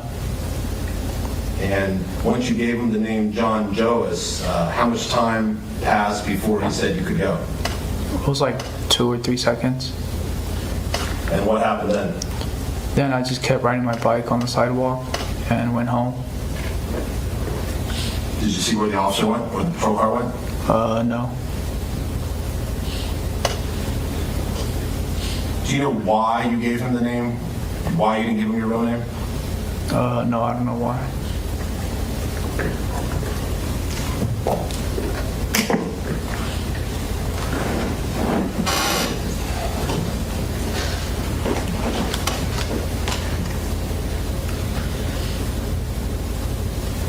At some point,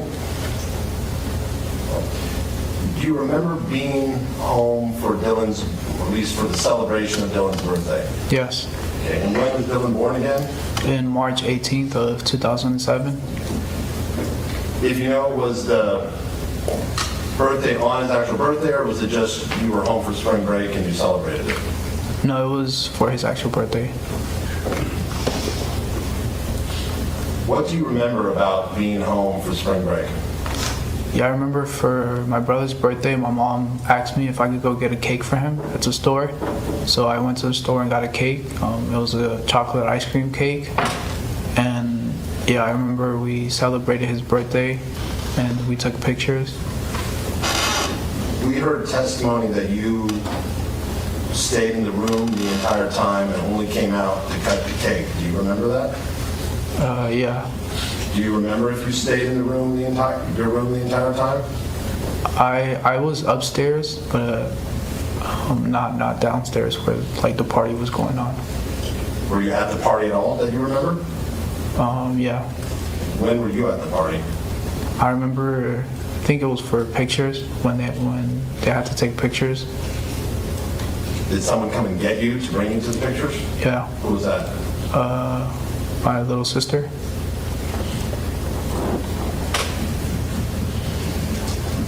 Other than going to the store to get the cake and coming out for pictures, do you remember what you did the entire time you were home for spring break? No.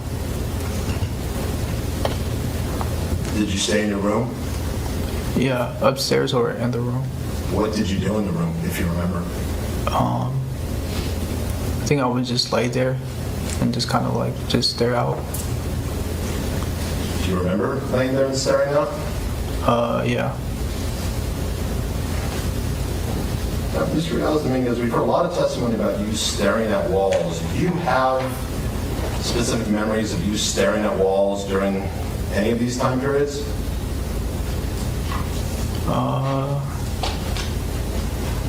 No.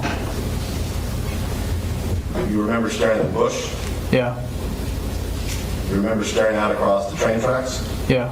When you were at Sycamore Park, did you ever sit on the play structure and stare? Yeah. What would you stare at? I would just look at the ground where the stairs were. But as you sit here today, do you have any independent memory of staring at walls, either at Tracy, at Jack in the Box, in your apartment, at Parkside, or your apartment at Hawthorne? Not at walls. At some point, did you return for your spring quarter after the spring break? Yes. Do you recall who brought you back to Davis? It was my parents. Did they ever, you said your mom asked you to stay when you came back after the winter break. Did either of them ask you to stay in Tracy for the spring break that you recall? I don't think so. Who drove you back? My dad.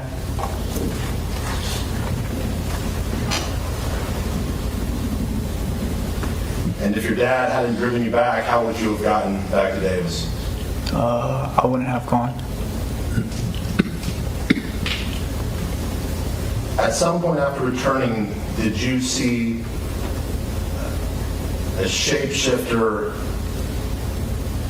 at close distance that was different than the other shapeshifters? Objection meeting. No.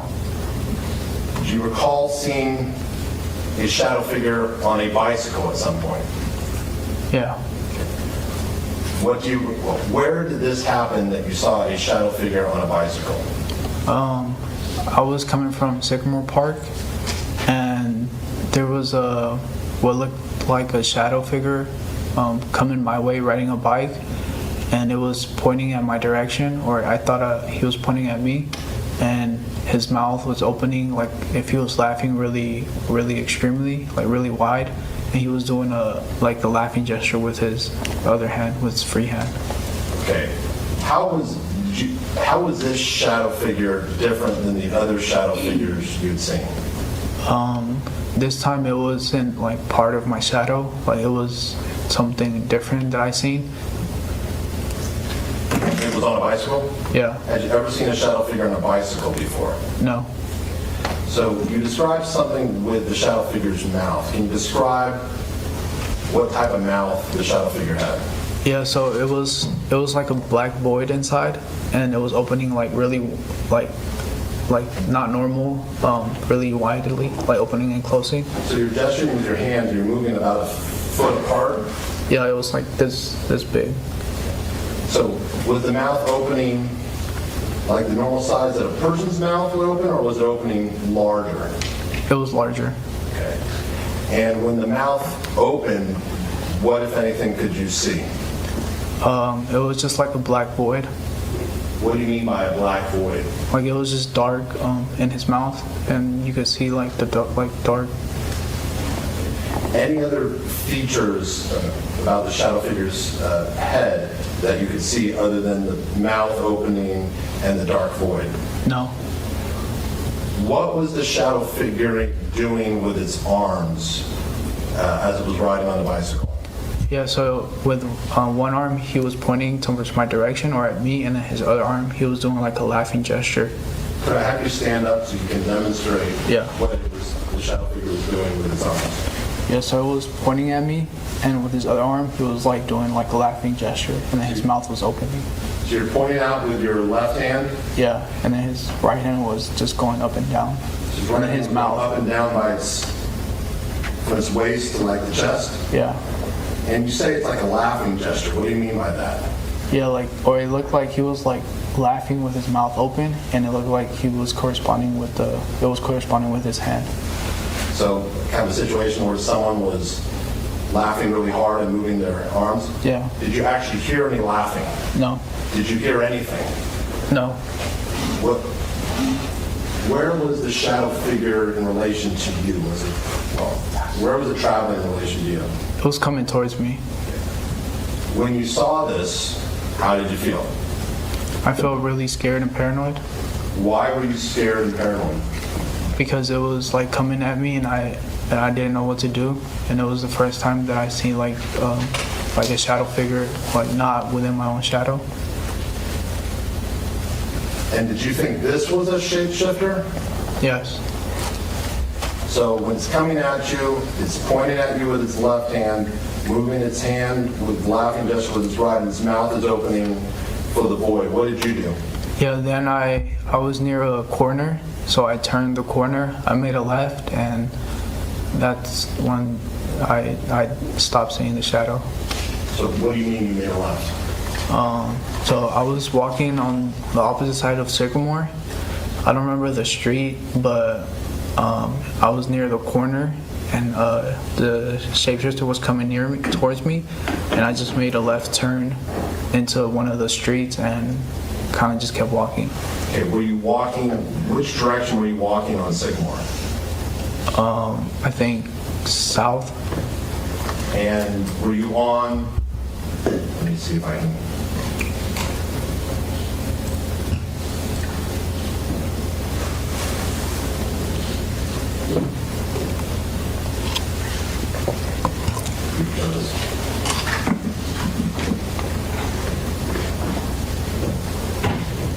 Showing you what's been previously marked Defense Exhibit D. You recognize this? Yes. Okay. So, which way were you walking on Sycamore? South, I think, going down this sidewalk, or this side of the... What side of the road were you on? The west side, or the east side, on this side. And where was the shadow figure coming from? From the bottom of the picture, so it was coming from here. And when it came towards you, you were standing at a corner? Yeah, I was walking near a corner. And do you remember which corner you were at, whether it was Bucknell, Purdue, Cornell, or Harvard, or something below that? I think it was Bucknell. I remember there was trees near the streets. I don't know if it was Bucknell or this street right here. So you think it may have been either Bucknell or Purdue? Yeah. Were you across from the elementary school? Yeah. So you see it. You make a quick. How do you turn onto the street? What do you do? I kind of just like turn as I get to the corner. So I was walking, and then I just followed the sidewalk. And did you see what happened to the shadow figure? No. What did you think at that moment that you had this shadow figure come directly at you, pointing with a laughing gesture and opening its mouth? What did you think at that point? Yeah, I was just paranoid and scared. I didn't really know what to think. Did you still think that the shadow figures were after you? Yes. When you previously testified, you were concerned they wanted to control you. Yeah. Were you worried about anything else? No.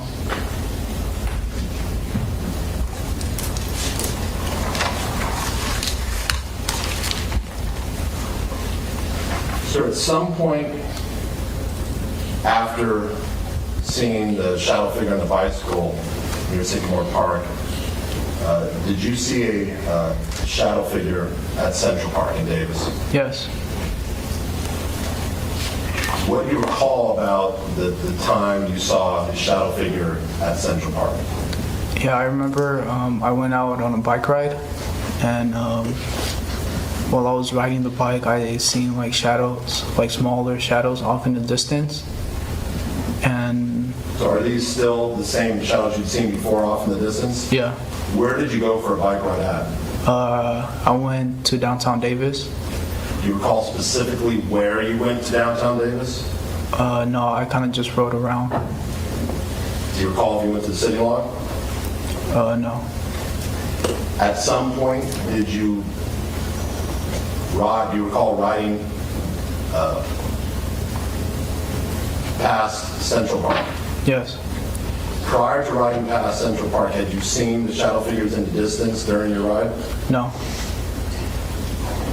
What happened when you passed Central Park, or did you approach Central Park? Yes. What do you remember? I just remember sitting down at a bench. And do you recall specifically where you entered Central Park? I think it was towards the northeast side by the firefighters. And do you recall sitting on the bench? Yes. And where was your bike, if you recall? I don't recall. And was it nighttime? Yes. Once you sit on the bench, what do you remember? I remember I was looking at one of the trees and I started to hear clear voices. They were telling me, you won't go up to him, you won't go, you won't, you won't. And that's the first time I heard like actual voices, and I started to get paranoid. So prior to hearing the voices, had you seen anyone or anything at the park? No. And you were staring at a tree. Yes.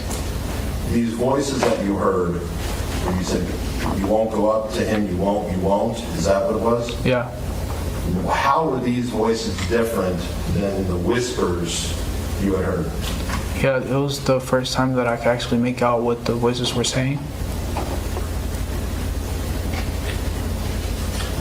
And so when you heard that, how did you react? I started to look around, and then on the bench next to me, or the bench over, I seen a shadow figure, and that's when I just felt my body like get up and lunge at him, and I kind of just like blank out. Was the shadow figure that you saw on the same bench as you or a different bench? A different bench. And so were you still on your bench when you saw the shadow figure on the other bench? Yes. And what did you do? What do you remember? Not asking what you think happened based on the evidence, but what do you have a memory of doing? I just remember getting up and running towards the shadow figure's direction. And what do you remember then? Then I remember seeing like half a face, like with just the eye and like a mouth. And then I remember getting scared and going to my bike. Do you recall any physical struggle with the shadow figure? No. When you first saw the shadow figure, did it have any sort of definition, or was it just the dark shadow figures you'd seen before? Yeah, it was just like the shadow figures I've seen before. And at some point, what do you recall seeing that was different than just the dark? Yeah, then I seen like an eye and a mouth, and that's when I got scared and went to my bike and rode my bike home. When you say you saw an eye and a mouth, what do you mean by that? Yeah, so it was just like an eye and a mouth, just like looking at me. Is it an eye and a mouth like a human type eye and mouth? Yeah. When you saw that, how did that make you feel? I just got scared. Why did you get scared?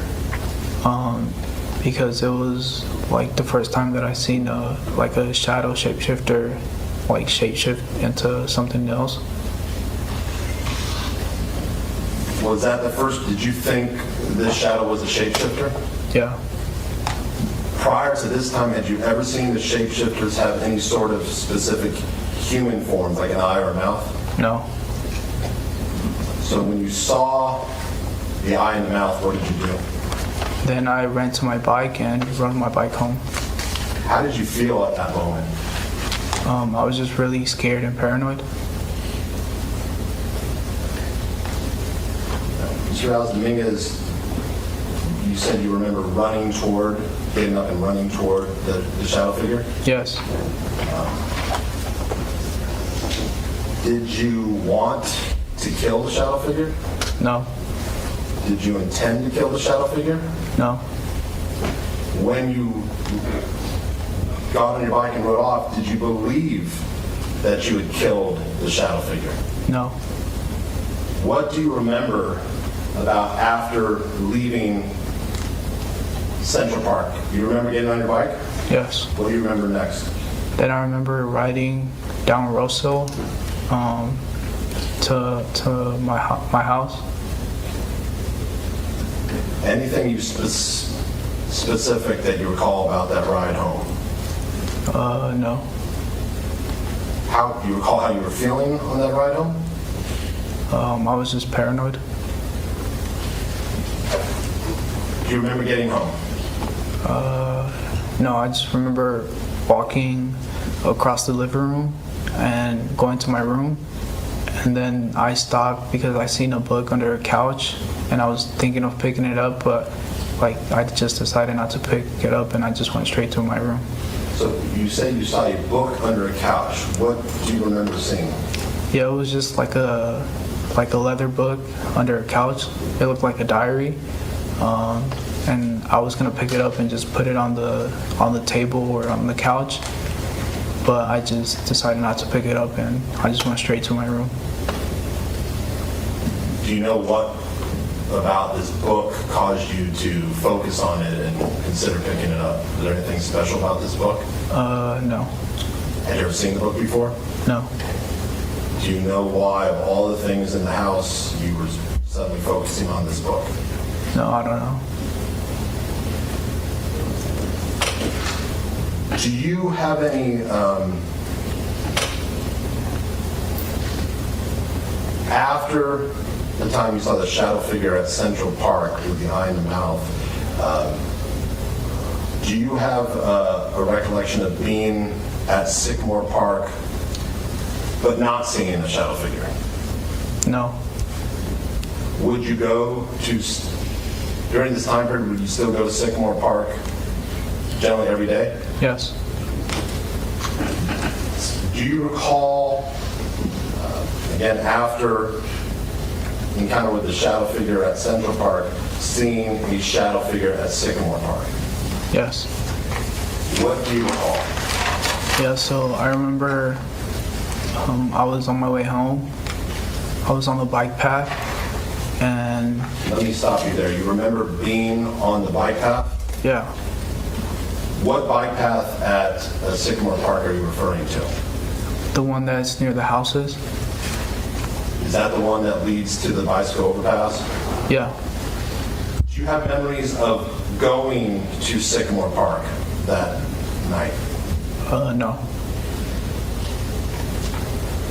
Do you have memories prior to being on the bike path whether you had been throwing your knife into the tree?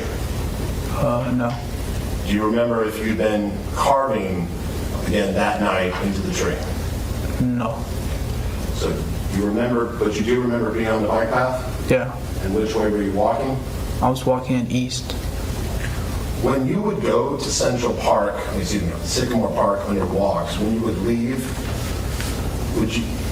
there's different routes you could take out. You could take the bike path, you could take the middle path. How would you leave the park? Did it depend on the day? Yeah, I would take both, either one or the other. So you're walking on the bike path. What's the next thing you see? Yeah, then I see, similar to what happened earlier where I saw a shadow figure on a bike, I seen another shadow shapeshifter on a bike coming towards me. Okay. What did this shadow figure shapeshifting the bike look like? It looked like, or at least from the bottom of the torso, it looked like a still shadow, like a dark shadow. And then from the body up, I could see the hand pointing at me, gesturing with the other hand, similar to what I explained earlier. And then the mouth was opening again, really largely opening and closing. So did it look the same as the previous shadow figure you'd seen on a bike near Sycamore Park? Yes. Was the mouth opening so you could see the void? Yes. What was it doing with its arms? It was pointing at me, and with its other free hand, it was doing like a laughing gesture.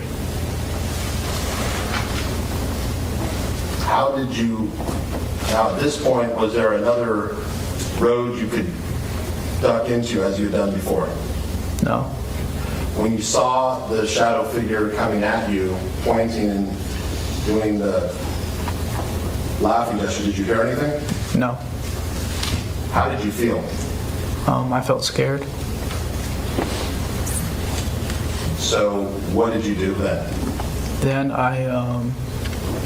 so the shadow shapeshifter was to the left of me, and I kind of stepped to the left to see if he would stop doing like what he was doing. But then we collided, and I fell backwards and he fell backwards. Let me stop you there. So as you're walking, you said the shadow shapeshifter was a little bit to the left of you? Yeah. Okay. And you said you stepped to the left to see if it would stop? Yeah, so I was walking and I kind of went to the left because I wanted to see if he would stop. Mr. Reales, asking in your own mind, why didn't you step to the right to give the shadow figure room to pass by? Because I wanted the shadow figure to stop, like pointing at me and doing the laughing gesture. Okay. What did you believe at that time stepping in front of the shadow figure would do? I thought he would either move to the right or move more to the left. Okay. And what happened then? And then we collided. He fell backwards and I fell backwards. And then I remember getting up and lunging at him. Were you scared of the shadow figure? Yes. What happened? What do you remember then? Then I remember seeing a flashlight that was coming towards me, and I thought it was the shadow shapeshifters. So I took the bike and got on it and went towards the bike path. What? You saw a light coming towards you? Yeah. Do you recall hearing anything? No. Do you recall seeing anything other than the light? No. Do you recall saying anything to this second shapeshifter that you thought was coming towards you? No. Do you remember getting on the bike? Yeah. What happened then? Then I remember leaving the bike near a bush, and I ran back to Sycamore Park.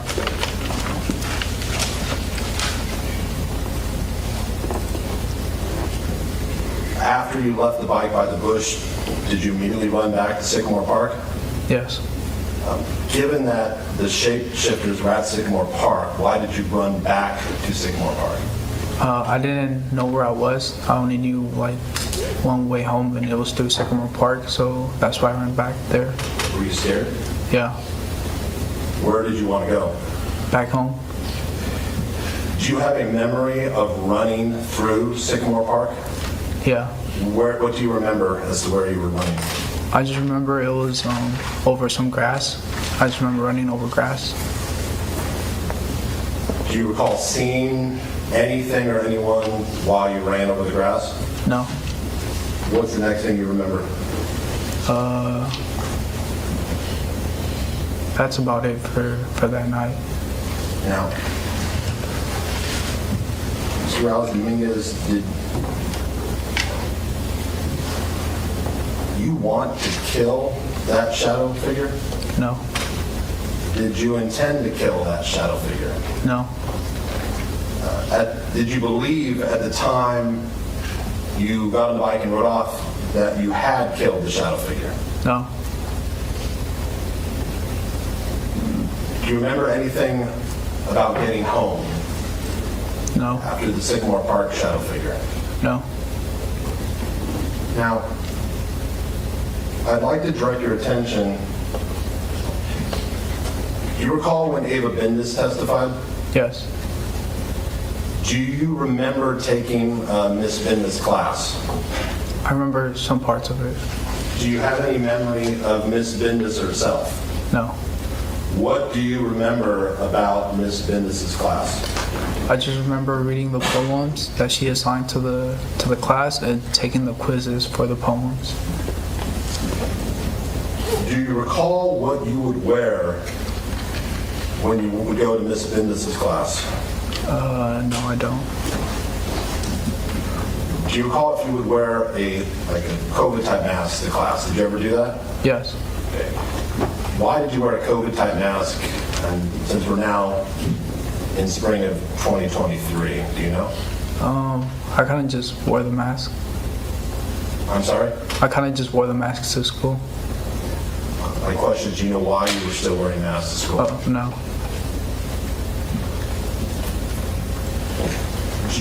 You heard Miss Bendis testify to some of the tests, the quizzes you took? Yes. Do you have any memory of taking quizzes in her class? Yes. You heard her testify that on the first quiz you used a name other than Carlos Reales Dominguez.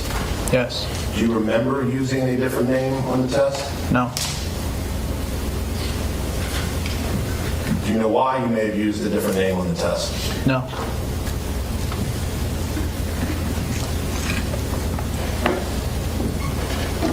Ms. Bendis testified that on the afternoon of May 1st, she ended class early and saw you walking into the building with your backpack and walk directly past her. Do you recall hearing her testimony? Yes. Do you remember that? No.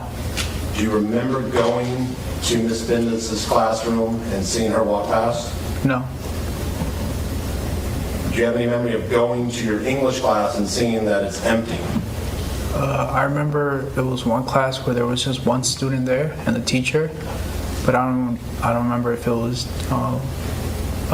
Professor Benda's class or if it was another class. Do you have any memory though of going to a class and no one being there? No.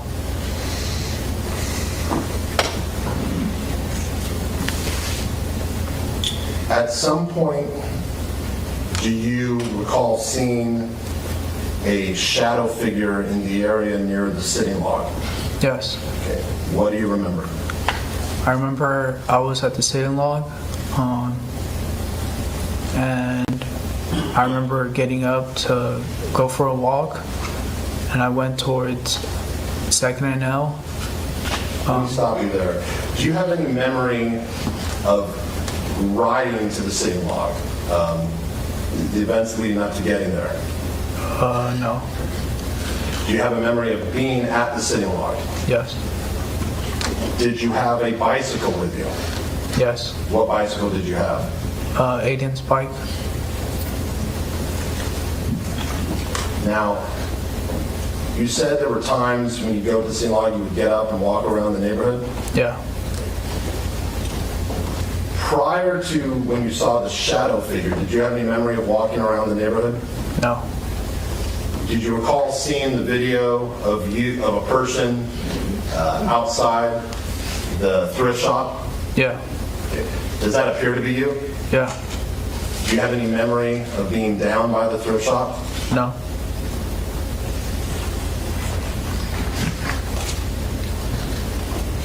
And do you recall seeing the video that shows a dark outline of a figure walking on the sidewalk? Yeah. This would be 3rd Street near L? Yeah. Do you have any memory of walking around on that area any point that evening? No.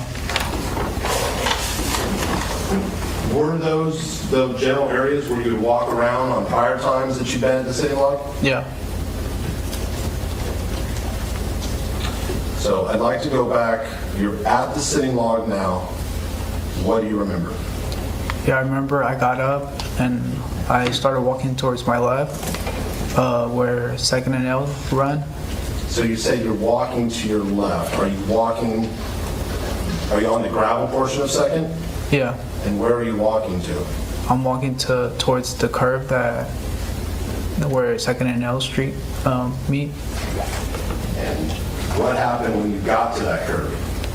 I kept walking along the sidewalk, and that's when I seen a shadow inside a tent. Let me stop you. Did you turn left when you got to the curve and walk along the sidewalk? Yeah. Overall. Yeah. Did you see any tents? Yeah. What do you remember next? Then I remember seeing a shadow inside a tent telling me to come near it, or it was signaling me to approach it, or that's what I took it as. Okay. What type of shadow figure did you see? Can you describe what you saw? Yeah, it was just like a body with like a hand stretching out. Did it appear to be inside the tent, on the outside of the tent? What did it appear to you? It appeared to be inside of the tent. Did this shadow figure have the mouth that opened out, like the one on the bicycle, or no? No. What did you see its arm doing? I took it as it was telling me to come close to it, like it was signaling me to get near it. Can you stand up and show what this shadow figure was doing? Yeah, so it was reaching out its hand like this and telling me to come close. So you're reaching out your right hand and moving it toward you, Yeah. waving for you to come close? Yeah, that's what I seen from the shadow. Did that scare you? A little bit. Given that the shadow figure scared you, why did you walk toward the shadow figure? Yeah. Okay, why? Given that they scared you. I kind of was reacting without thinking. I was like following what the shadow was telling me to do. What do you remember next? Yeah, then when I was a couple inches away, I remember the shadow kind of like came at me, or the hand of the shadow kind of like came at me through the tent. And that's when I flinched and I kind of like punched the shadow, or made like a stabbing motion to the shadow. You said you punched, and you also said you made like a stabbing motion. I'm asking not what you think, but your memory. Do you remember having your knife in the hand at the time you punched? No. What do you remember after? Could you stand up and demonstrate what type of gesture you recall making? Yeah, so I was approaching the tent, and then when it came at me, I kind of went like this, and I put my arm in front of me. What do you recall then? Then I heard a scream, and that's when I got scared and went to my bike. Describe the scream that you heard. Yeah, I remember it was very high pitched. I remember it hurt in my ears, and that's when I went to my bike. Had you ever heard a shadow figure? Let me ask you. You heard voices, or whispers, correct? Yeah. And then at the time at Central Park, you heard the clear words. Yeah. Had you ever heard a shadow figure scream before? No. So when you heard the scream, what did you think?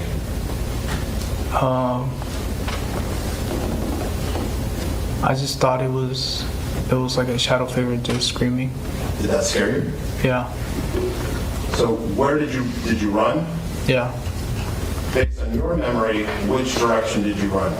I ran back the way I came. so towards the tracks behind the PG&E building by the synagogue. Now, you saw the surveillance video where there shows a dark figure around this general time running on 3rd Street, north of the PG&E. Do you recall seeing that? Yeah. Is that, based on your memory, is that where you remember running? No. Where do you remember running? Towards the back of the PG&E building by the train tracks. And what do you remember next? Then I remember I got on my bike and started to head home.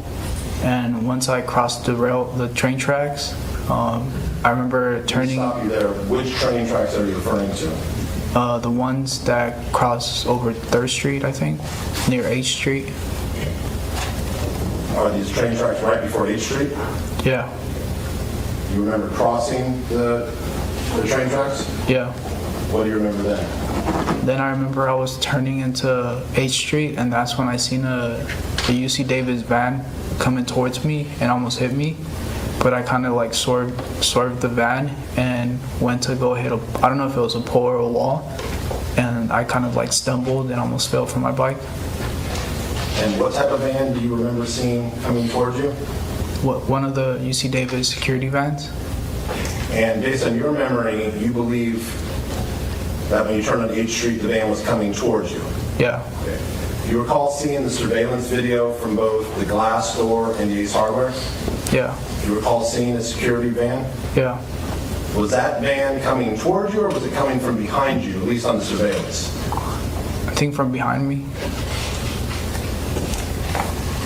If you remember, at any point after you turned on 8th Street, did you ever turn around? Do you remember turning around so that the van may have been coming towards you?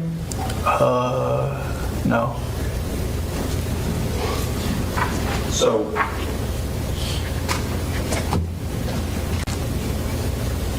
you remember the van coming towards you. What happens then?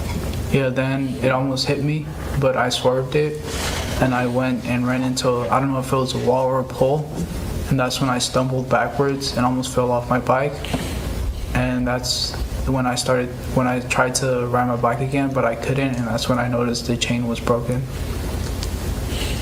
I want to go back a little bit when you ran from the tent.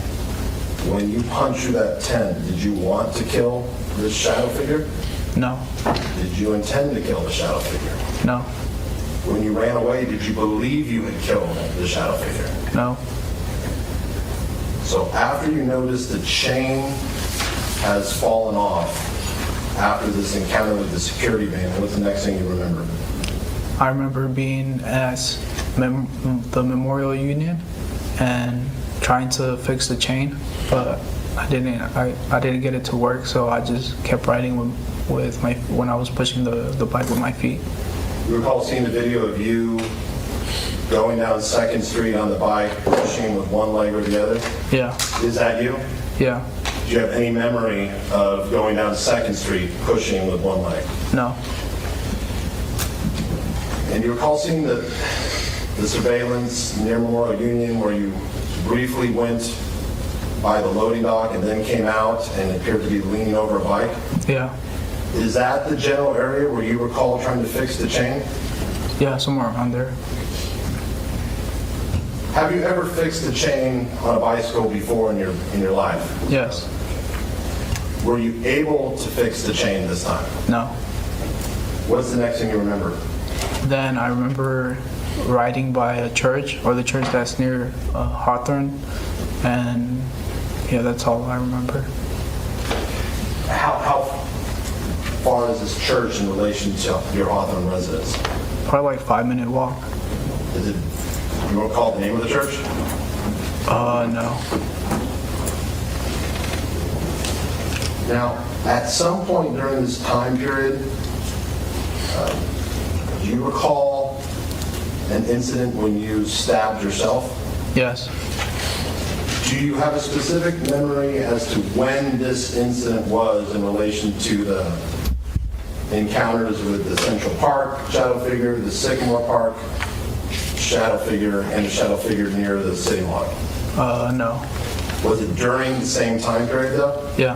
What do you remember about the time you stabbed yourself? Yeah, so I remember I was on my computer. I had a monitor, so I was just looking at the monitor, and I just remember reaching for my knife and stabbing my left hand. Where in your left hand did you stab yourself? It was near my thumb, between my thumb and my index finger. And what did you do with the knife? How did you stab yourself? I just reached for it and kind of like went towards my hand. Do you know why you stabbed yourself? No. Did it bleed? Yeah. Do you recall what, if anything, you did to control the bleeding? No, I don't remember.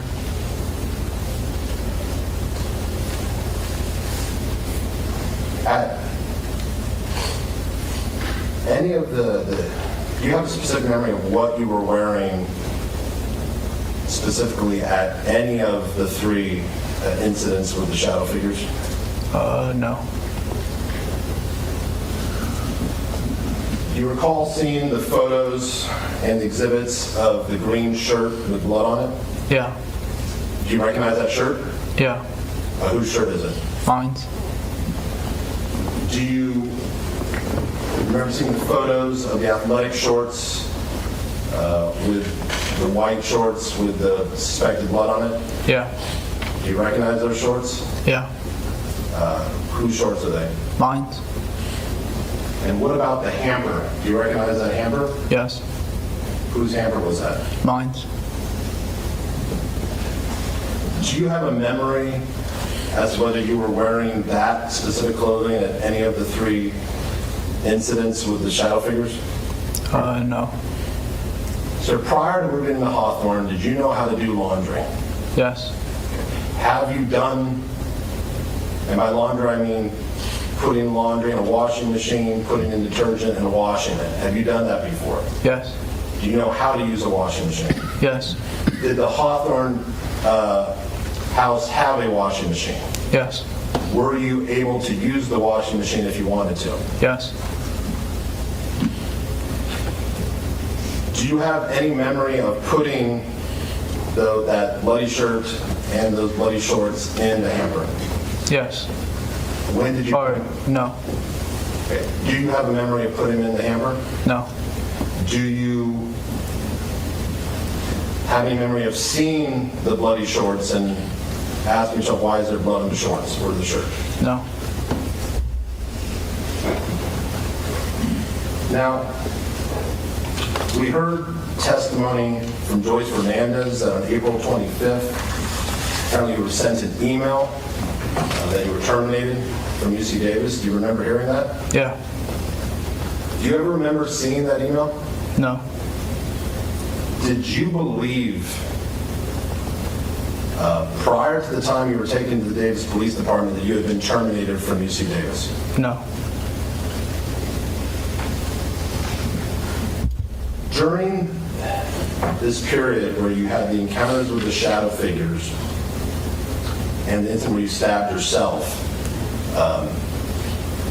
do you recall going to the academic counseling office? Yes. What do you remember about that? I remember going to the College of Biological Science building, and I wanted to meet with an advisor. I asked the front desk if I could meet with someone, but they said that I needed to make an appointment online, and I just left after that. Now, we saw evidence that you had made an appointment for May 2nd at 9 from 9:30 to 10. Do you remember making that appointment? No.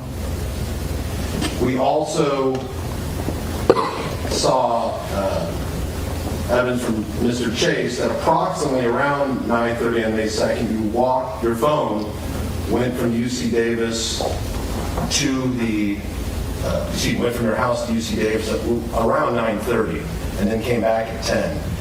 Do you recall if that was the specific date you went to the academic counseling office? No, I don't recall. So, given that you did not remember making the appointment when you went to the academic counseling office, did you tell them you already had an appointment? No. And who did you speak to? It was just the lady in the front desk. Why did you want to go to the academic counseling office? To meet with an advisor about my degree. What did you want to talk about your degree? I think it was to switch my major to psychology. Why did you want to switch your major to psychology? Because I didn't think I was going to do well in biological sciences, and I started to get interested in psychology, so I wanted to speak with an advisor about that. Now, you said the receptionist told you to make an appointment? Yeah.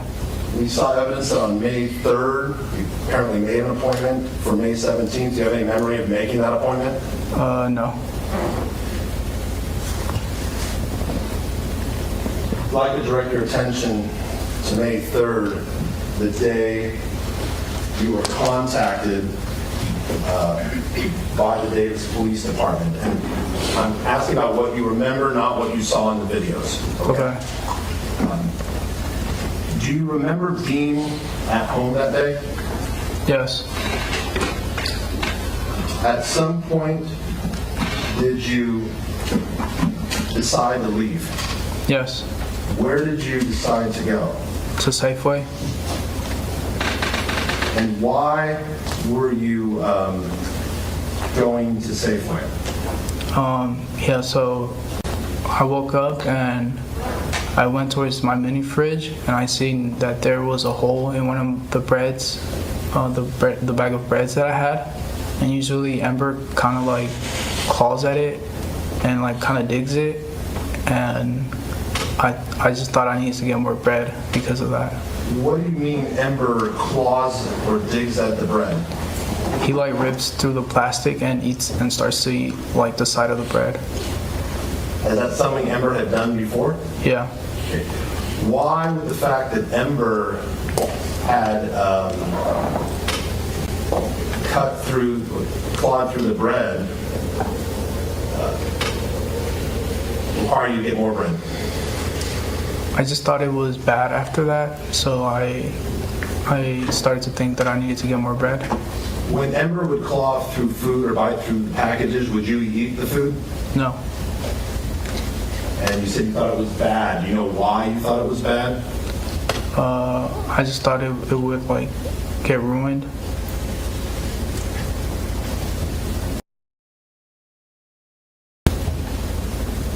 I'm going to approach you with a defense exhibit V. Make sure it's the right one.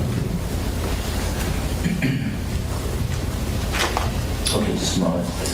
Lee, you can get what you need. I'm going to stand up and stretch. Feel free to join, folks. Thank you.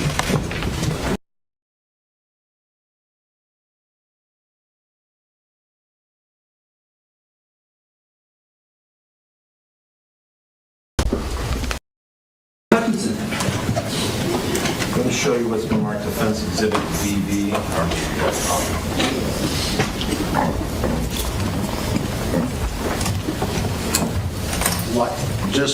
I'm showing you a defense exhibit VV. There's 5 photos. Just look through the photos and let me know when you're done. Okay.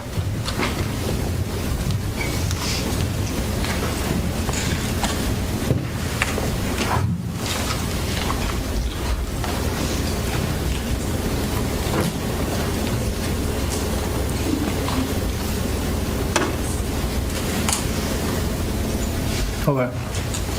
So do you recognize those photos? Yeah. Do you recognize the items depicted in the photos? Yes. And where are those photos taken? In my room. Okay. And did you take the photos? No. But are the photos an accurate depiction of the items that you remember? Yes. Just a moment. Permission to publish, Your Honor? Okay.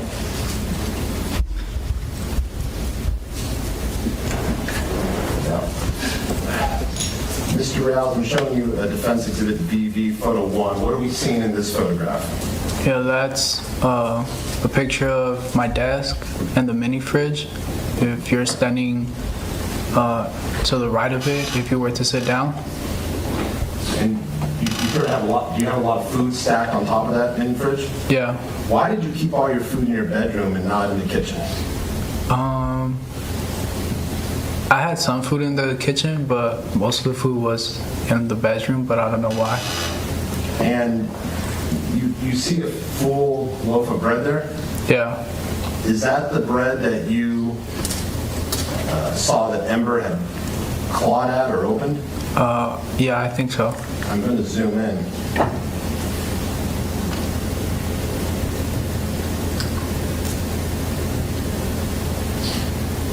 You see where my cursor is here, sir? Yeah.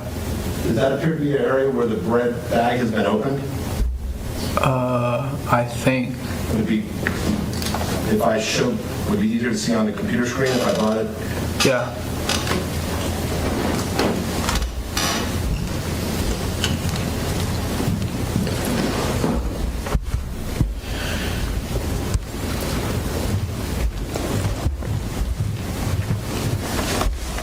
Take a look. You can zoom in if you'd like.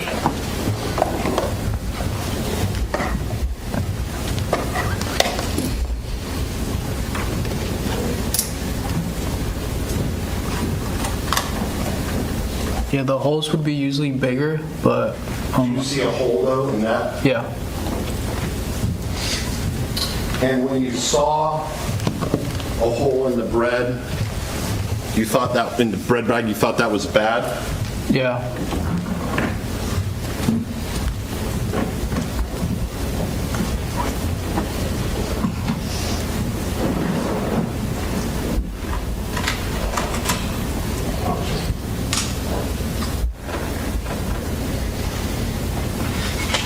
So, sir, where my cursor is, when you're able to look at the photo close, did you appear to see a hole in the plastic bag covering the bread? Yeah.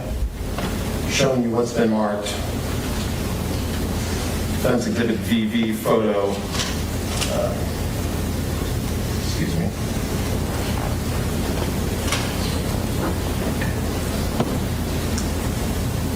Photo 2. Does this depict the same food from the other side? Yes. Now, were you having, at this point, in May of 2023, or even in the weeks leading up to it, were you having financial difficulties in terms of your financial aid? No. Did you have money? Yes. Where would you keep your money? In my bank account. Who did you have a bank account with? I think it was me and my mom. What bank did you have? Oh, Wells Fargo. And I'm going to, did you have debit cards for Wells Fargo? Yeah. Zooming in, down here at the bottom, looks wrapped around in lighter. Do you see any cash? Yeah. Excuse me, sir. From this distance, can you tell what type of bill that is? No. If I brought it up closer, would you be able to see what type of bill it is? Yeah.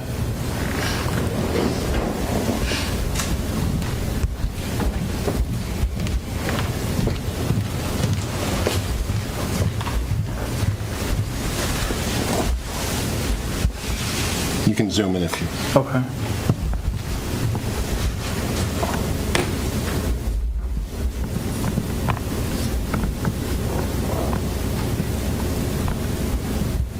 Okay. Can you see what type of bill it is? Yeah. What is it? A $20 bill.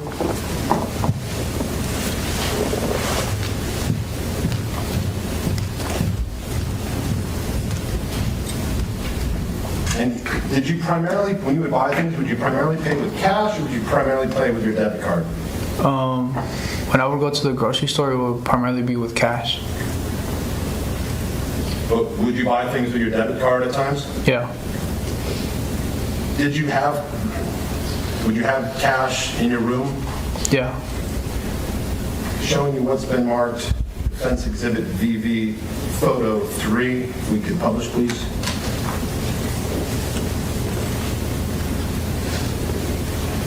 Do you recognize the items in this photo? Yes. What is it? It's my UC Davis ID, my Wells Fargo debit cards, and I think my insurance, my health insurance. Now, if you remember, why did you have 2 Wells Fargo debit cards? I think one of them expired, and yeah. If you were zooming in, can you see the expiration date on this one? Maybe. That say 2/24? I think so. And zooming in to the top, can you see the expiration date on the top one? Yeah. That is 2/27? Yeah. Okay. So at least they weren't expired at the time. Do you have a memory of why you had 2 debit cards? No. Did you have 2 bank accounts or just one? Just one. Could your mom put money in the bank account for you? Yeah. Is that where you would put your financial aid money as well? Yeah. Did your mom often put money in your account? No. Would your parents ever pull money out of your account? No.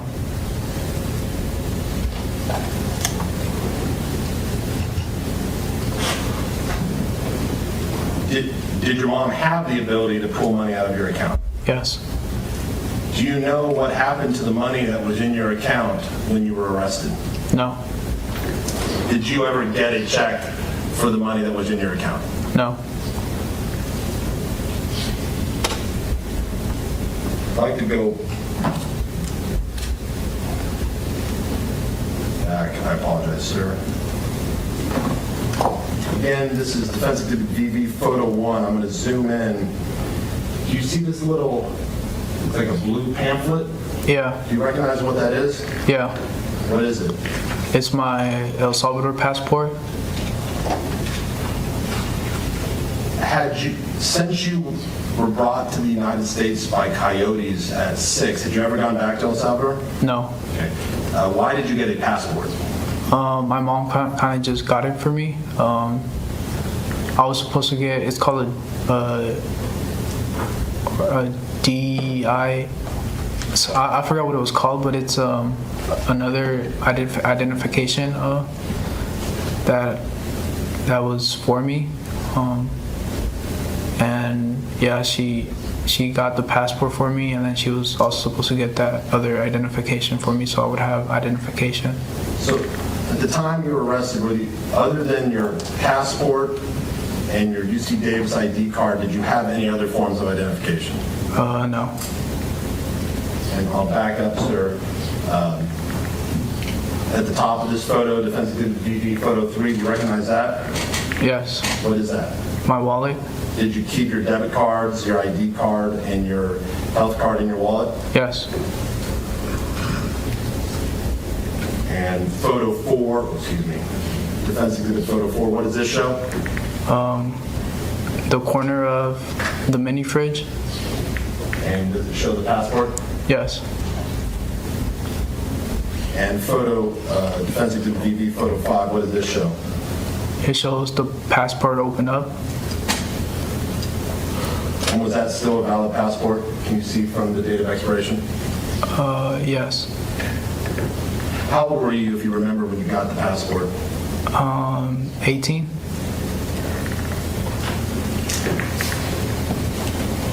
So,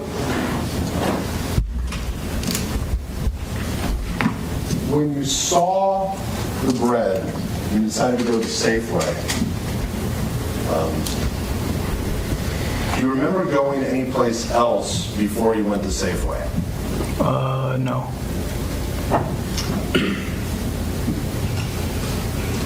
When you left the house that day, was your purpose in leaving to go and get food at Safeway?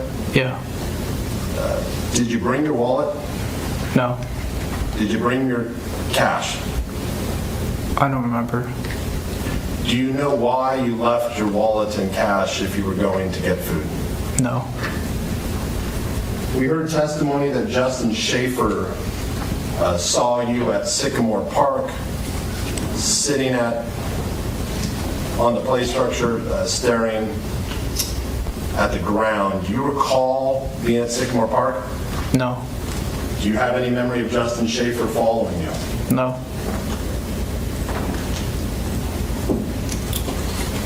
After leaving your home, what's the next memory you have? I remember entering Safeway. And what do you remember happening in Safeway? I just remember then the police stopping me. Let's go back to Safeway. Do you recall seeing the video? Yeah. Did you see yourself select the items? Yes. Did you see yourself walk out without paying? Yes. Do you have an independent memory, not what you saw in the video, of you just selecting items and walking out without paying? No. Prior to that incident, do you recall ever shoplifting before? By shoplifting, I mean going into a store, taking items without paying. Yeah, I remember one time in high school, I went into a liquor store and took one of the bag of chips. Other than that one time in high school taking a bag of chips, have you ever do you have any memory of ever shoplifting before in your life? No.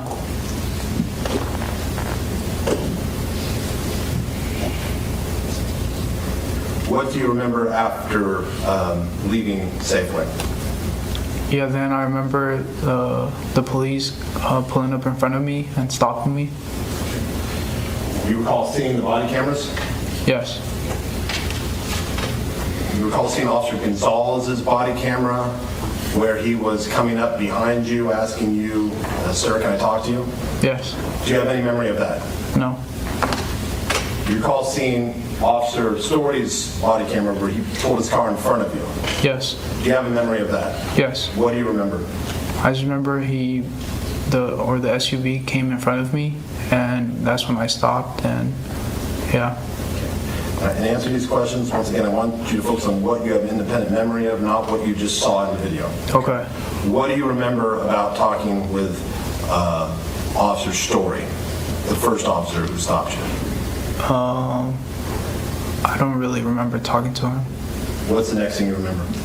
I remember being in handcuffs and sitting down at the curb. What do you remember after that? Then I remember them telling me or asking me if I wanted to go to the police department, and then putting me behind the car. Do you have any memory, independent memory of a Detective Muscardini removing the handcuffs? No. Do you remember at some point being out of handcuffs? Yeah. And you said you remember them asking you if they wanted to go to the police department? Yeah. What do you remember them asking you? If I wanted to go talk at the police department. Do you have a memory of giving them the name John Joas? No.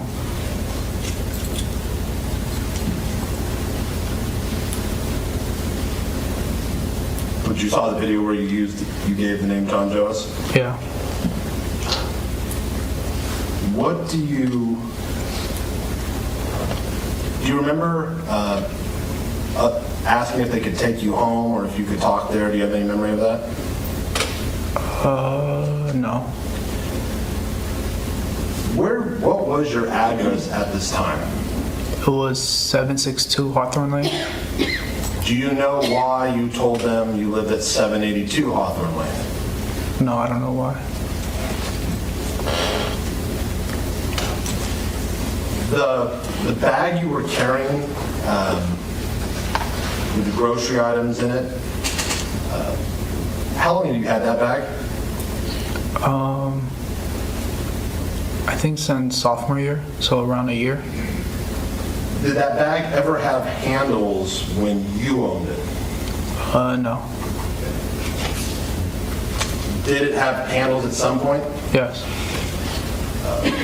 When you would use that bag, how would you carry it? I would grab both sides of it and kind of clench them up and grab them. When you say grab both sides of it, with one hand or two? With one hand. When that bag had items in it, could it be difficult to carry at times? Yeah.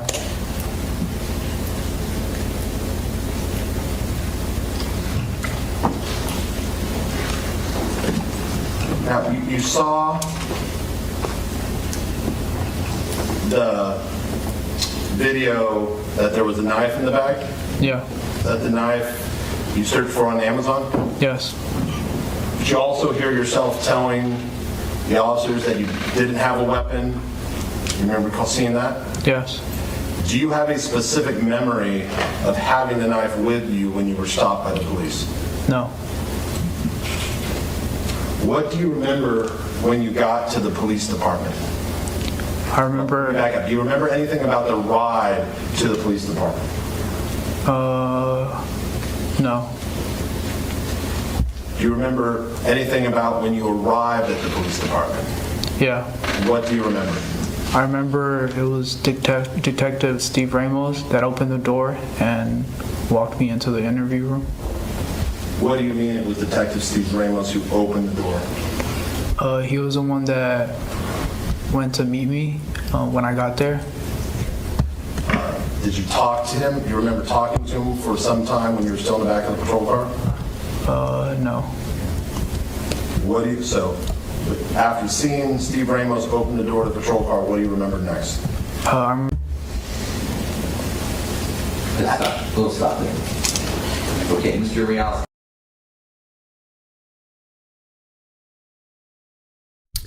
All right, so they're stopping there for the day, but I want to go a little bit more into his testimony and then get into cross.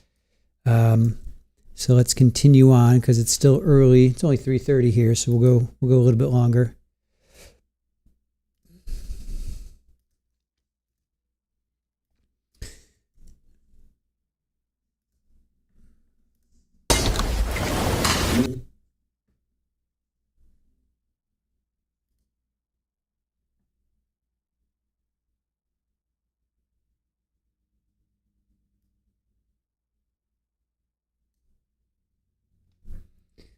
All right, hold on a sec. There we go. All right, so now this is June 3rd.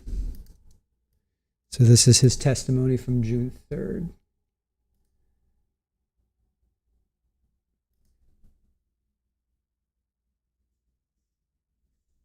All right. Carlos testifies on June 3rd, 2025. Nope.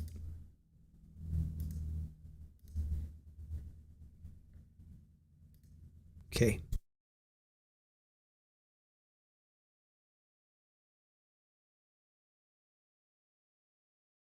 Department. I'd like to back up and cover some additional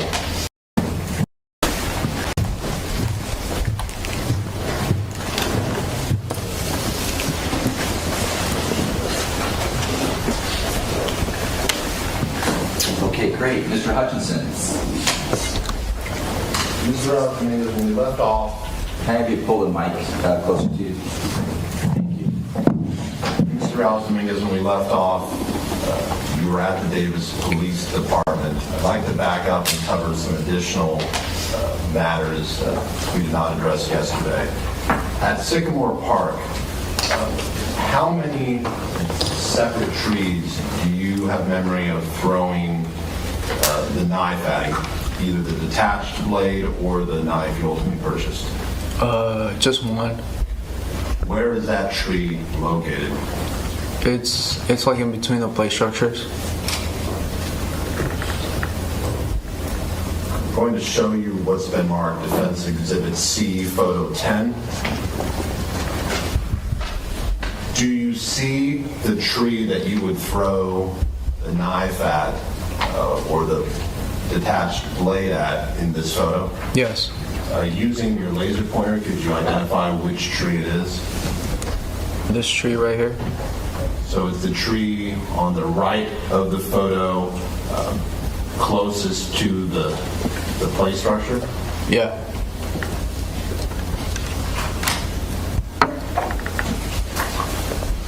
In the fall of your junior year, after you moved into Hawthorne, do you have memory of helping Kaylee move into a new apartment?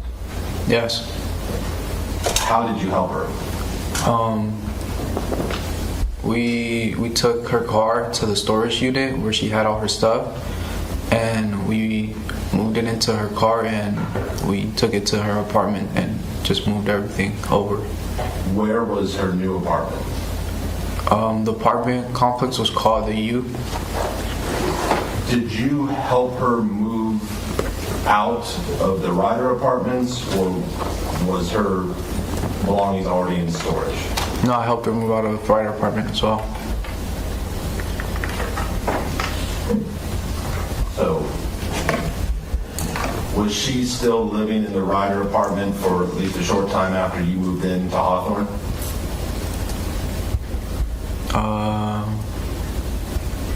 I don't remember. Do you have memory of moving things out of the Ryder apartment? Yes. And you also have memory of moving things out of the storage unit? Yes. After you helped her move, did you recall any occasions when she visited you at the Hawthorne residence? Yes. What do you recall? I remember she came and we went out to get Panda Express, and we came back and watched the show in my room. At this point, did you believe there was any chance that you and Kaylee would resume your romantic relationship? No. Did you still want to be friends with her? Yes. Do you recall giving Kaylee a Christmas gift either shortly before winter break or after winter break, your junior year? Yes. What do you recall getting her? I remember it was a long sleeve Playboy shirt and a piece of lingerie. Why did you buy Playboy? By Playboy, what do you mean? The company Playboy, like it's like a bunny with ears. Did this long sleeve shirt have the Playboy logo on it? Yeah. Why did you purchase Kaylee a shirt with the Playboy logo on it? I remember at that time I was also shopping for myself and my brother, and I had gotten a Playboy hoodie and a t-shirt, and I looked into the women's section and I saw a shirt that I liked, and I decided to get it for Kaylee. Did you get her, you said you got her some lingerie? Yeah. Where did you get that from? From Playboy as well. Why did you give Kaylee lingerie given that you were no longer a couple? I don't know. Did you recall, well, how did you package the gift? I grabbed a shoebox and I drew on it, and I put the shirt and the lingerie inside the shoebox. What did you draw on the shoebox? I was trying to draw like a heart with diamonds inside of it, or like the diamonds with the shape of a heart.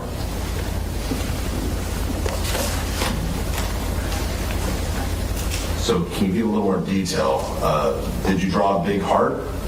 Yeah, it was like with little diamonds. I tried to make a heart out of it. Do you recall Kaylee testifying that she believed it was either a devil face or some sort of demon face? Yes. Was that what you were trying to draw? No. Do you recall when you gave that gift to Kaylee? I think it was right after I came back from winter break. Do you recall where that took place? At the Hawthorne residence. What do you remember happening? I remember she came and pulled in the driveway. She showed me a collage she had worked on. And then we went inside into my room, and that's when I gave her the gift, and then she left afterwards. You said she showed you a collage she worked on? Yeah. What specifically do you recall about this collage? It was like a paper-sized square, or like a canvas, and it had different magazine like pictures on it, like if they were glued on it.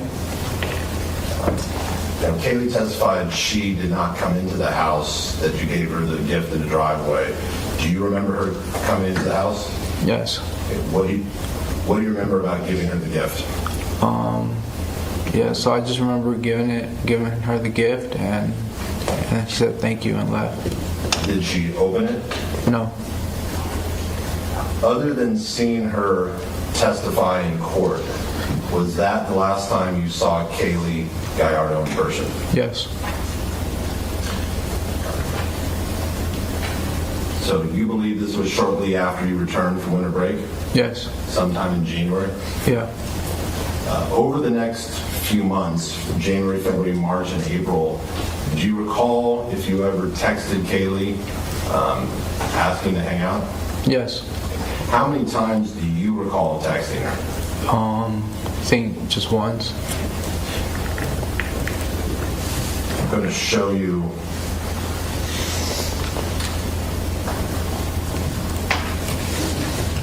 Just one moment.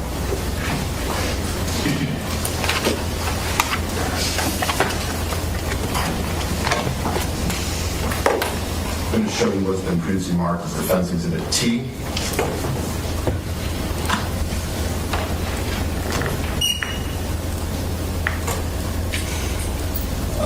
Mr. Reales Dominguez, do you recognize this exhibit? Yes. What does it show? It shows me texting her and her response. So you text her on, what date did you text her? Wednesday, April 19th. And you indicated at the 19th at 7:40, you said, hey, WYD. What does WYD mean? What are you doing?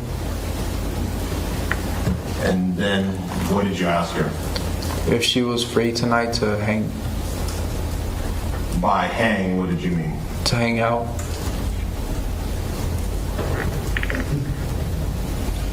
When did she respond? The next day in the morning. And what did she tell you? She said, out of respect for my girlfriend, I don't think it's a good idea for us to hang. At this point, when you asked to hang, did you believe there was any chance you would get back together with Kaylee? No. So, do you have memory of receiving this response? Yes. Okay. How did that affect you, if at all? I wasn't like that affected by it, because I knew like by that time she would either like get into a relationship with someone else, so I didn't really feel bad about it.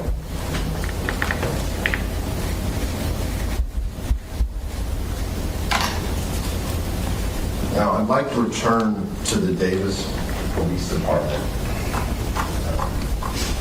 You watched the video here in court?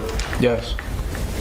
I want you, in answering these questions, unless I specify, I'm asking about your independent memory of the interview, not what you saw in the video. You Okay. understand? Yeah.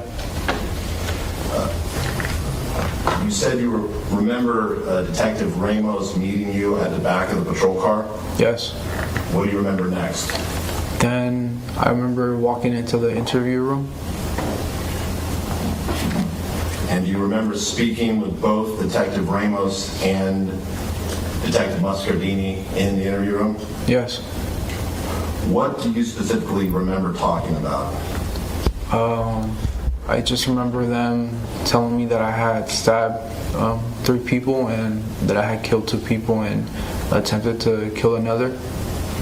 How many times do you remember them telling you that? Pretty often. What else do you remember about that interview? I remember that they asked for my Instagram account, and then I remember Detective Alex Torres walking in to do the nail clippings.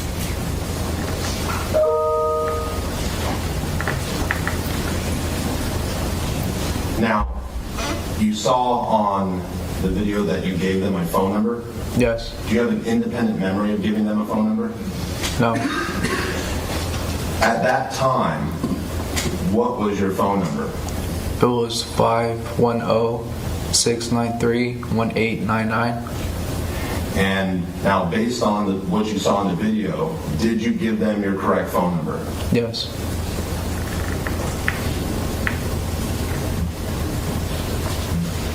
Do you have independent memory of them asking you for your email address? No.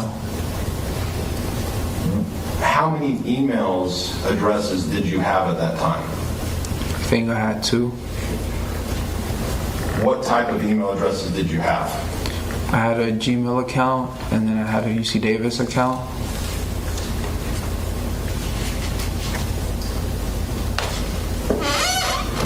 Do you remember what your UC Davis email was? Yes.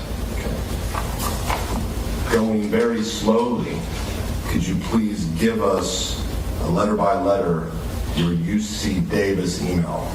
Yes. CRDOMING@ucdavis.edu. If I could, I'm going to show you what's been marked Defense Exhibit W.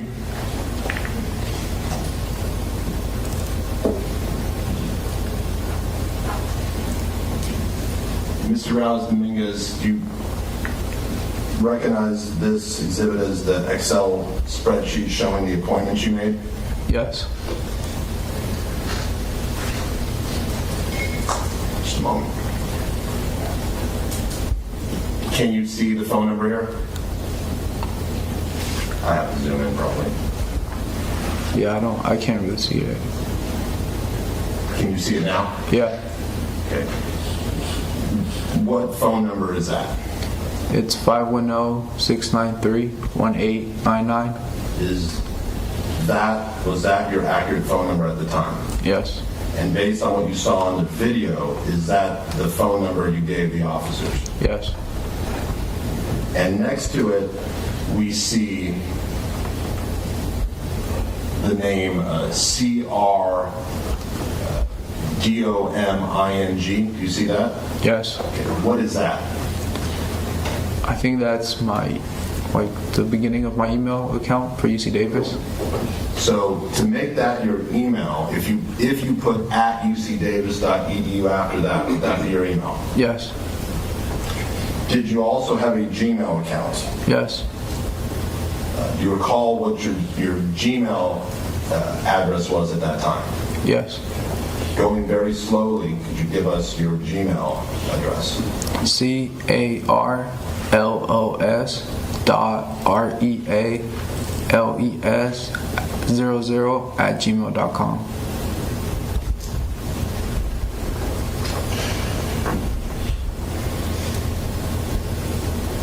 And was that your correct Gmail address at that time? Yes. Do you have independent memory of what email address you gave the detectives? No. Did you though see the video when you tried to spell out your email address? Yes. Do you recall if you spelled out CRARLODOMI@ucdavis.edu? No.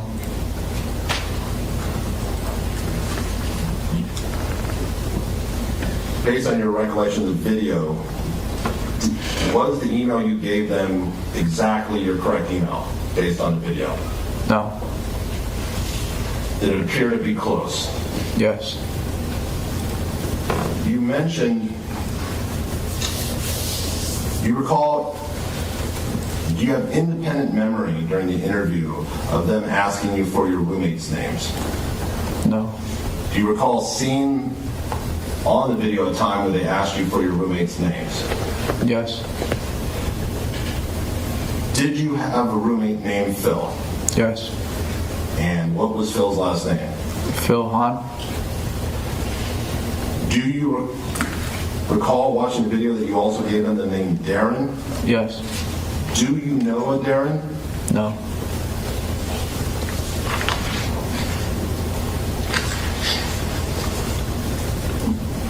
Did you know anyone whose name may have been close to Darren? I don't think so.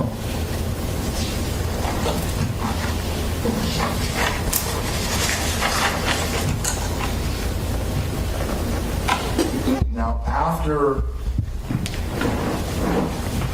you were booked at Yolo County Jail, do you recall being in the cell in the infirmary? Yes. What do you remember about that cell? I just remember having a safety smog and a safety blanket. Did you have anything with you in that cell? Just my food. Did they give you any utensils to eat with? No.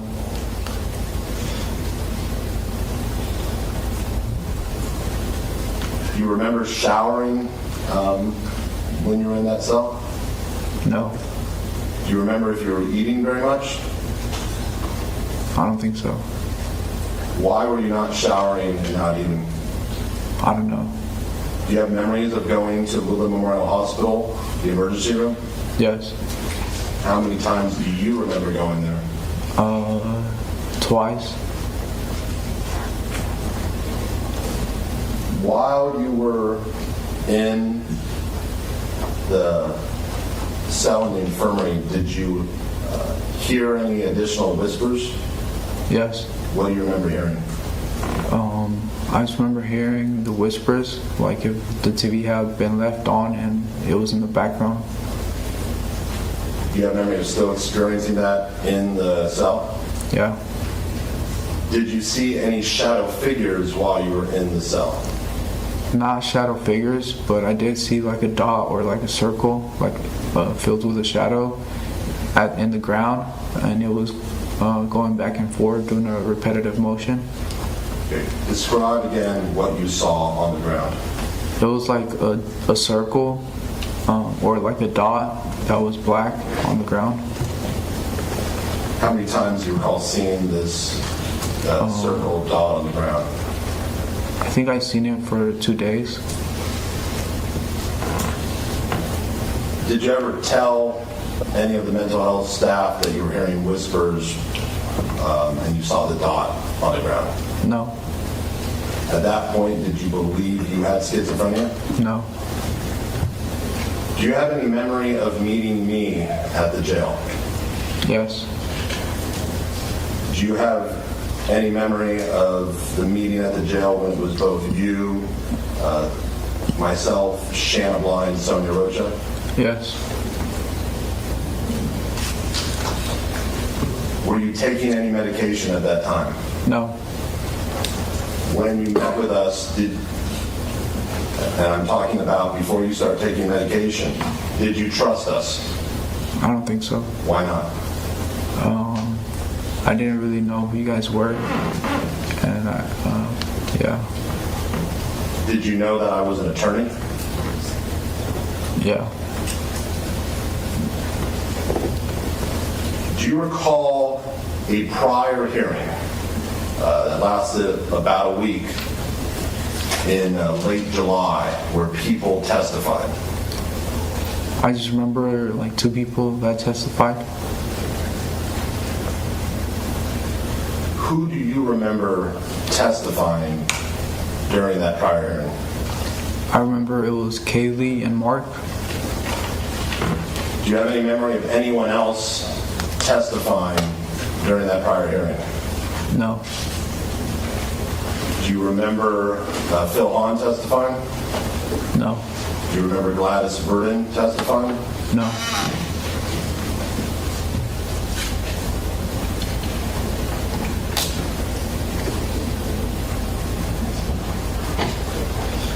At some point, did you begin taking medication before you went to Tascadero State Hospital? Yes.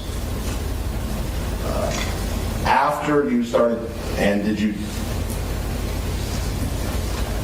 how long did you take medication in the jail, if you know, before you finally were transported to Tascadero State Hospital?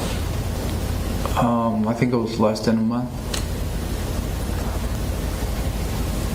Before you were transported to Atascadero State Hospital,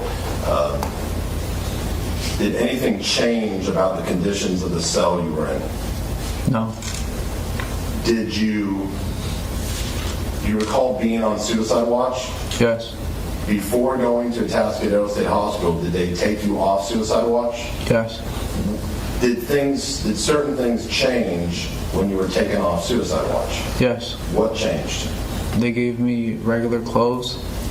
They gave me a mattress and a blanket, and I was able to get utensils to eat my food. Did you stay in the infirmary? Yes. When you say regular clothes, do you recall seeing the jail clothing you were wearing at the hearings after you came back from Atascadero? Yes. Is that what you're referring to in terms of regular clothes? Yeah. At that point, when you're off suicide watch and regular clothes, at that point, did you believe you had schizophrenia? No. At what point did you first begin to accept that you had schizophrenia? I think it was a couple months after I went to Atascadero. Now, do you recall when you first got to Atascadero, did you want to come back to Yolo County Jail very quickly? No, I don't recall. Do you recall while you were at Atascadero being concerned about Ember? Yes. What concern did you have about Ember when you were at Atascadero State Hospital? I just didn't know who was looking after him, so I was worried that he wasn't getting food or being taken care of. Did you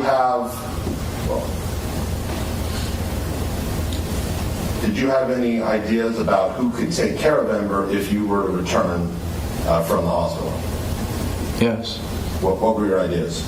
That my parents could take care of him.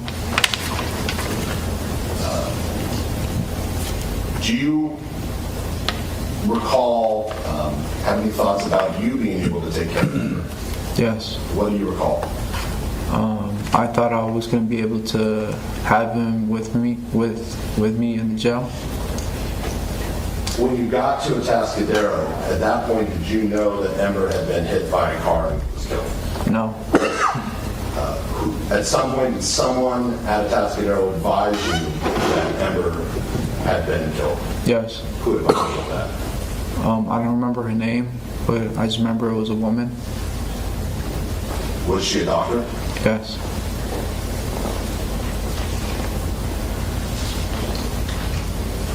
Now, Mr. Reales Dominguez, during your testimony yesterday, you used the word paranoid to describe how you were feeling at times. Do you recall that? Yes.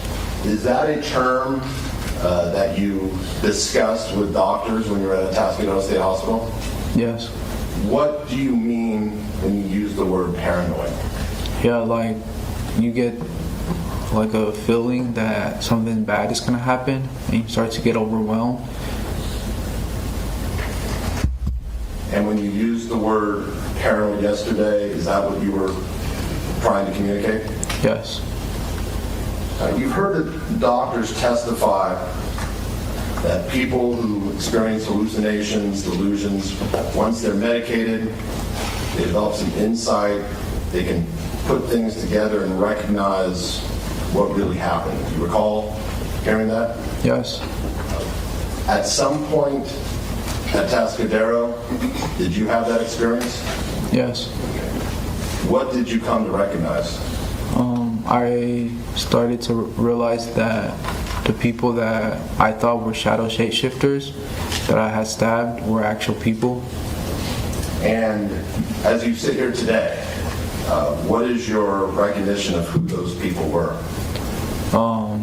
I realized it was David Breaux, Karim Abou Najm, and Kimberlee.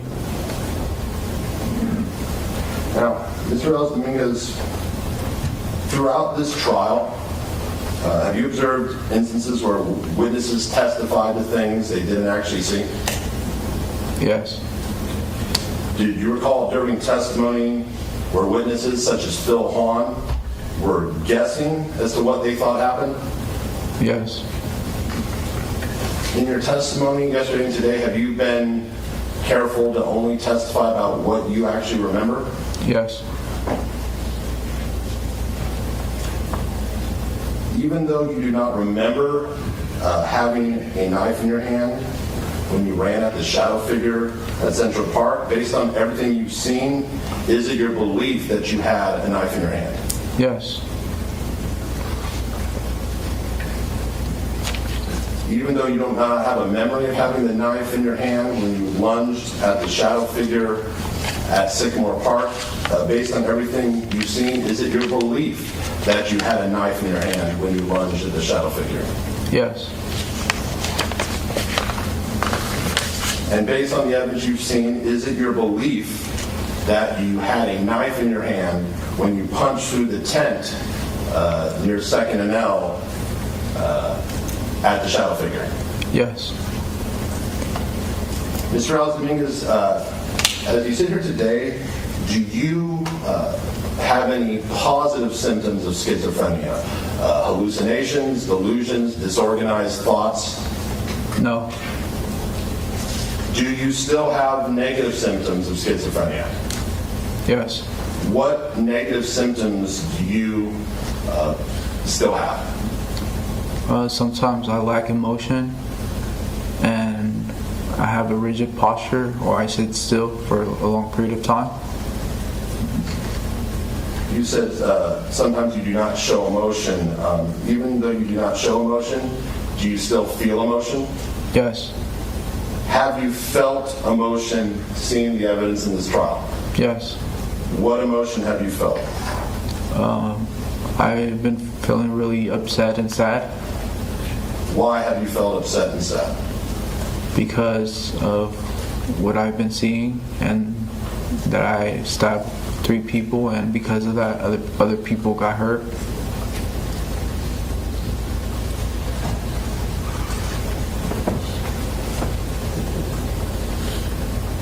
Do you recall Dr. Reed's testimony where she described something you told to her that she thought was indicative of a 10-year-old thinking? Do you recall that? Yes. Do you recall Dr. Rees testifying, when I asked him about what he would like to do in the future, he looked somewhat hopeful and told me he would still like to go back to UC Davis at some point. He would like to be a psychiatrist so he could help other people. But when I asked him how specifically he planned to do that, or when he can do that, because he's in the middle of a legal proceeding, he could not answer me. So that showed to me a level of cognitive thinking that he would be able to hope for something, but he lacked the ability to plan step by step. Do you recall her testifying to that? Yes. Mr. Reales Dominguez, do you want to be a psychiatrist, a medical doctor, and have to take all the science pre-meds, or do you want to be a psychologist? A psychologist. When you spoke to Dr. Reed, were you able to give her a step-by-step plan as to how you would become a psychologist? No. Why not? Because it would be unrealistic, because of the situation that I'm in. I'm being charged with 2 counts of murder and 1 attempted murder. I'm undocumented and I have schizophrenia. But even though it may be unrealistic, would you like to one day become a psychologist so you can help people? Yes. I have nothing further. Thank you, sir. Thank you. Okay, thank you, Mr. Hutchinson. That was direct examination. Mr. Vanderhook, cross.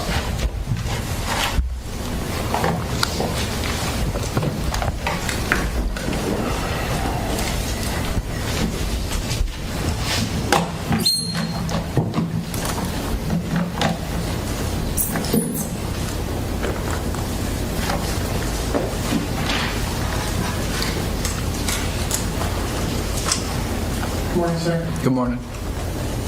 You killed David Breaux because you were angry, correct? Objection, argumentative. Just a moment.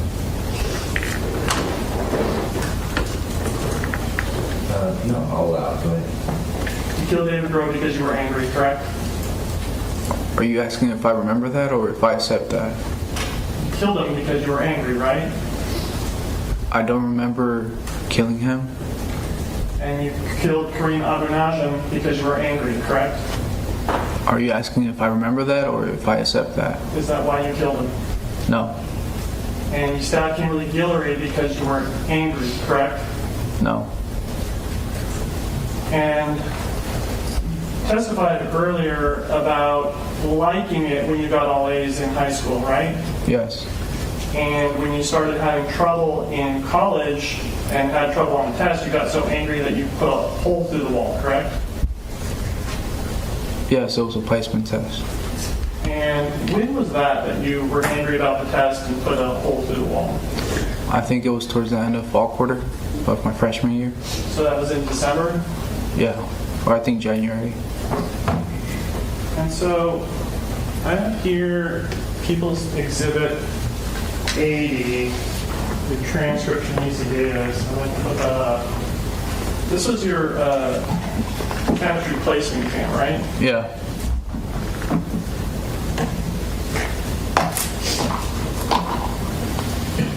So looking at your chemistry placement exam here, we can see that you took the exam 4 different times on 4 different dates, right?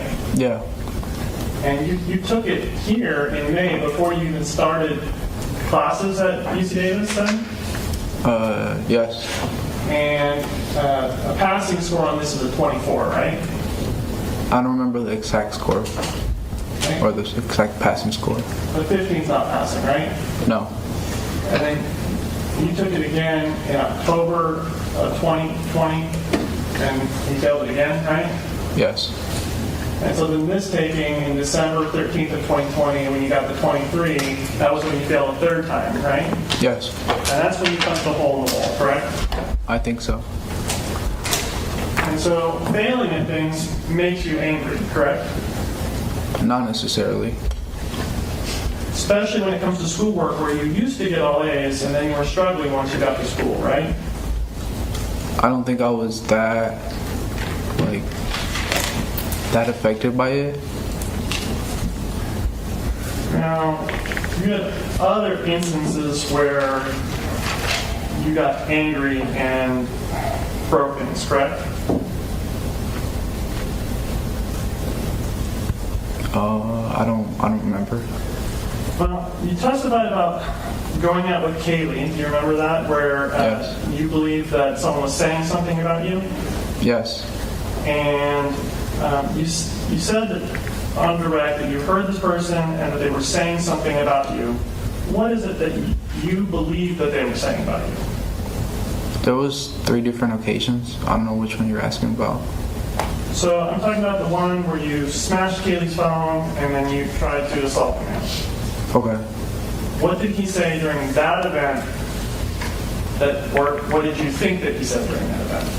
I don't remember exactly what he said, but it was something towards the end where he said, "Oh, you look funny," in like a negative way, or So something funny. He was insulting you, right? Yeah.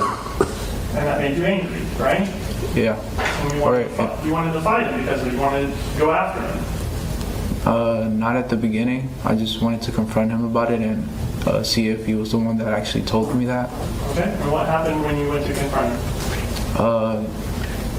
I think he was saying that he didn't say that, and then I was getting closer to him, and that's when Kaylee intervened, and she kind of tried to take me back away from him, and that's when I grabbed the phone and threw it to the ground. And why did you smash Kaylee's phone in this situation? I don't know. Because you were angry, right? Question hasn't answered. No, I don't know. It's just, yeah. Kaylee was blocking you from getting to this individual and you didn't like that, correct? Not that I didn't like it. I don't think I recognized it as that. I just thought she was just getting in the way. And you wanted to get at him, correct? Yeah. And you wanted to hurt him, correct? No. Well, what did you want to do with him? Just confront him about what I heard that he had said. You remember Kaylee testifying that you wanted to fight him, that you were trying to attack him? Yeah. Okay. Is that what you were doing? No. In fact, Kaylee had to hold you back from going after that man, correct? Yes.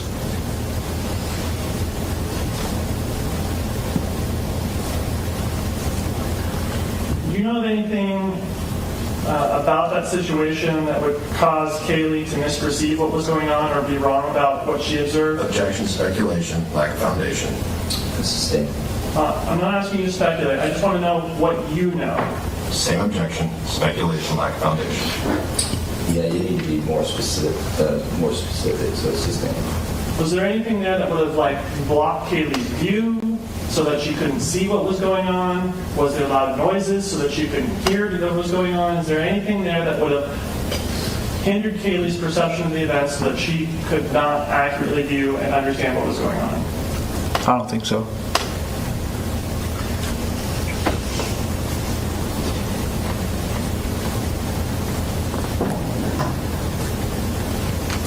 And you were in love with Kaylee, correct? Yes. And when she broke up with you, that made you upset, right? Yes. And you remember testifying on direct about the poem that you wrote with the caption, "Knife in My Hand." Yes. And you testified on direct that knife in your hand was a metaphor. Do you remember that? Yes. And Objection, this state's testimony said he thinks. Okay. Rephrase. was it a metaphor? Yes. What's it a metaphor for? For cutting through the ice, just like going straight through it. And so you testified on direct that you didn't have any thoughts of harming Kaylee or anyone else. Do you remember that? Yes. But that's not accurate, is it? It is. In fact, you wrote other songs and poems about killing people. Objection. Sustained. Prosecutorial error. Ask to approach. This is sustained. The objection is sustained. Do you need another remedy at this time? Can we approach? I will ask for one in the break. Okay. All right. Ask the court that jury disregard. Okay, disregard that. I'll meet with the lawyers to sort it out. I'm going to ask counsel to move on. We'll sort it out.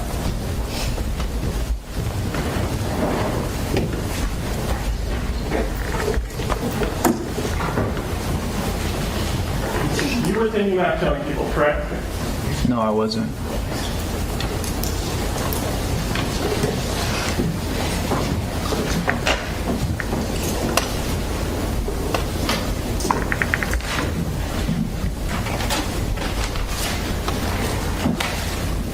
You talked about purchasing the knife and why you bought the knife, correct?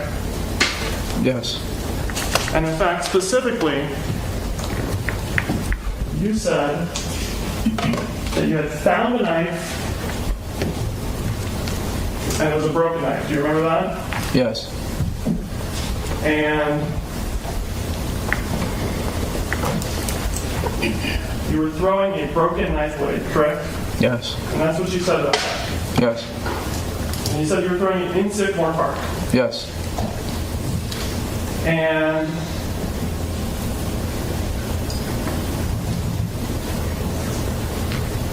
when you were throwing it in Sycamore Park, you were trying to stick it in a tree, correct? Yes.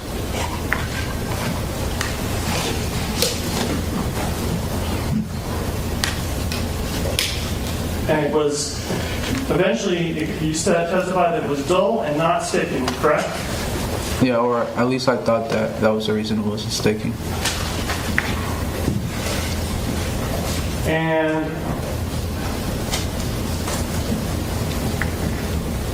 that's why you went looking for another knife, correct?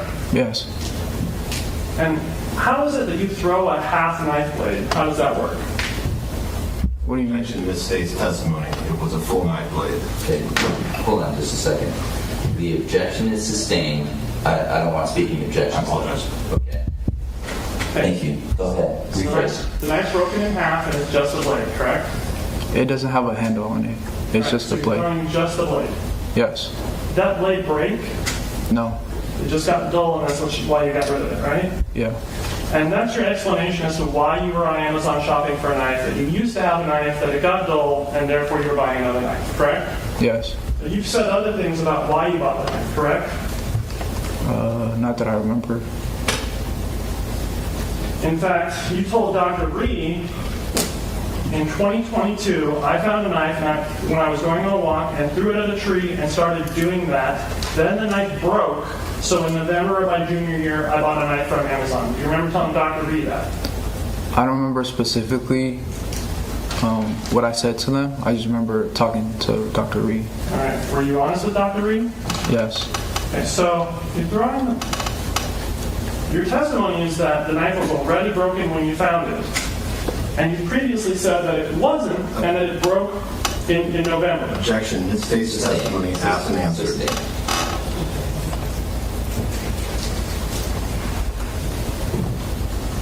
You told Dr. Reed that the knife broke in November of your junior year, correct? Objection. It states the testimony asked and answered. The reason why your story is changing about finding the knife and it breaking versus being dulled is because that part is fabricated, correct? Objection. Argumentative.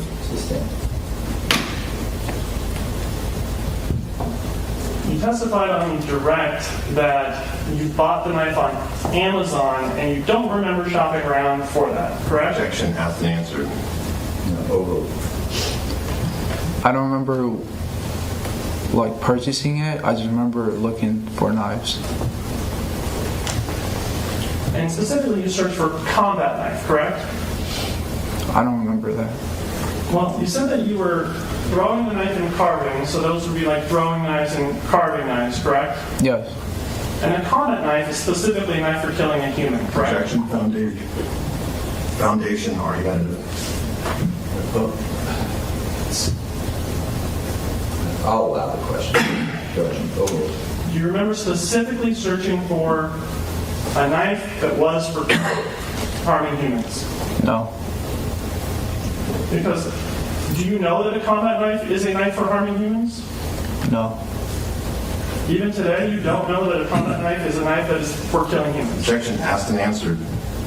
Assumes facts, not evidence. Overruled. No. What is it that you think a combat knife is today? I just thought they were regular knives. And you also then searched for a hunting knife, correct? I don't remember that. And a hunting knife is a knife for cutting through flesh, correct? I don't think so. Well, what is it that you think hunting knives are used for? I don't know. It could depend Depend on what? on what you're using it for. Hunting. Like hunting, like animals.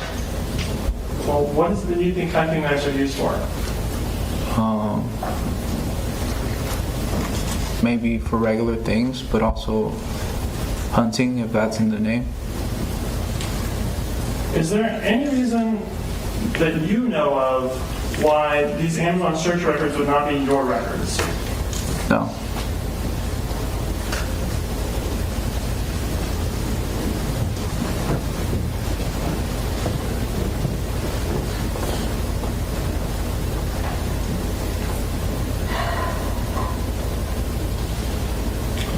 What was going on at the time that you bought the knife on Amazon?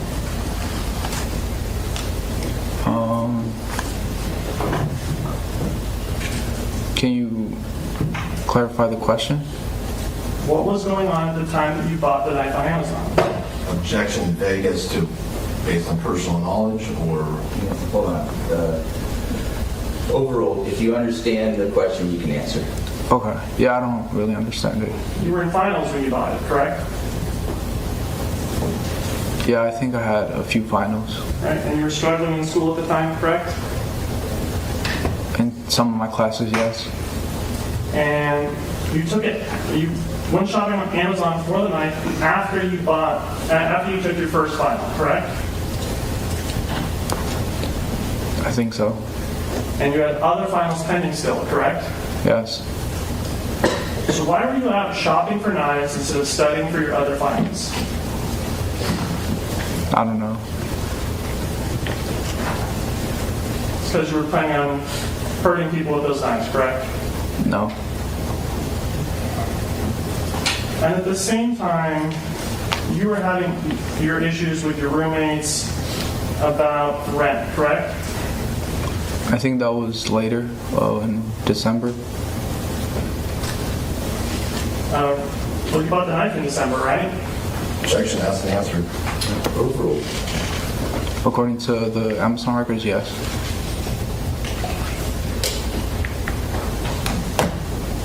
And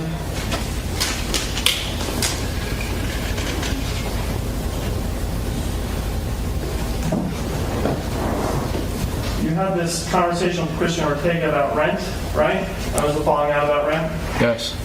And the falling out was bad enough that you stopped talking to him after that point, correct? I don't think that was the reason I stopped talking to them. But it was right after that conversation that you did stop talking to him, right? It was around there. So if that's not the reason, then what was the reason? I think I just started to socially withdraw from them.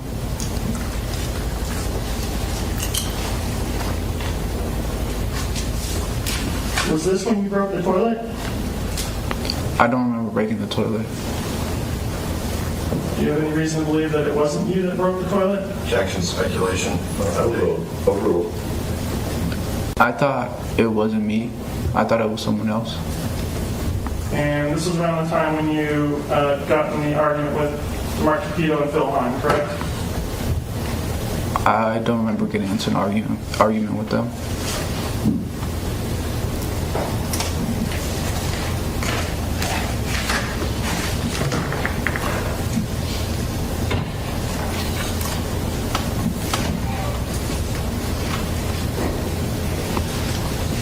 And that was when you went home for winter break, right?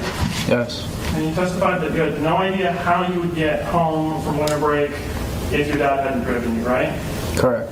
But isn't there a train that goes straight from Oakland to Davis, the Capital Corridor? Not that I know of. Not in Oakland. I was in Tracy.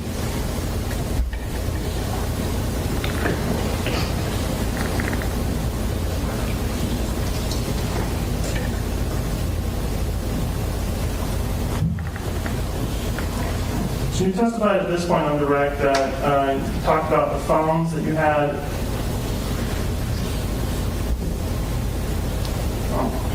And can we approach? No, I mean, if you have an area that is in dispute, just table it and then move on to something that's not.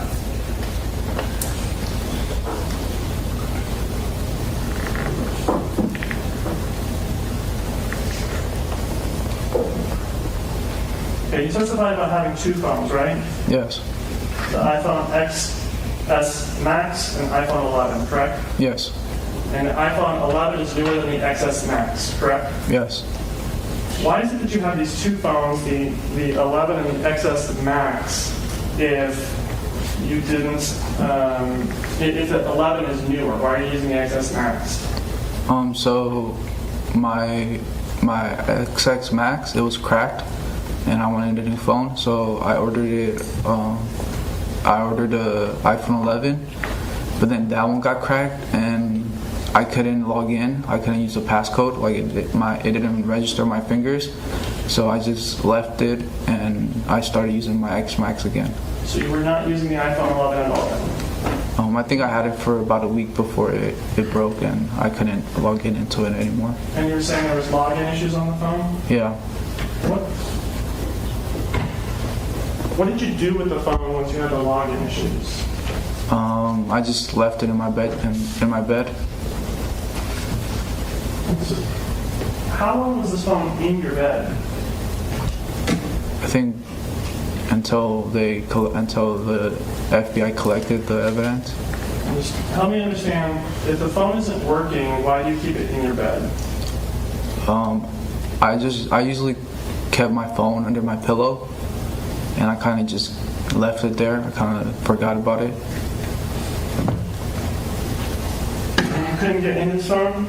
No. Did you set a passcode to the phone? Yes.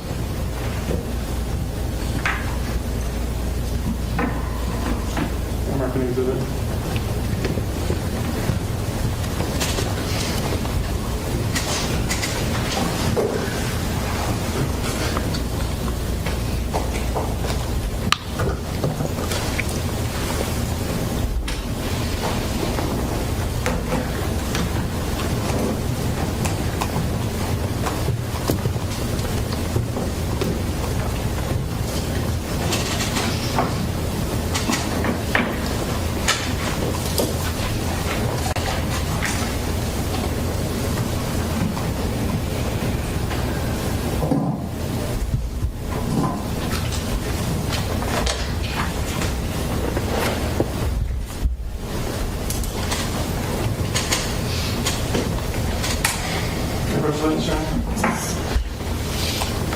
Okay.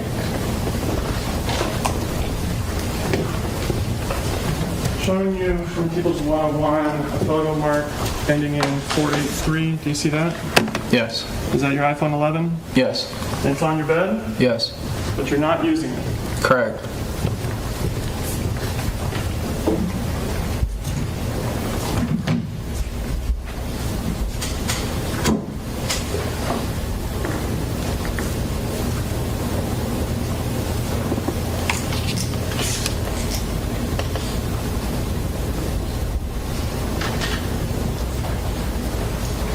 I want to talk to you about throwing the knife at Sycamore Park. You testified about that. Do you remember that? Yes. When did you go to Sycamore Park to throw the knife? It would be after my classes, so around nighttime. Would it be dark out? Sometimes. And sometimes during the daytime? Yeah. Sycamore Park is a pretty busy park, right? Yeah, I would say so. And did other people not see you throwing this knife in the park right by a play structure? I don't think so. Do you know of anyone who saw you? Did you see anyone noticing you throwing this knife at Sycamore Park at the play structure? Jack and Vegas at the time. I remember one time there was a guy, he went to the swing, but he didn't tell me anything or ask me or anything. And you would throw this knife at night? Yes. Would the knife ever get lost when you missed? Sometimes it would be hard to find, but I would eventually find it. And you said that it was during this time that you carved the face in the tree? Yes. And that's the only carving you made there? Yes. You previously made an inconsistent statement about when you carved that knife or carved that face in the tree? Can you clarify the question? Didn't you tell Dr. Reed, page 16, that from the second incident, I remember it was a Saturday, I woke up around noon, I went to the park to escape the whispers, and I went back to the park again, just carved on the tree an eye and a face, and threw the knife at a tree? I don't remember specifically what I said to her. So you told Dr. Reed that you carved the face in the tree the same day that you killed Karim in the park? I don't remember that. Now, I want to take you back a little further to buying lingerie for Kaylee. Do you remember that? Yes. Lingerie is kind of a sexual gift, right? Kind of. I mean, if you had accepted at that point you were never going to get back together with her, why are you buying a sexually explicit gift for somebody who you think you're never going to get back together with? I don't know. And specifically, you put a devil on the box, right? I don't remember putting a devil on the box. I remember just trying to draw like little diamonds in the shape of a heart. Is the devil symbol a calling card for you? Objection vague. Overruled. No. Is that why you put it on the box, so that way she would associate you with the devil? I don't remember drawing a devil on the And is that why shoebox. you carved the devil in the tree, so that when you killed Kareem in the park, that people would associate you with Objection the to the devil? state's testimony. Overruled. You can ask. No. If you told Dr. Reed that you carved the face in the tree the same day that you killed Kareem, would that have been the truth? Yes.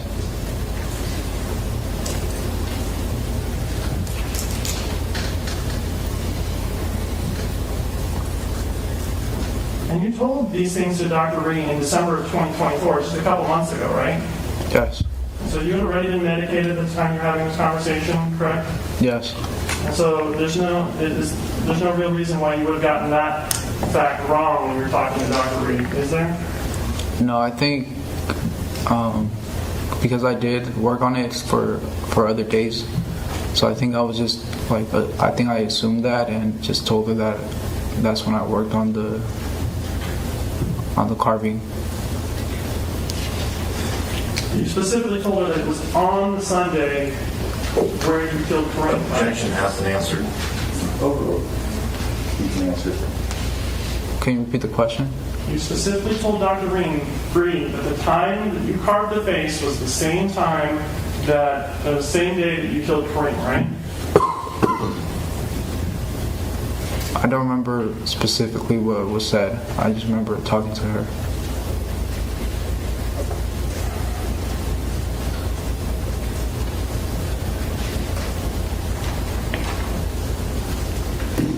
When you went to Central Park on the night of the 26th and the 27th, you brought the knife because you were planning on killing someone, correct? No. This is the knife that you bought on Amazon when you searched for a combat knife, right? I don't remember searching for a combat knife. And you have no reason to doubt those Amazon records, right? No. Okay, so it's that knife, the one you bought from Amazon, correct? Yes. Okay. So if you didn't bring the knife because you were going to kill someone, why did you bring the knife? I would usually carry it when I would go out on my walks or my bike rides. In fact, you made claims that you always carry this knife, that you carry it all the time with you, everywhere you go, right? Not everywhere, just like walks or my bike rides. You told Dr. Reed that you started carrying the knife since 2022, right? I don't remember what I specifically told her. I just remember talking to her. All right. Is there anyone that you know of who has seen you with this knife, carrying it around or having it with you as a matter of routine, any time before you started killing people? No.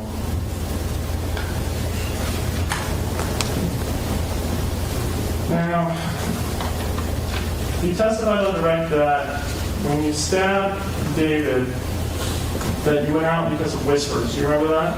Yes. And you testified about being on a bench, right? Yes. Tell us about that, please. Yeah, so I remember I was on a bench looking at a tree. I remember it was like a baby tree, still have like a barrier around it or to support it. And I think that's when I started to hear voices clearly saying, you won't go up to him, you won't go, you won't. And I started to get paranoid and started to look around. And that's when I seen a shadow figure on the bench next to me, or the bench over. And that's when I like lunged at him and kind of blinked out. All right, so I'm going to pull up, I think people's 2A.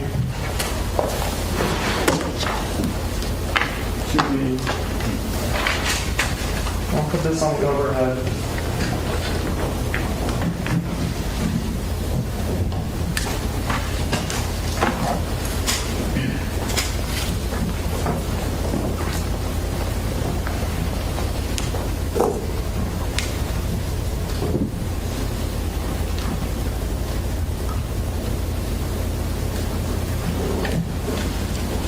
You see this? Yes. Okay. What bench were you on? I think it was to the left of where David Breaux was found. You have a laser pointer? Yeah. Can you show us? I think it was somewhere around here. Okay, so you testified that you rode your bike, correct? Yes. Where's your bike at this point? I don't remember where I put it. Because it would be strange to ride your bike over to that bench that you just showed us where it's surrounded by grass, right? Objection, argumentative. And did you ride your bike over grass over to that bench? I don't remember. And how long were you on the bench for? I think it was like 2 minutes before I heard the voices. And you testified on direct that while you were on your bench, you saw a shadow on David's bench and then you ran over to it, right? Yeah, after I heard the voices. Right. And it's about 50 feet or slightly more, correct? I don't know.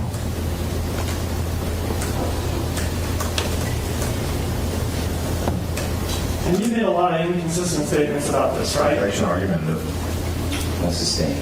Yeah, I mean, you can ask him about statements, but When you were at Atascadero, you told those doctors nothing about going out to get whispers. You told them that Objection, prosecutorial error, request to approach. okay. No, just a moment. Just a moment. Let me make a note. Hold on, folks.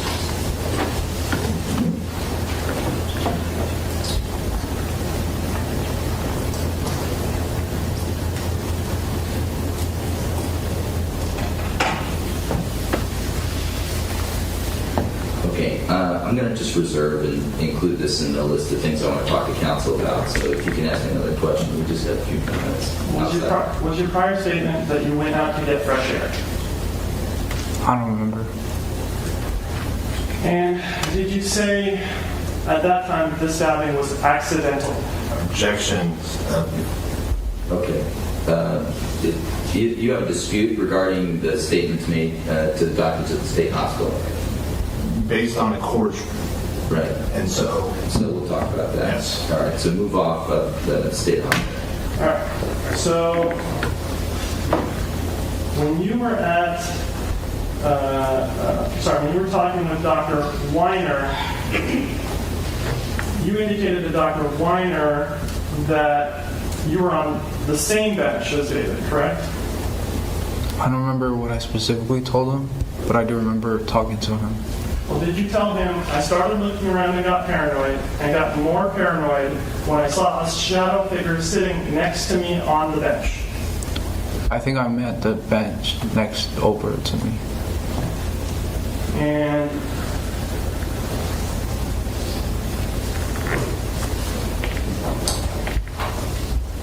when you talked to Dr. Vincent, you said,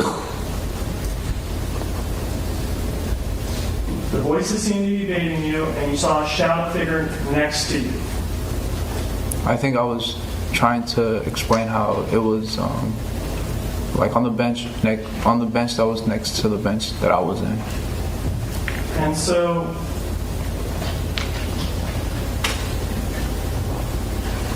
your testimony today has been that you ran to David, right? Yes. But when you talked to Dr. Vincent, Dr. Reed, and Dr. Weiner, you didn't say anything about running over, correct? I think I used the phrase lunged. You lunged for 50 feet? Yeah, or that's what I recall it as.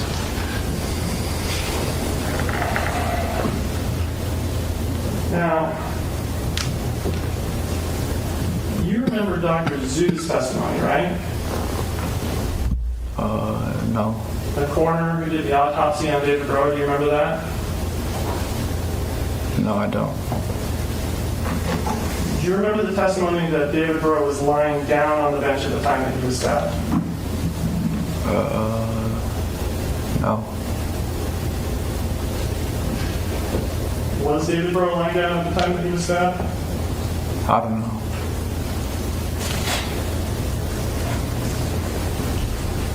Okay, good place to take a break because we have a few things to talk about. So, thank you, Mr. Reales Dominguez. You can return to counsel's table. Okay. So, to the jury, I'm going to work with the lawyers on a few evidentiary matters.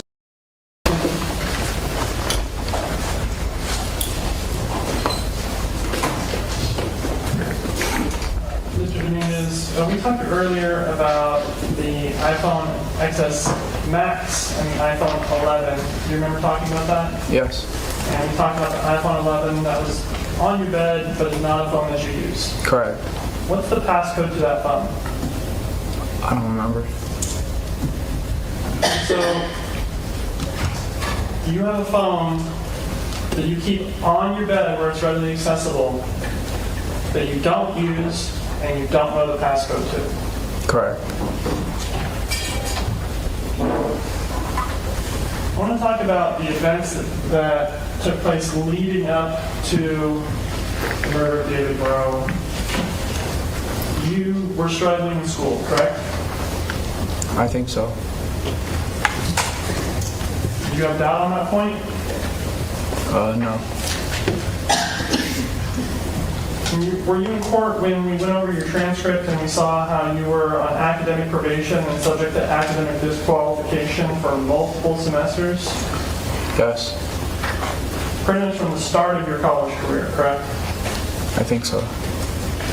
And you had to file an appeal for your academic disqualification on one prior occasion, correct? Yes, And then in the last full semester that you completed, you got straight Fs and 2 withdrawals, right? the quarter? Yeah, for winter quarter 2023. Yeah, And you had filed an appeal on that, correct? I think so. Right, so you knew that you were on the verge of getting kicked out of school, correct? Not kicked out of school, but placed on academic probation. Disqualification is that you're out of the school. Do you remember talking about that and that it was different than probation? No, I remember that it was academic probation. Okay, so when you filed an appeal, you didn't understand that you were about to be kicked out of school? No. You were also having, you were also trying to rekindle with Kaylee, correct? No. And you had just bought her lingerie in December, and then 1 week before the killings began, if you thought overhead, equals 43 began, you texted her to try and meet up with her again, right? Yes. And you loved her, right? Yes. So if it could rekindle, that is something you would have wanted, right? Yes. And so you're asking her, hey, do you want to hang out just 1 week before people started dying? Correct? Yes. And there was issues with money, correct? I didn't have issues with money. It was just that financial aid came in later than I expected. So it was just delayed. People's 84K, lack of publish and sophisticated record, Your Honor. I haven't seen it. Have you seen it? I've seen it, but I'm not sure which party it's showing. Just the first page. Okay, well, just let me see it. The subpoena record, I'm sure it's fine, but let me just take a look. Thank you.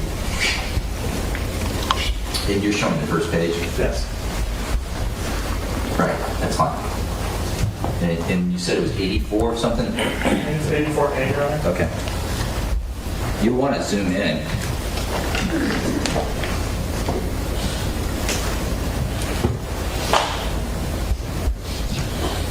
Okay, so I have people at 84A here, and you see this conversation that you're having with the registrar, Yes. and you're telling them that you're having issues with not having received your financial aid, Yes. and this is on April 19th, 1 week before the killings began, correct?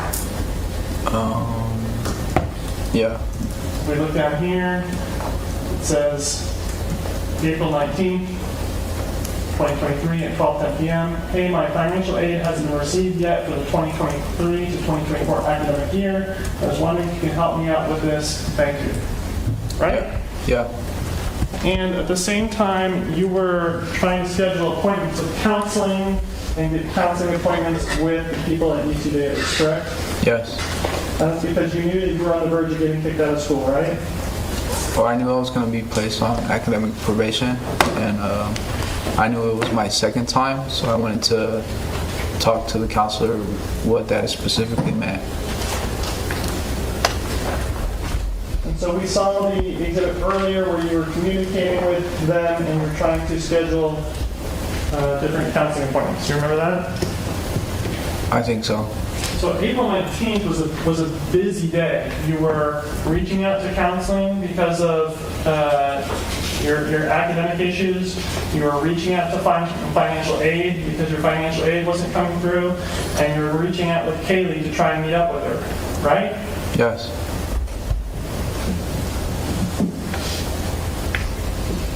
And so then 1 week later, on the 26th, when you're at Sycamore Park, what was the lighting like in the park? I'll say it was pretty dark, but I didn't have trouble seeing. Sorry, and then 1 week later at Central Park. What was the lighting like at Central Park?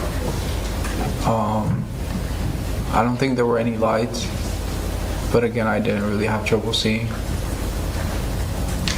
It was extremely dark, correct? Not extremely dark.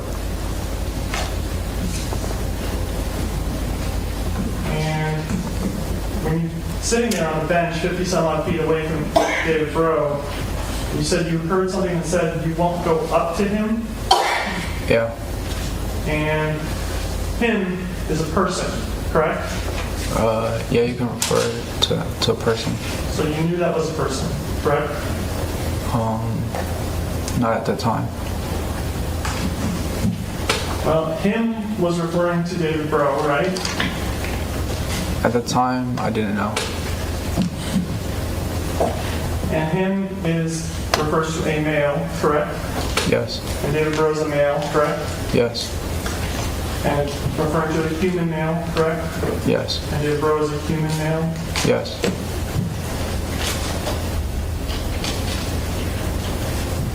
And you didn't have your phone with you? I don't remember. And you brought the knife. Yes. And you carried the knife to Sycamore Park, right? Yes. How did you transport the knife to Sycamore Park? Sorry. How did you carry the knife to Central Park? I would have it in my pocket. And it was in its sheath? Yes. And so the sheath is important for the knife, correct? Yes. Is it sharp? Yes. And the sheath prevents you from cutting yourself with the knife, correct? Yes. And so you would put this sheathed knife in your pocket, because if you didn't have the sheath, it would just cut through your pocket, correct? I don't think so. And at this time you were carrying it in the sheath, correct? Yeah. And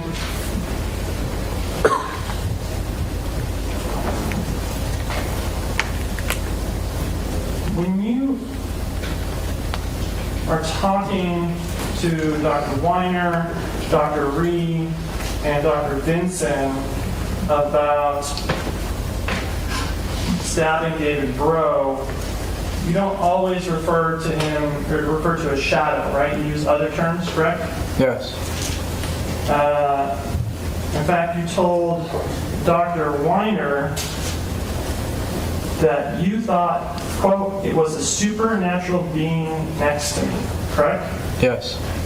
And you use that term supernatural being repeatedly, right? Yeah.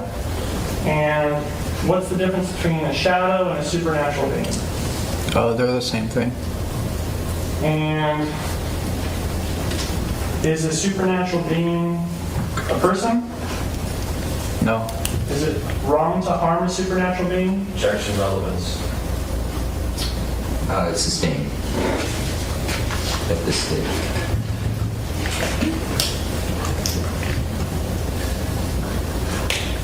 So a supernatural being is not a person. No. And so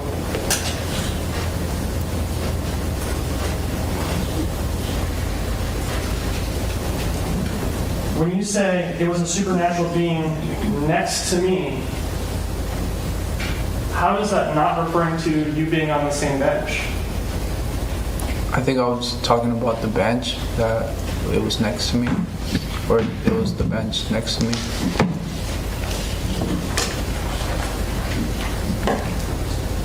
I'm going to put back on the overhead projector people's 2D. So the bench that you're talking about is 50 feet away. That's next to you? Yeah.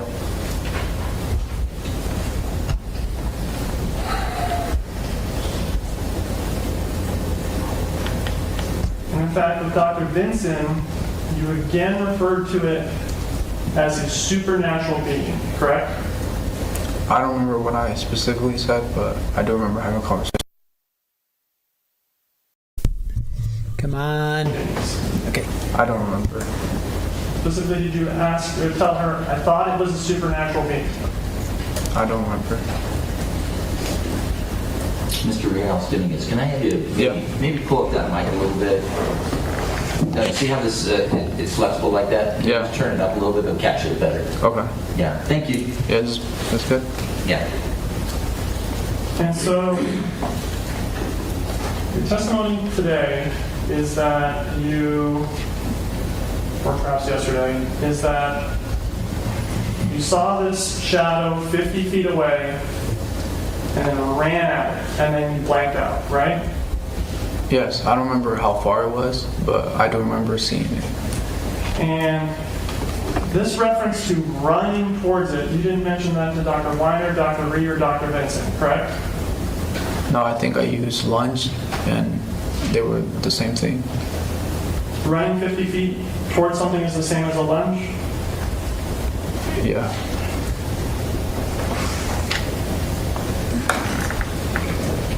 Now, a supernatural being, does it have limbs? No. Objection vague as to, I don't know what that means, that's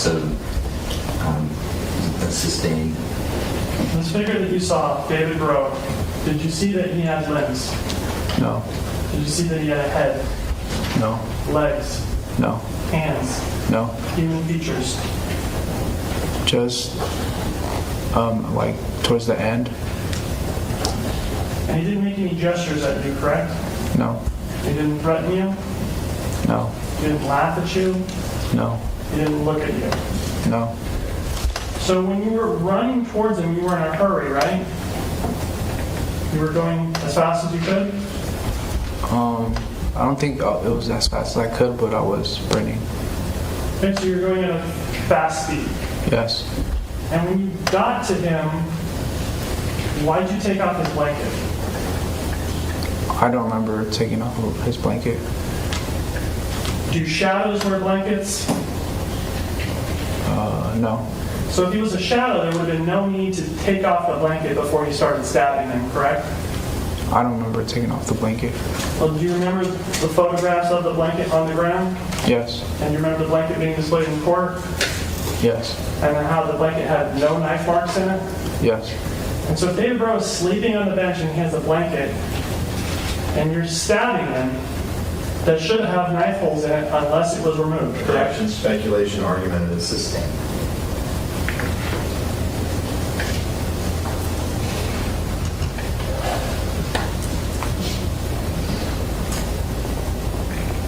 Now,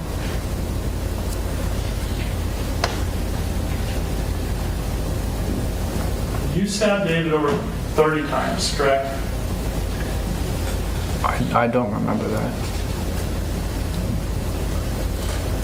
And when David was on the bench and you started stabbing him, he fell to the ground, right? I don't remember that. And while he's down on the ground, you kept stabbing him, right? I don't remember.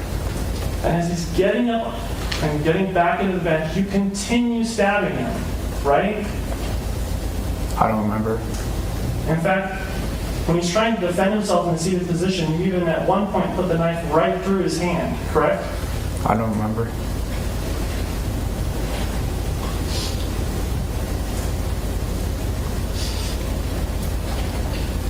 Do you remember being angry?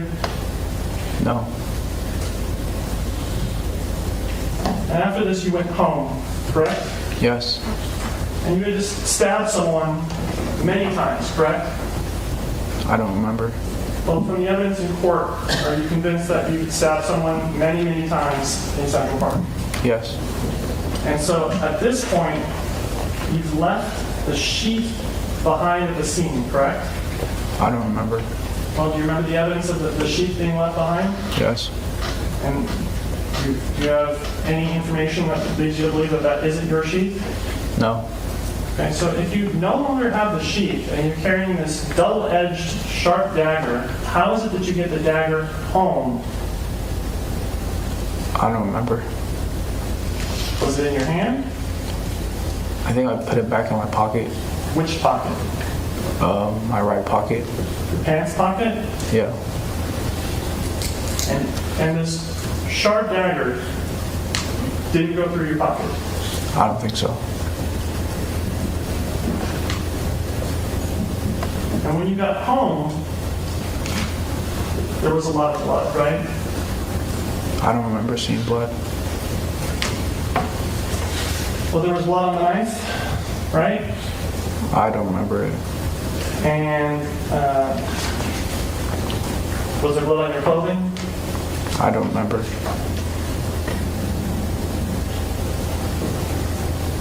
And the night or the morning after you killed David Breaux, shortly before 5 in the morning, you powered your phone back on. You remember that? No, I don't. So at close to 5 in the morning, you were still awake. It's not like you went right to bed, right? I don't remember.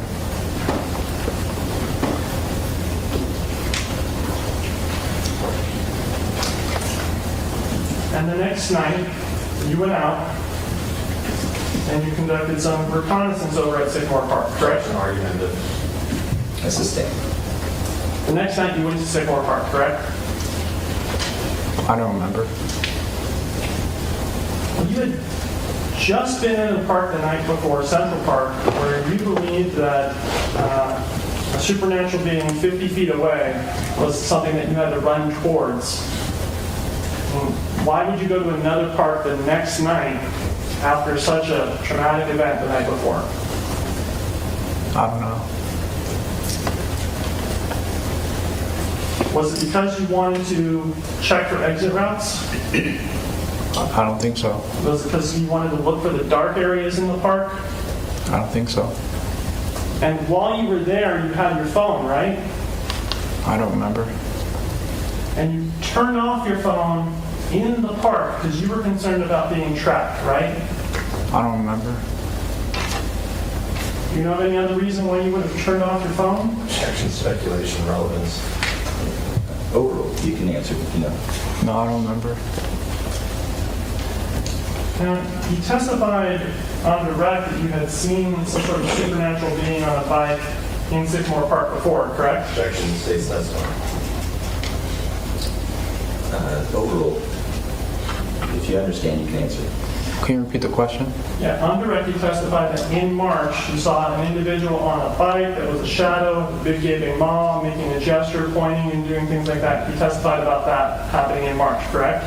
Yes. All right. And that was, your testimony is that that was in Sycamore Park, Objection, correct? to state's testimony. Well, sharpen your question. Was it in Sycamore Park? It was near Sycamore Park. And so Sycamore Park is an area where you run into issues before then, correct? Just at one time.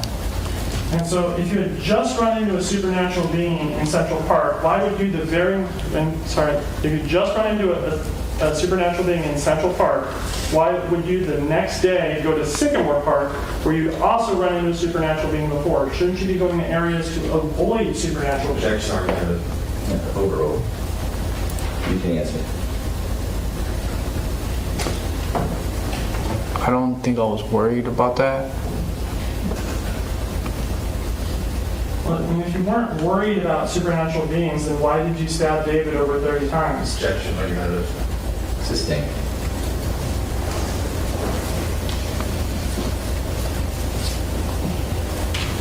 So you talked about being in Sycamore Park the night you killed David, or you killed Karim, correct? I don't remember going to the park. I just remember being on my way home. You remember being in the park though, right? Yes. And you didn't have your phone with you, right? I don't remember. Because your phone was off. You had turned it off in Sycamore Park 2 nights before, correct? I don't remember. And you didn't have your phone with you because you didn't want to be tracked, correct? No, I never thought about being tracked on my phone. Well, you like music, right? Yes. And you listen to music? Yes. And in fact, you testified that music helps you with your mental issues, correct? Yes. And so bringing your source of music would be something that you would want to do if you're going out to deal with what you say are whispers, correct? Yes. And so If you're going out to deal with whispers and music helps and you have a source of music on your phone, why not bring your phone? I would sometimes just forget it. I would kind of just leave the house. But this time, it wasn't just that you forgot it, it wasn't even on, correct? Objection hasn't answered. Oh, overruled. You can answer again. I don't remember turning my phone off or on. And you testified on direct about seeing Karim in the park. Do you remember that? I remember seeing a shadow shapeshifter coming towards me. And on direct, you described this as a shadow with an open mouth and a gaping maw, correct? Gaping what? An open mouth, but there was a void there, right? Yeah. And that it was gesturing, pointing, and making some kind of arm gesture, correct? Yes. Making fun of you? Yes. Laughing at you? I thought so, yes. And you've talked to Dr. Benson, Dr. Weiner, and Dr. Ree about this as well, correct? Yes. And in those, you didn't use the word shadow at all, correct? I don't remember what I specifically told them. You only said supernatural being, correct? I don't remember what I specifically told them.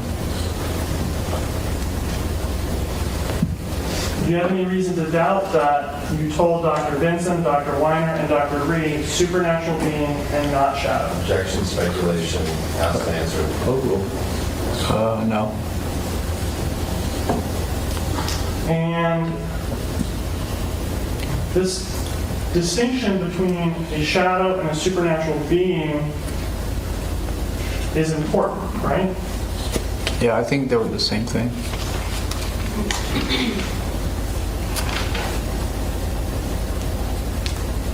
But you know that a supernatural being is a person, right?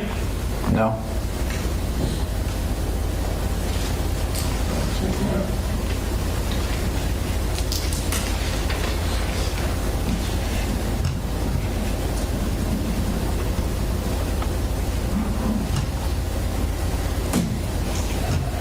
And so you don't like being laughed at, right? No. Makes you angry, correct? Not angry, but more like upset or like questioning why they would laugh at me. I mean, previously when someone was making comments about you or making fun of you, saying that you're a funny guy, you physically assaulted them, right? I don't remember it being physical, but I did confront them. And so when you see Karim and you perceive him as laughing at you, that made you angry, right? I don't remember being angry. And you come to Sycamore Park with your knife, right? Yes. And you came there because you were looking for someone to kill, correct? No. And that's why you picked Karim out of all the people in the world to be the one who killed, because you thought that he was laughing at you and you decided that he was your target, correct? No. If you weren't there to kill somebody, why did you bring the knife? I would use it to carve, or I would throw it to a tree to see if it would stick. But you don't have it sheathed to the knife at this point, right? Correct. So how are you carrying this knife as an everyday object if you no longer have a sheath for it? I think I would just put it in my pocket. Now, when you go out to do things like run errands or perform tasks, do you bring the items that you need for those events? Yes. So for example, you talk about you used to have a car, right? Yeah. And if you were going to drive your car, you would bring keys with you, correct? Yes. And you talked about going to the store and doing shopping, right? Yes. And if you're going to the store, you would bring a wallet or cash with you, right? Yes. And if you're going out to clear your head and maybe listen to music, you would bring a phone with you, correct? Yes. Okay, but the only thing that you brought with you is a knife, correct? Yes. And that's because your plan was that you were going to use the knife on a person, correct? No. Because it was no longer just an everyday object that you could keep in your pocket like a phone or a wallet or keys. It was a dagger without a sheath that you had to be careful when you were carrying it around. Objection, argumentative. Overruled. I don't remember being careful. I just remember putting it in my pocket and just having it there. Right, but like if you reached in your pocket and grabbed a sharp dagger, you cut your hand, correct? No, not really. Is the dagger not sharp? Yes. And so, does touching sharp things cut you? Yes. Okay, so if you touch the sharp thing in your pocket, you would get cut, right? Yeah, if you touched it. Right, and so you would have to be careful with this object so that you don't cut yourself, correct? Yes. And in fact, you got to be careful with it because it's got a sharp tip that it could go right through your pants and cut your pants open, correct? Yes. And so it's no longer an everyday object like phone, wallet, or keys that you can carry around. It is requiring special consideration, special precautions so that you don't cut your pocket or cut your hand, right? Yes. And so you talked about seeing Karim and seeing that he's laughing at you and that you stepped into his way. Why did you do that? I thought if I stepped in his way, he would see me and he would either like move the other, like to the right or to the left, and that he would stop laughing and pointing at me. Because you wanted him to stop laughing and pointing at you, correct? Yes. And so you got in his way because you wanted to provoke a confrontation with him. You wanted a physical altercation with him, correct? No. There's a man coming down the path on a bicycle, right? Yes. And he's moving at a decent speed, right? Yes. And you step directly in front of his way, right? Yes. How is that not trying to provoke a physical confrontation when you get in his way and cause him to crash into you? When I got in his way, there was a few feet between us, so if he seen me, he would have been able to move to the left or to the right. If there was a few feet between you, you also could have moved back out of the way, right? Yes. But you didn't, right? No. Because you wanted that collision, you wanted to get in a confrontation with Karim, correct? No. And once you collided with Karim, you started stabbing him, correct? I don't remember stabbing him. You don't remember stabbing him over 50 times? No. Do you remember thinking that you wanted to get away? I remember being scared of, because there was a light that was coming my way, and I thought it was the shadow shapeshifter, so I got scared and took the bike and went away.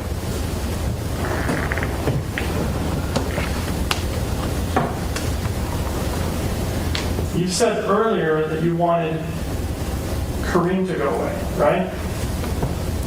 I think so. And your testimony is that this was a shadow with a void for a mouth that you're scared of, right? Yes. And despite being scared, you got in the way as it's coming at you to cause this collision, right? I didn't want to cause a collision. I just wanted him to stop what he was doing.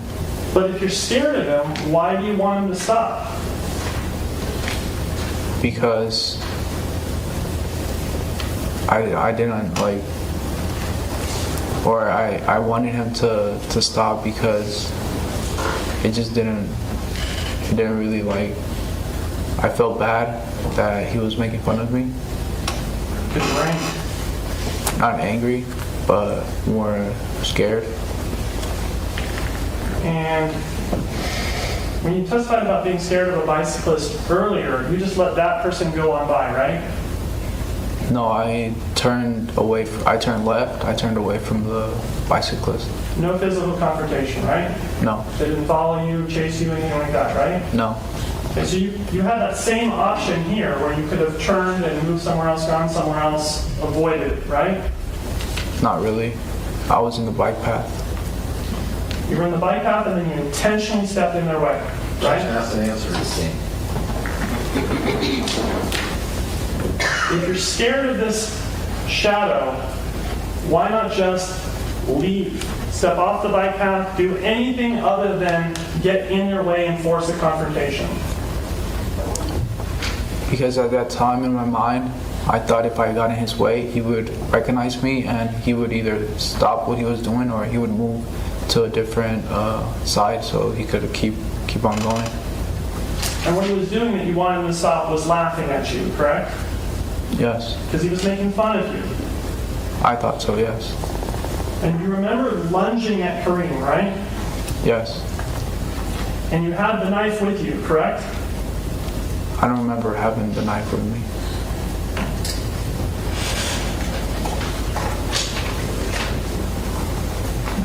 And you stabbed Karim many times, correct? I don't remember that. And it's your testimony that you did this because you wanted to get away, correct? No, I didn't want to get away. Okay, then why were you doing it? I don't know. I mean, if you're scared of something, you should get away from it, right? Yes. But you didn't try and get away from it, correct? Objection, asked and answered. Sustained. You were in court when we heard the testimony from Dr. Massey, correct? Yes.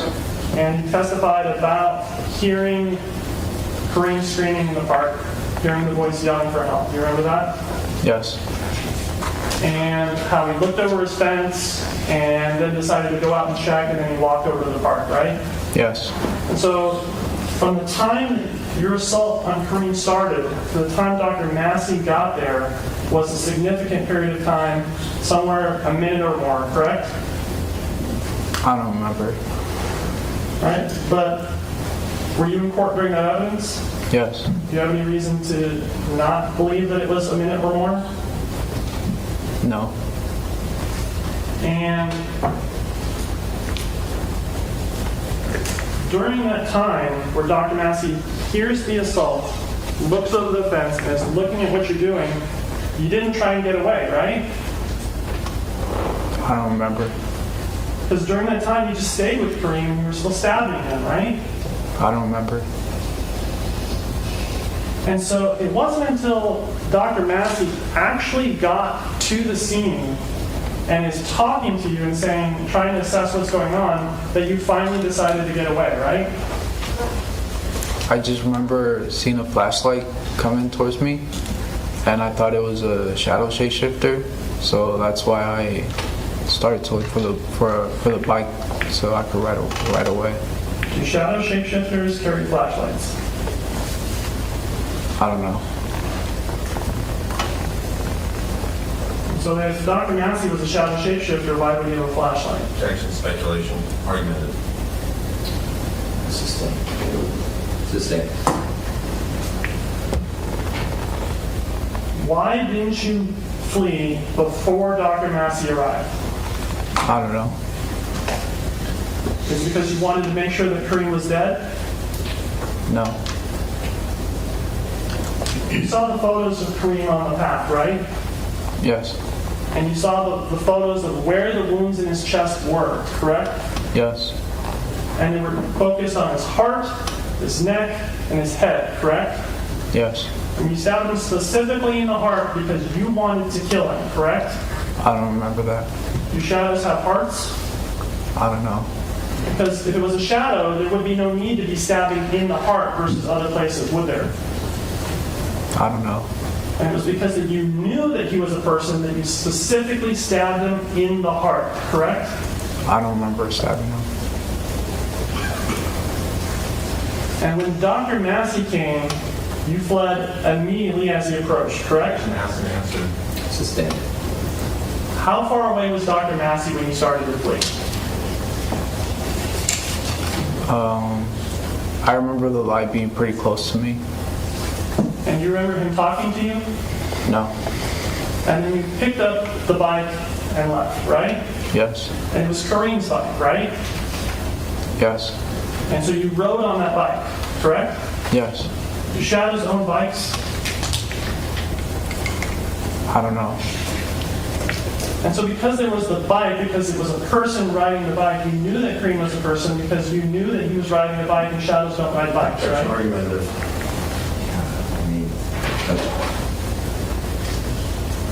I rephrase. the fact that Karim was on a bike told you that he was a person, correct? No. In fact, we were talking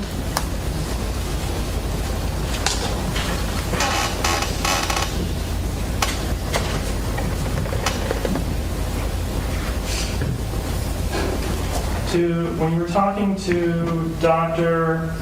Weiner, you specifically told him that you grabbed, quote, the other guy's bike, correct? I don't remember what I told him.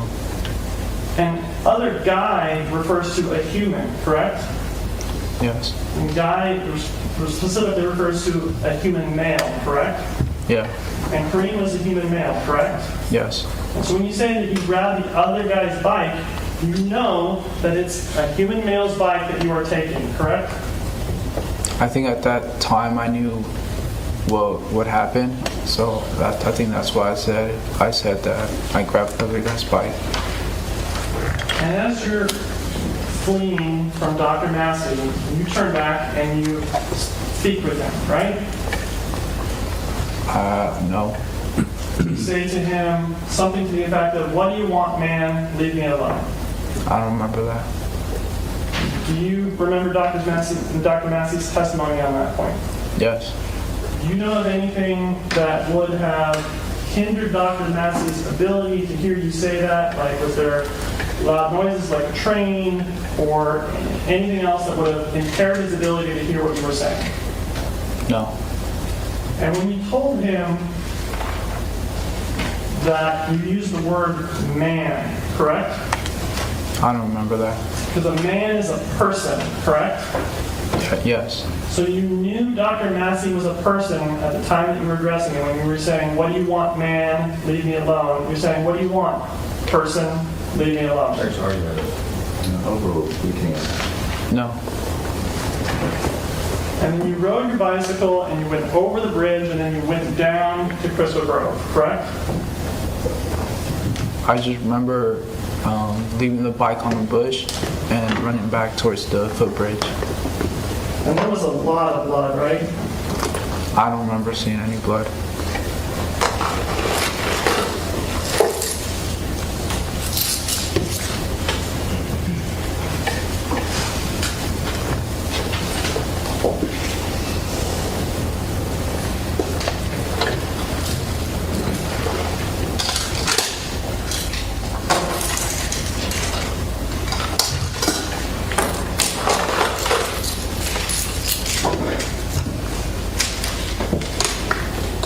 I think it's Exhibit 18.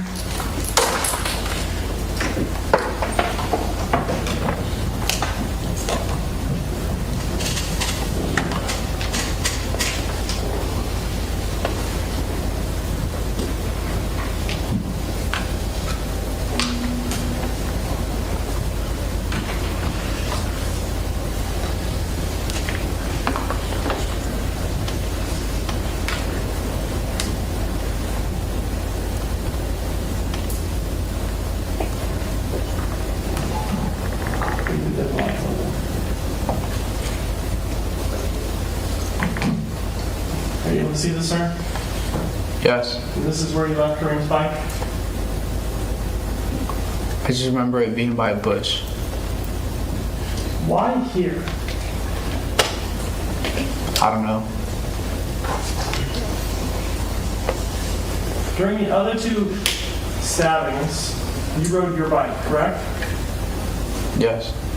When you stabbed David Breaux, you rode on your bike, and then you approached on foot, correct? I just remember being at the bench. And then you approached him on foot, right? Yes.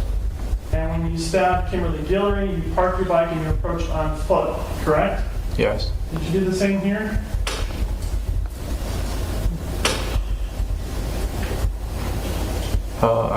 I just remember going home, walking. Why did you stick the bike here? Why did you abandon Karim's bike here? If you wanted to get back home and you were already on the bike, why not just ride his bike back home? Objection to state's testimony. Overruled.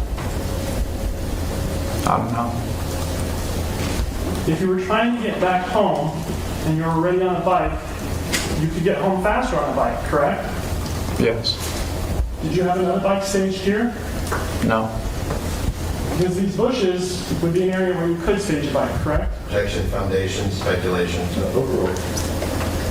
I don't think so. And so when you stop the bike here, ask you about the blood.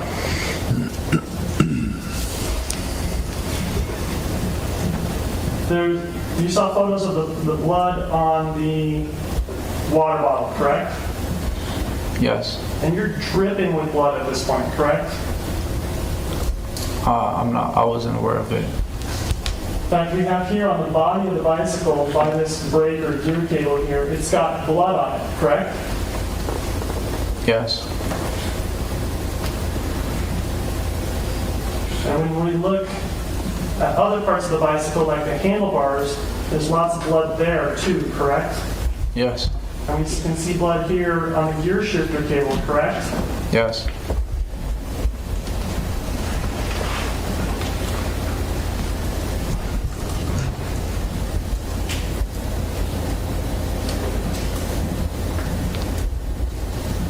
And there's blood on the water bottle, correct? Yes. Why did you handle the water bottle? I don't know. So this is Karim's bicycle. Where was the water bottle? I don't remember. And so you left there, and there was blood dripping from you, correct? I wasn't aware that there was blood, or I didn't notice any blood. Right, but having viewed the evidence in court, are you aware now that you were dripping in blood? No. The blood on the bike came from either you or from Karim, right? Yes. And so the blood is, you're the one who's on the bike, right? Yes. And so the blood that's on the bike is either blood that you're bleeding or Karim's blood that you're transferring onto the bike, right? Yes. And so after you parked the bike there, you ran home from that point. Correct. You ran over the bridge, through Sycamore Park to your house. Yes. And so when you did this run, and you get home, you still have lots of blood on your hands, right? I don't remember blood. Right. And because of the blood, you knew that it was a person, right? I don't remember the blood. And shadows don't have blood, right? I wouldn't know. And so when you get to the house and you're covered in blood, what do you do in the house? I don't remember having blood. What did you do in the house? I don't remember. Well, after you stabbed David, you went back to the house and played on your guitar, correct?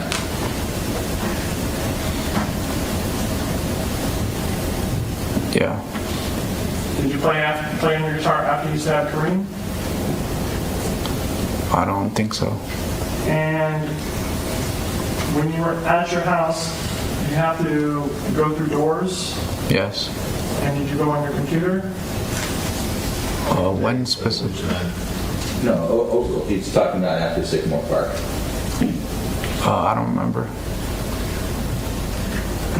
And so you don't remember any blood on your hands, right? Right.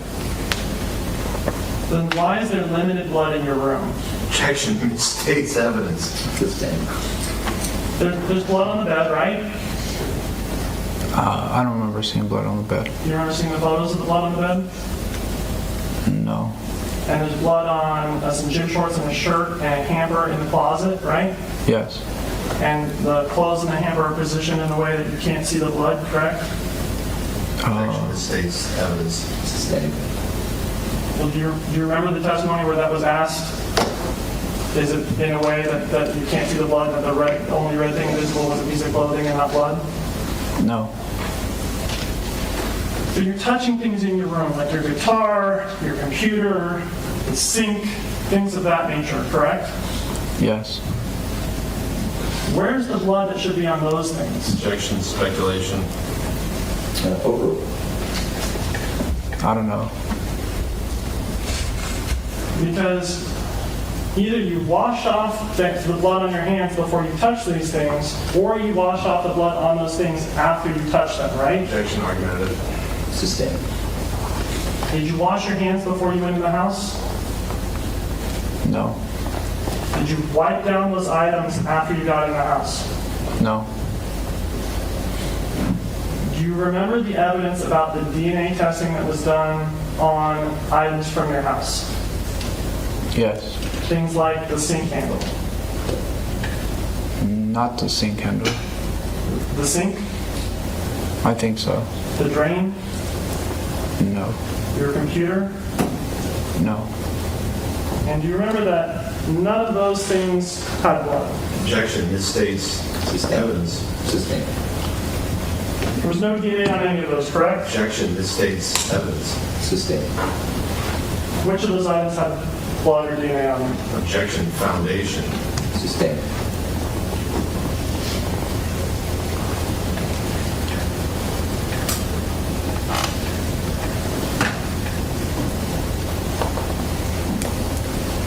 I have here People's 101. I'm going to show you 2 photos.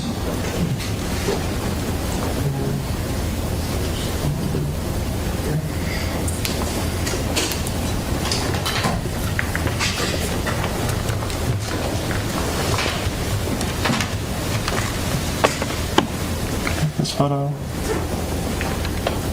And this photo. Do you see them? Yeah. And are those photos from your room? Yes. Can I publish? Okay.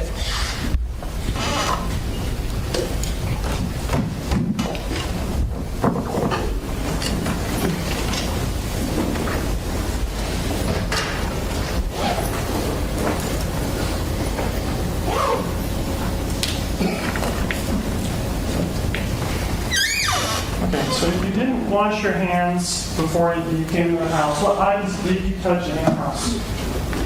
I don't remember. So this is your room with your guitar, correct? Yes. And if we zoom into the guitar, does there appear to be any blood on any part of the guitar? No. And you have 2 guitars, correct? Yes.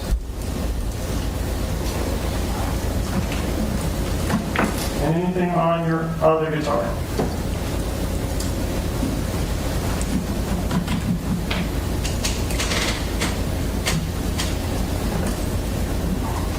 This is photo 86.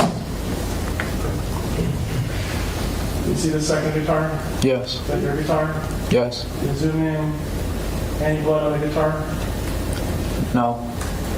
And this white netting that's there right next to your guitars, no blood on that? No. And no blood on your computer? Objection, misstates evidence. Sustained.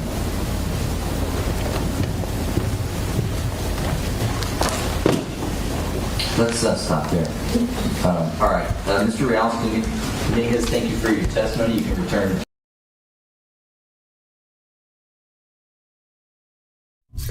All right, so we are going to stop here because I need to save some for tomorrow.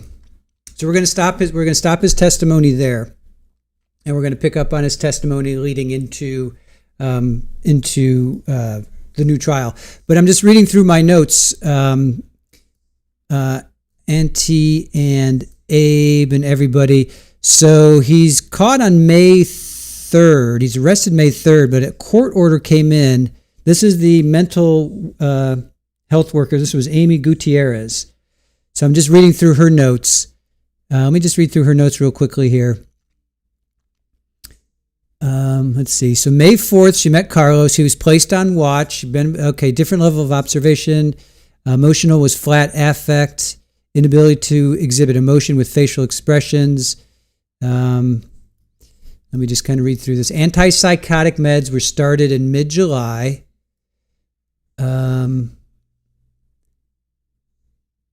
He ate immediately, but was placed on a hunger strike. He was placed on a 5150 hold. 2 to 3 times he was taken to the emergency room. He was only 108 pounds.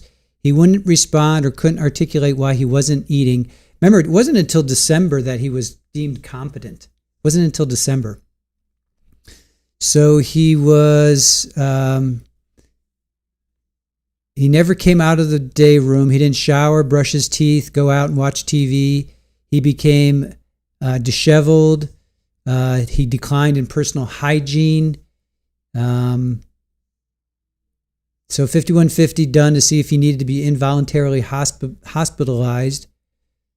Was taken to the hospital but doesn't know for how long. Carlos does return. Security at the hospital, for the hospital as well as jail, can usually meet the needs. Carlos didn't complain about anything. He said he was missing school. He had mucus on his face. So then she encouraged Carlos to use the sink to wipe himself down. He didn't do that. Emergency meds were discussed with this Dr. Patricia Tyler. She's his psychiatrist. So then a court order, August 3rd, a court order came in for Carlos to take the meds. So August 3rd through mid-September, he left. He was eating more routinely. So it seems like, so he was arrested at the beginning of May. So May, June, July, and then August. So he was like 3 months he was off as meds. And then Dr. Patricia Tyler testifies after that. She met Carlos in May of 2023. It can take 2 to 6 months for meds to take effect. Schizophrenia is their diagnosis. But I was reading I was reading also that sometimes it can, like within hours, an acute episode, I guess, or whatever, it can help. Meds can help within a couple hours, but it takes time to really get the hallucinations to go away or whatever. So, all right. YT Hazel, I know a couple of you guys have asked that. I've read that he's in jail. He's not in prison because he hasn't been, adjudicated yet. So he's in prison. I'm sorry, he's not in prison. He's in jail. And he's been sometimes in a facility, sometimes in jail. So he's kind of been back and forth. I haven't really been able to find anything definitive. Like he's in a mental facility. I don't know. I've kind of read where he's kind of been bouncing back and forth. So not really sure. Yes, it's a West Coast trial. Yep. So we will be starting now tomorrow. I think we're going to start at 9:30, and we're going to show the rest of his testimony, which is about an hour and 25 minutes, which will get us to about 10:30, 11, and then I want to show his girlfriend. I think I'm going to show his girlfriend next. Kaylee. We'll listen to her testimony next, and then we'll lead right into his trial, I guess. And yeah. Yeah, we still don't know if they have a jury. That's true. Yeah, Aaron's right. We still don't know if they have a jury. So if they don't have a jury, then we'll just keep playing testimony. We've got a lot of it. We've got his psychiatrist. There's a psychologist. There's like 2 psychiatrists. How many are there? I think there was 3. Yeah, there's 3 psychologists, 3 psychiatrists, 1 psychologist, mental health worker, licensed clinical social worker. Yeah, he had a lot of people that were I guess trying to help him. So, all right. So, yeah. All right. With that, guys, I think we're gonna wrap it up. See what you guys have anything left to say. Stay safe, everyone. Fran says, have a good night for sure. YT Hazel, Skrubnik. Have a good one. Auntie Ray says he was working out with his girlfriend. He was socializing. He was showering. It seemed like the emotional injury from the rejection tripped the breaker in him. Yeah, it was. He gets. Well, here, let's see. Our timeline is. Oops. Oh, I gotta fix. Oh yeah. Hold on a sec. Aaron updated these. So let me.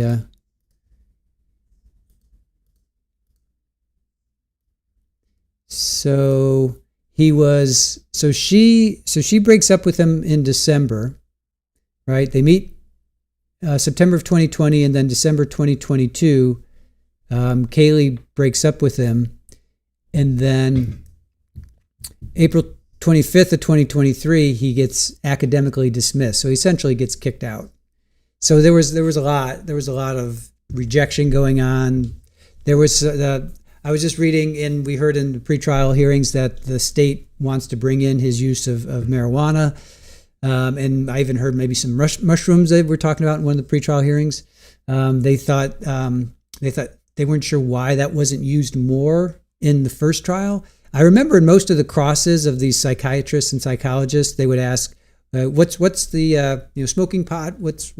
How does that interact with schizophrenia?" So I remember they asked that a lot in cross. So yeah, there was a lot going on that caused him to just break with reality. All right, so there we go. Rejection is a powerful negative catalyst. Yeah, I hear you. Crunchy, I'm thinking he's a little psychotic, not well. Yeah. You know what watching this first trial, I went into it with an open mind, but after hearing all these experts, and they were court appointed, these people really had no, what's it called, skin in the game. They really didn't, they didn't have it one way or the other for him. They were neutral as far as I was concerned. And every single person said he wasn't faking it. This guy was in the middle of a psychotic break. It doesn't, condone? I mean, that's not the right word, but what he did was wrong. What he did was wrong. There's no doubt about that. He's after hearing, these experts talk about it, it's like, yeah, he was going through a serious mental break, so. All right. No cat in the fight. Yeah, something like that. No dog in the fight. No cat in the fight. Skin in the game. Yeah. Justified ancient. There is proven correlation between THC and early onset schizophrenia. It's science. Did he just say they broke up a year before? Yeah, it was like, it was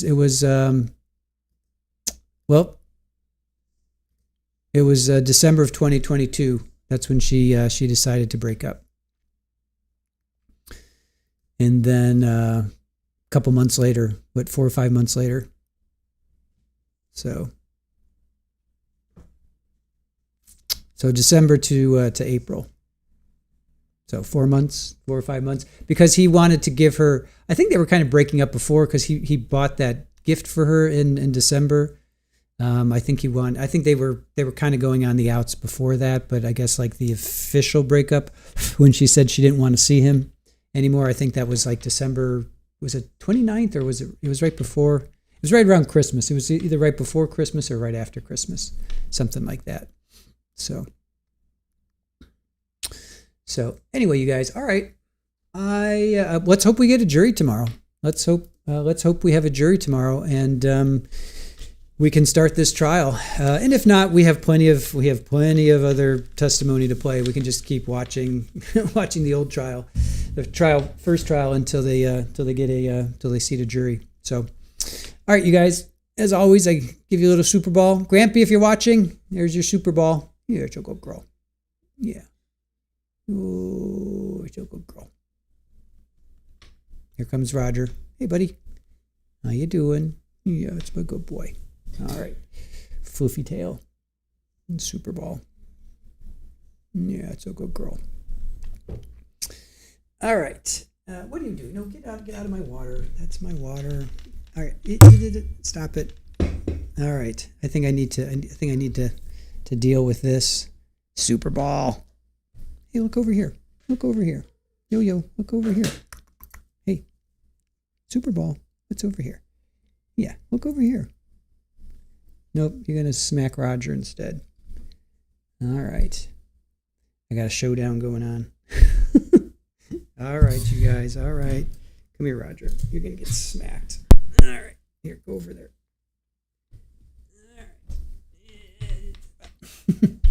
All right, you guys. Thank you so much for spending your day with us. Really appreciate that. Join us tomorrow. We're going to go on at 9:30, and we'll pick up with his cross, and then we'll play his girlfriend's testimony. And if we need to play more, we'll play more. If the jury's been selected, hopefully they will. And if not, we'll just keep watching, getting, we'll get pruny. We'll get pruny, and we'll Orange Cats for the win. All right, you guys. Again, thank you for joining us. Thank you to our mods. Thank you to Aaron. And just a reminder, thank you guys for keeping civil, respecting each other, even though we have different opinions. I really do appreciate the fact that you guys are respectful to each other for that. So with that, I will let you go, and we will see you tomorrow at 9:30 Eastern, and getting ready for trial to start. So take care. Bye.